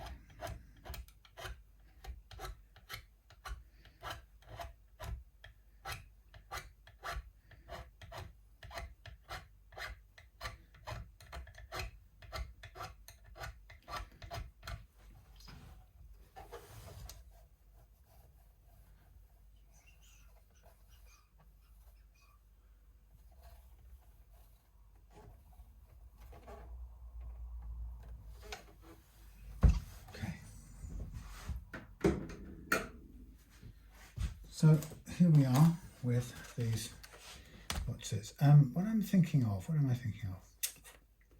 I'm thinking whether I'm going to do something while we're here. I'm going to take this back off for a minute.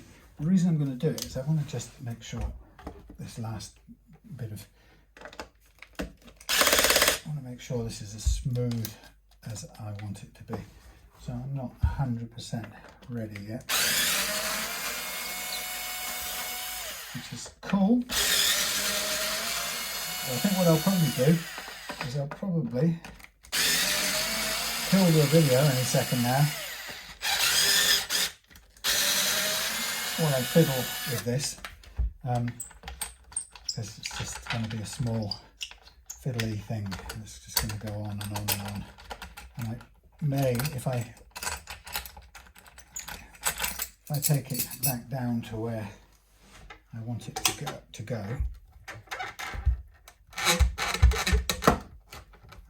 If I take it back down to flush with here, then I probably will end up doing a little touch up. So I think I will have a little go at that, just because of all the things I prefer to spend.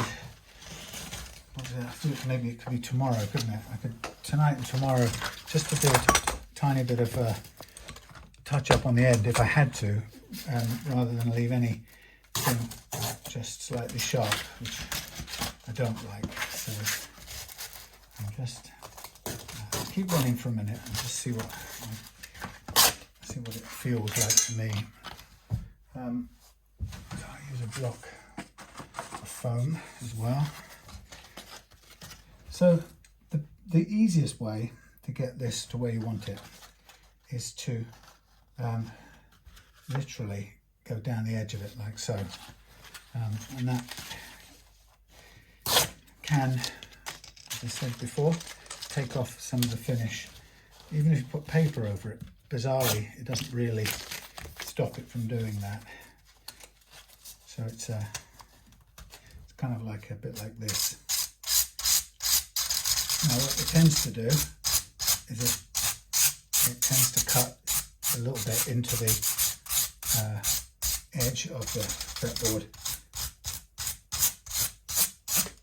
It's kind of almost, I can't help it. By default, but it's about the only way you're going to get a really nice smooth finish out of it. The only issue is whether it benefits from being touched up afterwards. Yeah.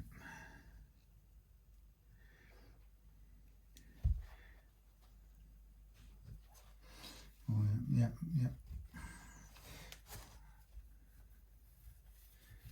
That's better. And then I think I probably want to do these little bits in here. as well, still boring. So this file has a little soft edge, which means I can use it on the finish like so. So it just lets me run into the corners and snick off any overhangs. It's an interesting thing to do, this part of it, because sometimes when it's an old neck and you just basically kind of beat it to death and then refinish the edges, in a way it can be more satisfying because you don't have this worry of leaving things overhanging the edge. You know, so you can, if for example, if you think you haven't gone far enough, you can come back to your block at this stage, but then, you know, you haven't gone too far. So if I think it's not flush, I can come back here and do this. Just snick it back to flush. And like I said, whatever the cost is in terms of finish on the edge, you have to pay it, and you get the flush, a better flush, for the cost of a bit of contact with the edge, which I've always found a bit kind of painful. But it's not a bad thing to, you know, you can always come back and have another run at it like this. And then usually what you're left with is the option to do a little bit of touch up. But I think it's more important to get the soft edge than it is to, you know, pull back from it and leave any sharp edges. So I think it's actually not in need of refinishing, thankfully, but I think I'll just go over it again with this little corner cleaner upper, and then we'll take it from there. All I do after that is put it back on, restring, and double check the action and everything. It should be all fine. Even if it goes on slightly different, the neck, then you just, you know, the frets have been leveled for a very low action, so we can readjust to get it to where we want.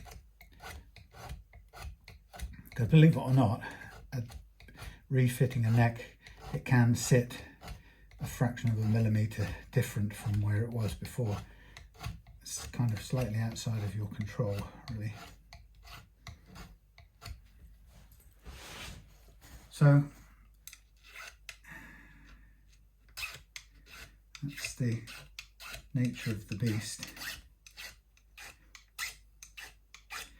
I guess, yeah, that's pretty good. I mean, the thing you can do if you need to shine up this edge part here, you can either do it with the thing I did before, which was the paste, or you can get yourself a little one of these micro mesh pads and basically just run it along there and to the edge of the frets. It's cutting a little bit, but then as you go, I started at 18, did I? Why didn't that happen? 18, 15, 18, 2400, 2400, 36, slightly out of order. Right, let's get this in the right order. 2400. So yeah, you can kind of go down both sides, I should say. Very light touch, this paper. So down both sides, and then just go down the grits, and it will eventually bring it to a shine, which isn't a bad way of achieving it. You can put a little bit of water on there as well, it helps sometimes. It'll do it either which way.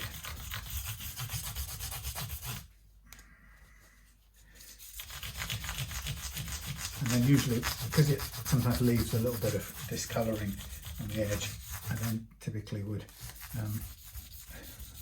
wash it or clean it down with cloth and some naphtha again.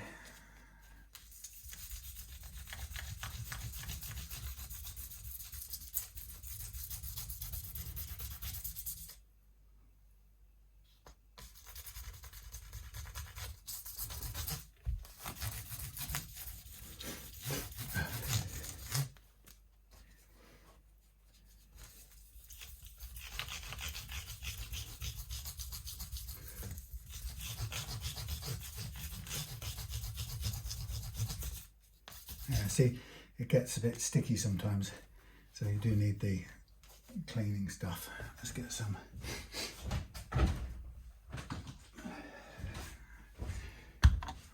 Yeah, the surface of the micro mesh sometimes comes away. If it gets warm from rubbing like that, it sometimes comes away and just sticks to the finish there. So a quick clean up helps on both sides. And then the last couple of runs.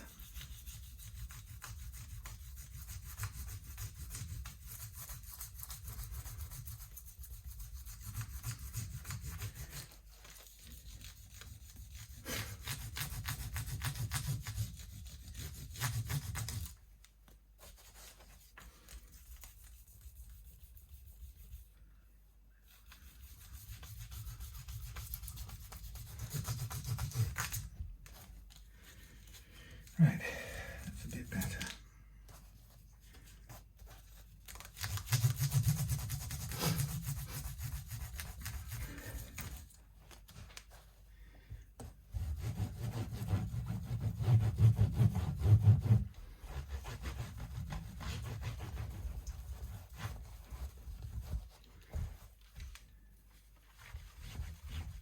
Yeah, I can feel that's not got any sticky up bits. It's much smoother now. It's really good. Yep. I can sanction that. So it's just a little, I was going to finish up, but that's just a little bit of additional something to make it satisfactory. Sometimes you just feel it and you go, no, I've got to do a little bit of extra work on it. Right. Let's get that out of the way. Nearly done then.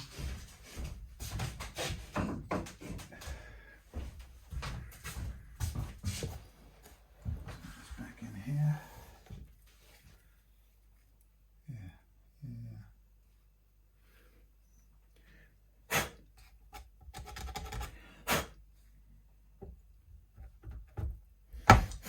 I'm going to sneeze again. Pardon me.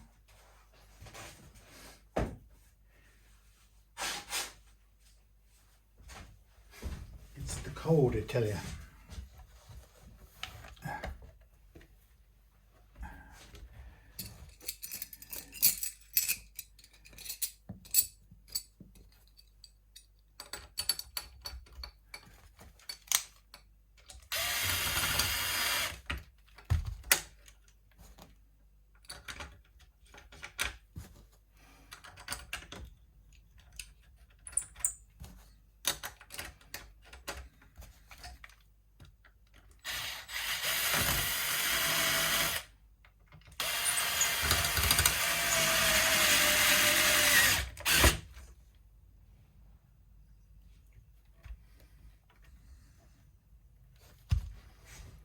This doesn't look, there's nothing obstructing it.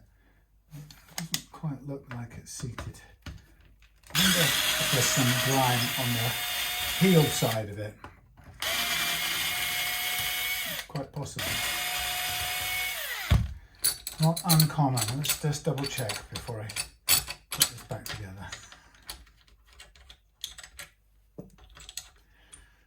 Always a few things to find out and check out right at the end.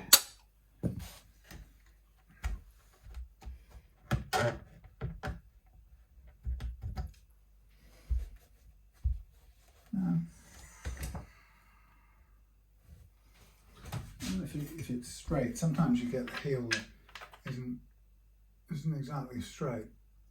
No, it's not exactly straight, but it's not too bad. But it gets a bit lumpy with the finish. So the finish is actually caught up in this corner. It's very interesting. It's like lifting. I'll show you this. Just see where the finish goes into that corner. That's actually proud. It's not a square corner. It's actually lifted. Can you see?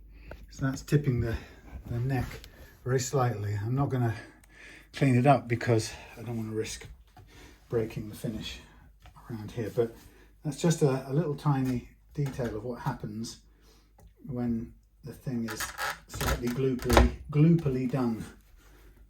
Yeah, sticking up right in that corner. It's always been like that, so I'm not going to worry on Oliver's behalf. Just a little observation about the finishing details. Let's get this the right way around, shall we?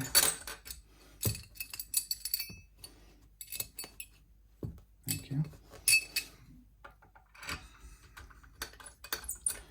Yeah, just caught my eye and I just thought, I'll check it out, make sure there's nothing stuck there. If it sits slightly out of kilter, then all that's happening is that the saddles are slightly readjusted to compensate, basically. It's not the end of the world.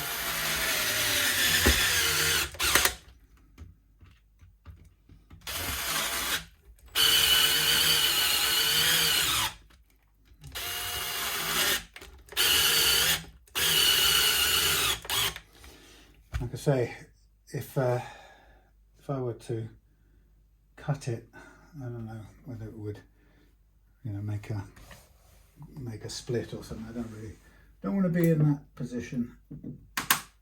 But ideally, you'd want the corners of that to be really nice and square cut.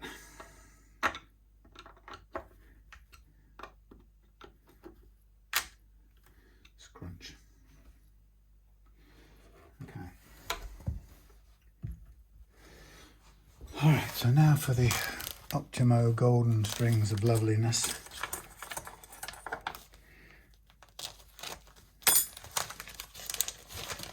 Hallelujah, said the strings as he took them out of the bag. 10 to 46, 9 to 46, looks like. 9 to 46, 10 to 46. Ow, stabbed myself with a golden string. It's like a fairy tale. It's funny because the Dario strings have a golden core, and these strings have a golden outside and a steel core.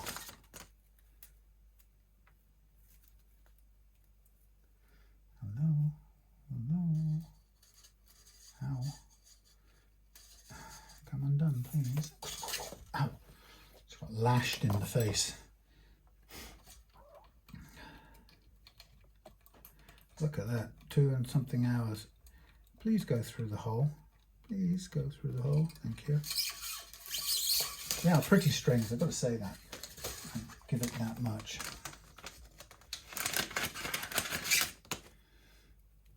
Optima. I know Brian May uses them on his red special. And I think he uses 8s, doesn't he? Very thin. Very thin indeed. I've got 8s on my, not gold ones, but I've got 8s on my guitars, a couple of my guitars at the moment, so I'm taking the easy way out. Got a good reason though.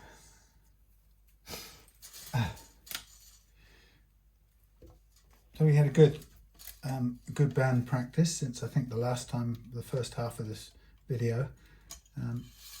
yeah, had a first one in a couple of months, I think. But enjoyable. Got quite a good little vibe going, I think. Just where we were playing, I wanted more disco beats and funk. Kind of less on the heavy rock side, but more on the waka chicka kind of thing. Maybe not waka chicka exactly, but you know, I don't know.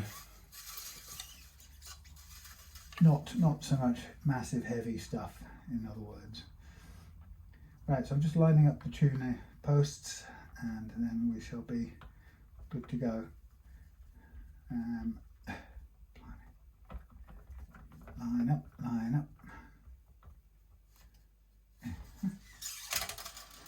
Golden strings, fill your slots.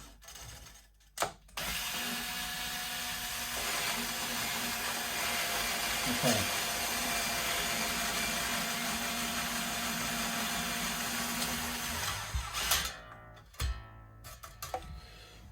I can't take you down that end because it's all about the batteries, kid. I'll just have to leave you looking from the distance. Sorry about that. We'll be all right.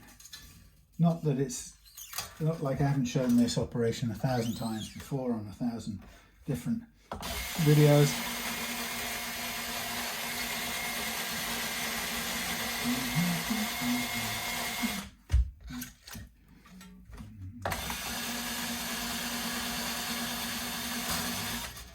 So last week I unfortunately suffered my first damaged guitar in 1,600 or so courier sends using partial force, and I guess somebody must have put an engine block on it, something really heavy, or stood a whole body's weight on it, and cracked the neck, pushed it down and cracked it. So I've glued it back together again as a repair and restrung it and testing it out, and it's holding together brilliantly well. So I'm feeling very encouraged that it's repaired that part, and the next part will be refinishing the neck and keeping with the rest of the body so it looks as good as it did before.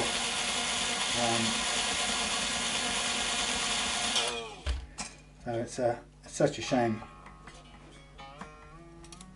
Such a shame that the parcel force people finally managed to damage it.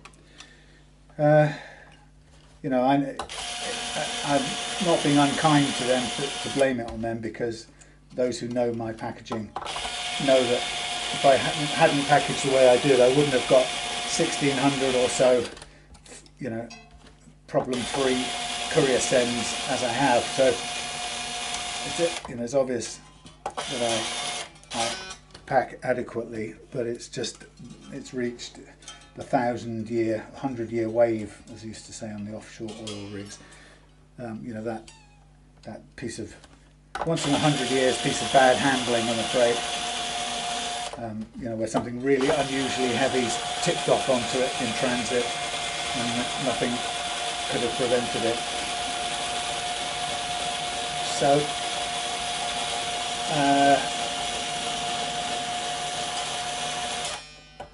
you know, if there's any sort of loss in it, I think unfortunately my customer, well, we both take a bit of a loss, because I would think he couldn't sell it on without discounting it, just from the knowledge that it's had some damage and been repaired, even though the repair's good.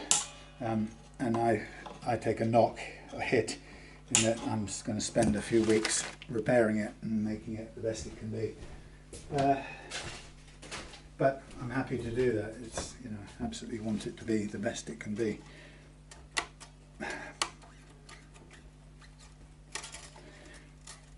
It's just the little creaks as the neck settles into place. I'm just getting everything kind of bedded in a bit. Then we'll tune up, and then we'll stretch.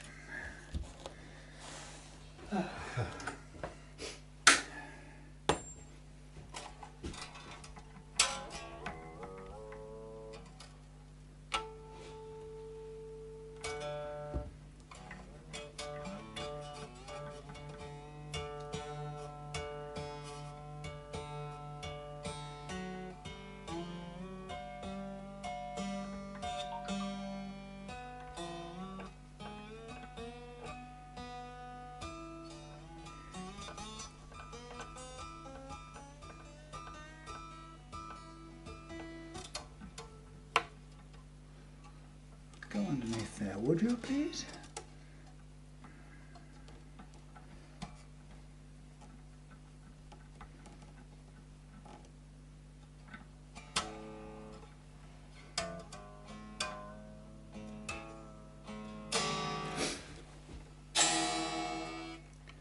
Okie dokie. So stretching, the usual thing, thumb and forefinger, pull and push.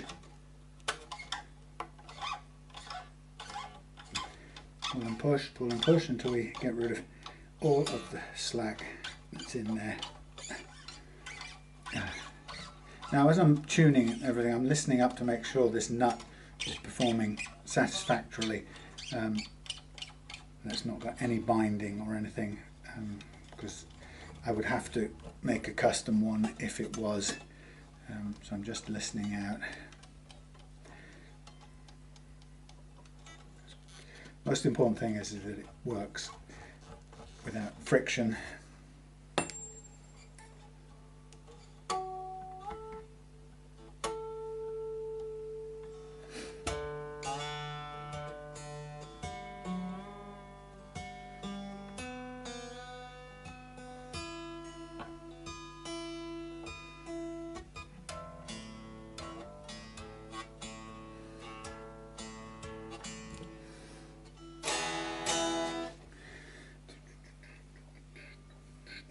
Hey, you guys have moved heights. Let's just double check this. That's the wrong one. Let's get this one. Just make sure they're all the right heights first of all. Okay, 125, that's good. 125, good. Slightly over good. Slightly over good. Too far over, probably.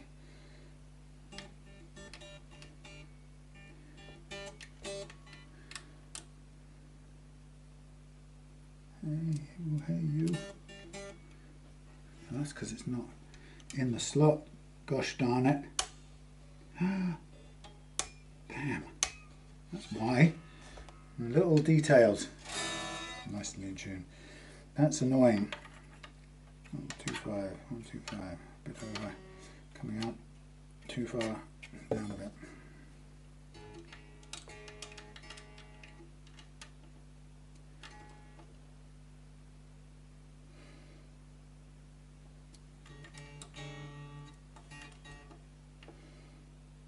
That's weird.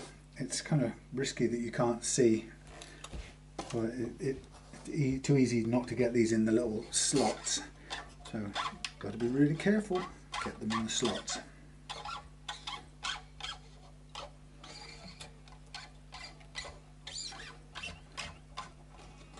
Okay. Stretching out. The most important, one of the most important things to do is stretch these strings out. And once you have, providing the nut's good and the slots are cut right, then you'll stay in tune, and you won't if you don't do those two things. So I've done the slots and the nut part, but when you change strings you have to do the stretching.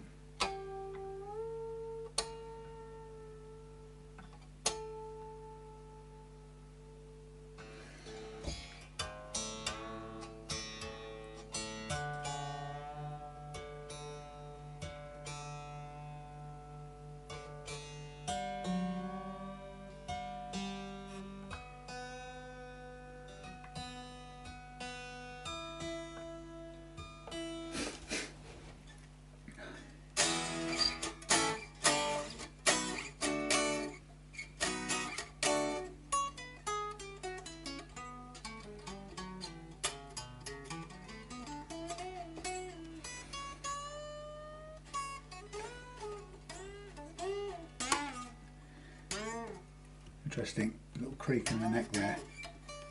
I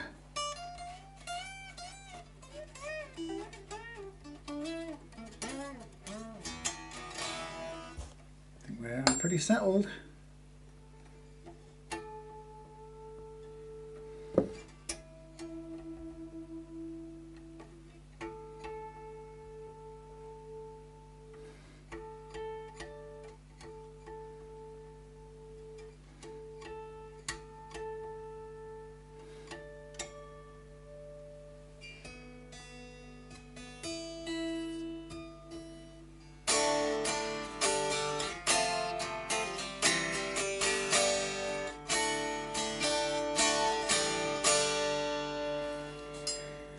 There we go. Everything in good shape. I'm going to check the intonation, but I have a feeling the intonation is going to be good, because I'm just suspecting it is, but I don't know it is. So the problem is, as always, the jack socket sticking downwards and wants to stick in the ground while I do the intonation, so I'm just going to rest this on there so I can do it. 441 Hertz.